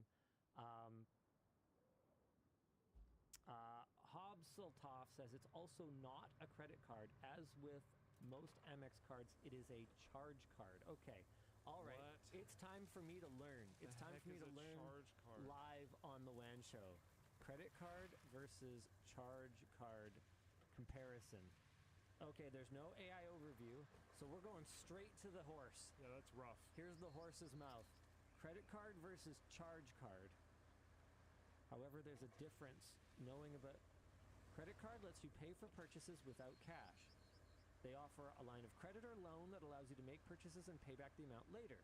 If you fail to pay the balance due in full, you are charged an interest on the amount owed. Okay, that was my understanding of, I thought charge card just meant credit card. So here's a charge card.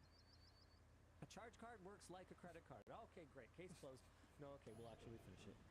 But without offering the option of making a partial payment, you are required to pay your charge card bill in full by the due date.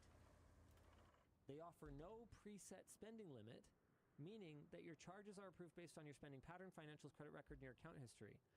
But that's how they determine your credit limit. This sounds like a distinction without a difference, folks. Except you have to pay the full amount, which wouldn't that be bad for them? No, because they still get their processing fee. Remember, they- so they're- they win whether you're in debt with them or not, They're no interest effectively. But I guess unless you fully fail to pay. unless the you full fail to amount, pay, then I'm sure they'd be happy to charge you fees and interest for it. which means it's still a credit card.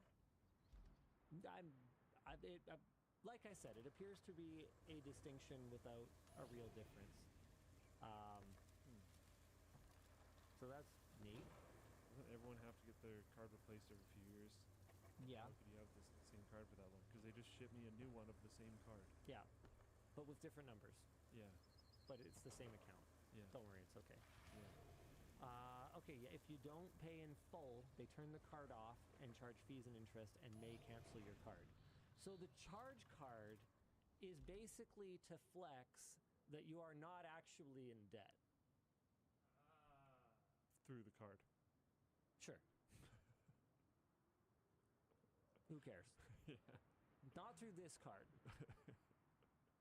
I might have 12 more in my wallet. Okay. They're All right. invite only. Lots of things that are invite only up until the point where you have enough money. And Centurion's not invite only anymore. You can apply these days. Whereas it used to be legitimately invite only, and apparently there was some kind of black magic around looking at your spending patterns. Not just how much money you spend, but like what you spend it on. So like I never would have gotten an invite because you have to like buy fine prestigious dining things. and private travel and like concierge services and like all kinds of stay at fancy hotels and stuff like that. Like they only wanted to attract a certain sort of customer. P-Ball says, so a charge card is like a fancy debit card that gets paid at the end of the month. Yeah, it's basically like a debit card with overdraft. Yeah. That you have to pay every month. So that's something. All right. What are we supposed to be doing right now? And merch messages. Oh, neat. Okay, let's do that. How far off are we, Dan? 25 seconds. No way. Are you a wizard? What happened? I changed the WAN show timing. That's what I'm saying. Wait. So wait. Merch We messages didn't get to- better. You just got more accurate at predicting our fuckery. I think so. A little bit. Oh, well, that's less impressive then. Oh, that's impressive of Dan. Oh, yeah. Yeah. Oh, okay. I thought we were impressed with ourselves for staying on Well, the thing schedule. is that I could have got it wrong, and you're the one who's been driving this, and it's been perfect. So Wow. everybody wins. 55 minutes. We're at 56 Way now. to go, Dad. Good. Yay. Good. Good job, team. Now explain what a merch message is. All right. If you want to interact with the show, the way to do it is with a merch message. We don't do like Twitch bits or super chats or anything like that because we think when you throw money at your screen, you should get spectacular merch in return. And boy, do we ever have a doozy for you this week. All you got to do to send a merch message is go to lttstore.com and be greeted by the Scribe Driver Mechanical Pencil! That's right, my friends. We now, to be unboxed by the one and only Luc Lafreniere. He's not going to screw it up this time. We now have a mechanical pencil that is made out of harvested shafts. That's right. When you accidentally buy 100,000 screwdriver shafts from a supplier that doesn't meet your quality standards for screwdrivers, but you really want to use those 3 tons of metal for something, you make pens, or in this case, pencils. The Scribe Driver pencil is a precision machined mechanical pencil for an elevated everyday carry. It's got a premium finish built to the same standards as our tools and allows you to write all day long. The knurled grip section offers a secure, comfortable hold for control and consistency, whether you're writing notes or sketching. A yellow submarine. Fillable naturally with 0.5mm lead. The Schmidt DSM 2007 Feynman pencil system delivers clean, consistent lines for writing, sketching, or making measurements, and it's preloaded with 0.5mm lead. And we could do this entirely like that, or we could just make life easier and show it like this. Good effort, Luke. Solid. I tried.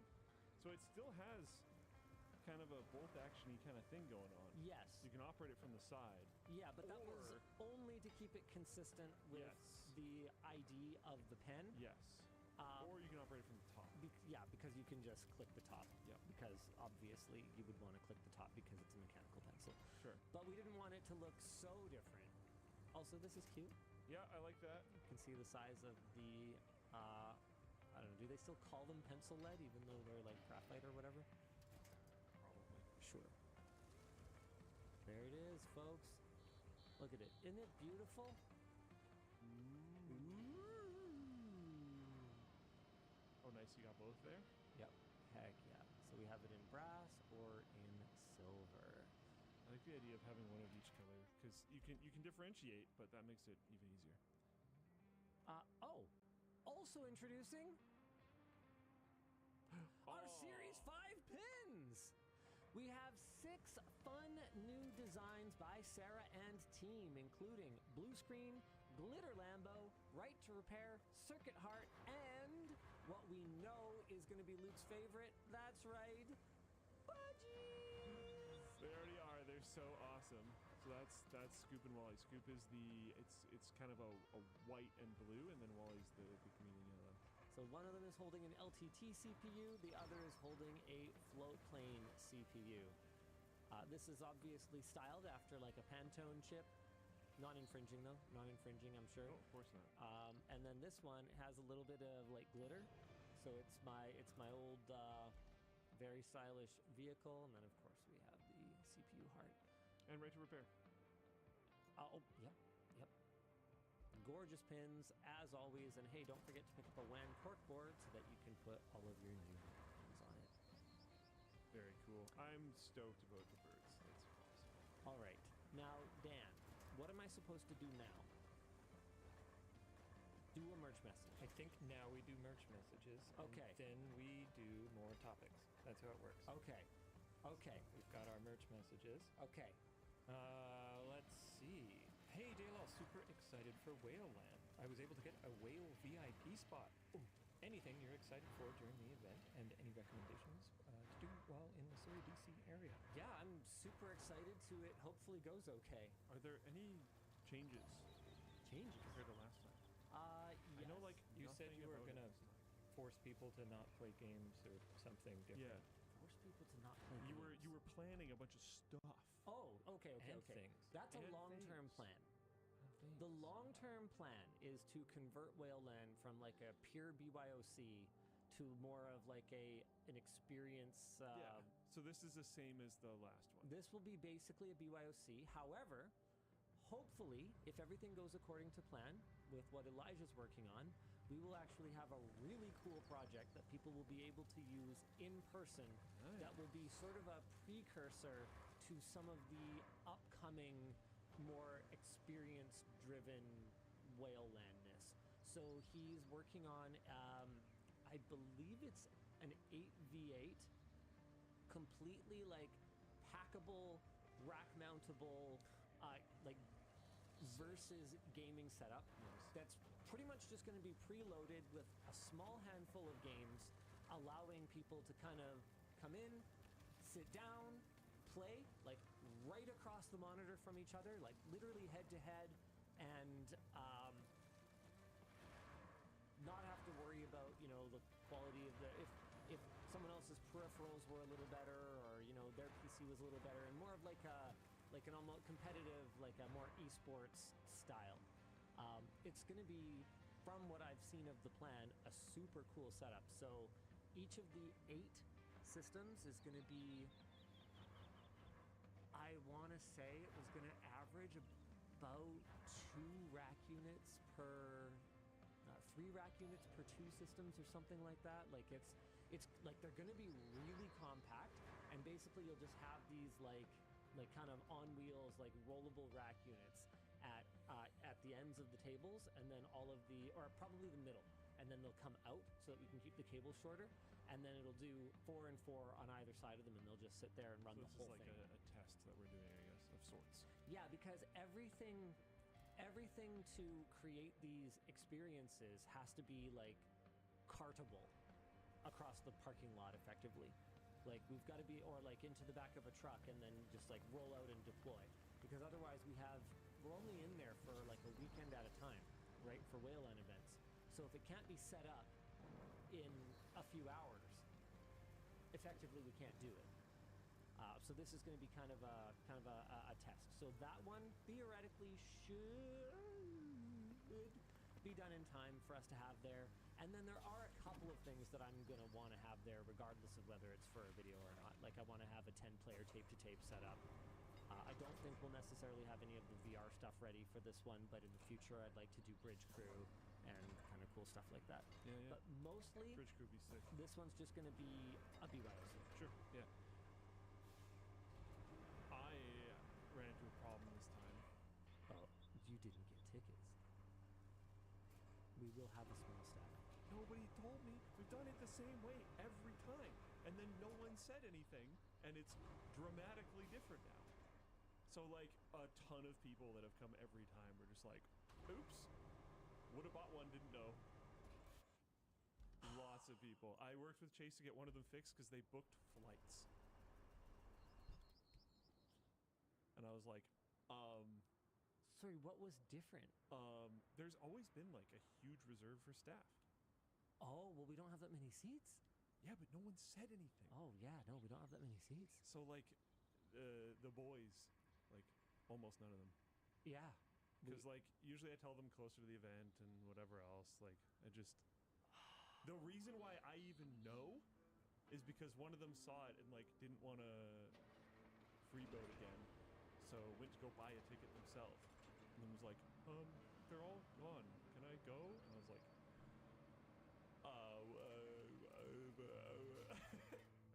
yeah, they sold out in like 2 days. Yeah, they sold out really fast. I mean, like that. Because they messaged me, I think, because we announced it on WAN Show, and I think they messaged me on like Monday or Tuesday.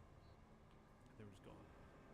Yeah, that makes sense. Sparky Citizen said, nobody's telling you many things these days. I'm like, dude, that's been true for a long time. Yeah, I mean, we have a lot going on. It's a huge company. There's so many things happening. I gave a tour to some of Emma's cousins last night, and over and over and over, it's, wow, you guys do a lot of stuff. It's like, yeah, we got a lot of things happening. There's no, like, it would be a full-time job just to be informed about what's happening. That is a full-time job. His name is Terrentol. Yeah, I guess. Yeah, fair enough. And even that's like, that's got to be tough to keep up with. There's so many things. Yeah, I get it. So, man, I'm sorry to hear that. The good said on Reddit when someone asked if they were like desperate to get a ticket and they were like going to be at their job, which requires them to like leave their phone and everything. Like they work in like a high security facility. So they were like, what if I don't get one? I'll say what I said to them, and that's the first one's probably going to be relatively janky. And there's going to be more. And there will be more. Have we kind of locked down a plan of like how often we want to do it? We have a temporary use permit that allows us to run them 4 times a year. Okay, once a quarter. And that's right now probably Roughly the idea. And once it's at once a quarter, the like graciousness of getting tickets is probably going to chill out. Or not. Or it'll go higher. I suspect it'll go higher with some people, but the like FOMO of ever doing it will go down. I hope so. Because there's always next quarter. But because we are limited to the facility that we're in, it's not like we can adapt and do a 350 seat LAN or a 500 seat LAN. The thing is, the new plan could accommodate higher numbers easier because we could do 2-day passes or 1-day passes. Well, and you wouldn't necessarily have 300 we would still have occupancy limits. What's the occupancy on that one side? We would be applying for it temporarily, and it would be about 250. We can't really go much higher than that. We have like that many seats. Yeah. So it wouldn't really. I mean, people are at a BYOC. Like people are like pretty packed in.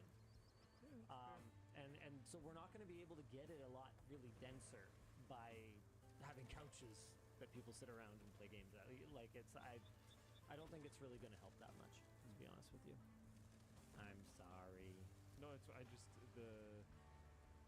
been the exact same way for like whatever, like 5 years or whatever. So now it's just like, okay, now we just have to ticket snipe. Like This is hilarious. This is hilarious. I've already said the first one's probably going to be kind of janky, and Tim's going, "Can I get an annual pass?" We'll play chat. Oh boy. Yeah, I'm just gonna have to. What now? Nothing. Don't worry about it. No, you have to tell us. No, we'll just have tickets in the future. That's all I'm saying. We'll just all get tickets in the future. It'll be fine. It would be totally fine.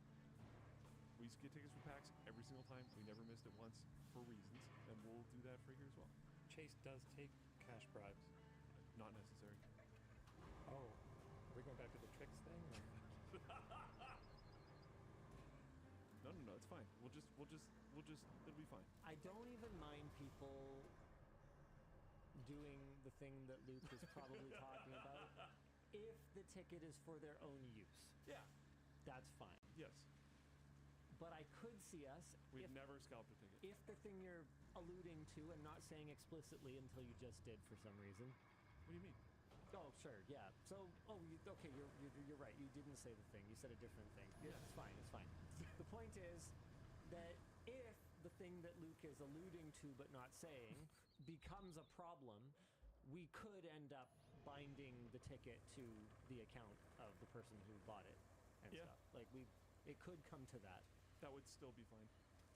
I know. You can just do that. I just mean it's not a bad idea. Scalping is a problem. Yes. And we've genuinely never scalped a ticket. I'm not just saying that. Okay. It's never happened. There are times where we ended up with extra tickets because someone decided they couldn't go, and we have always sold at cost. Okay. Never scalped a ticket. All right. Space Dust says, please kill scalping once and for all. Oh, dude.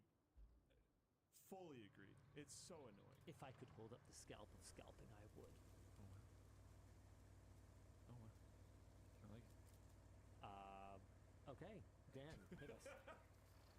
Why does Linus hate Australians? What? That's a good question. What are you talking about? Can you elaborate?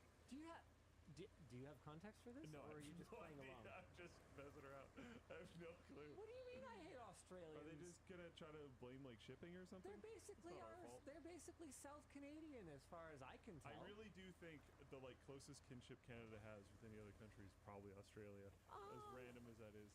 Who are we most similar to? Okay, I'm just gonna list sort of like ones I've heard. Okay, so the Danish. We've been compared to the Danish. Okay. It's offensive, but okay. I think that northern Americans, and by that I don't mean North Americans, I mean northern United States of Americans, I think have a pretty strong. Yeah, but that's not the kinship. whole country. Yeah. I know. I'm just saying that like Minnesotans appear to be just like honorary Canadians, a lot of them, and I really can't tell the difference between like like basically like Washington State, Oregon, yeah. like they're kind of our Pacific Northwest bros. There's kind of like the BC, Washington State, Oregon is kind of like its own Like if we were just our own country, PNW. I think probably no one would object to Pacific Northwestistan, like Yeah. within those three. Probably not. Culturally, like we seem to be very similar. It'd probably be fine. Cascadia, yeah, let's go Cascadia. But then that's not all of Canada either. I know. Australians, yes, that's another one I've heard. That's about it. Of those, I'd say, yeah, the Australians, because they feel a lot of the same pain. They have an incredible amount of fraud, just like we do. They have a devalued, crappy currency, but they have Western costs like we do.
nie zezwolić, bądź nie, to jak chcecie.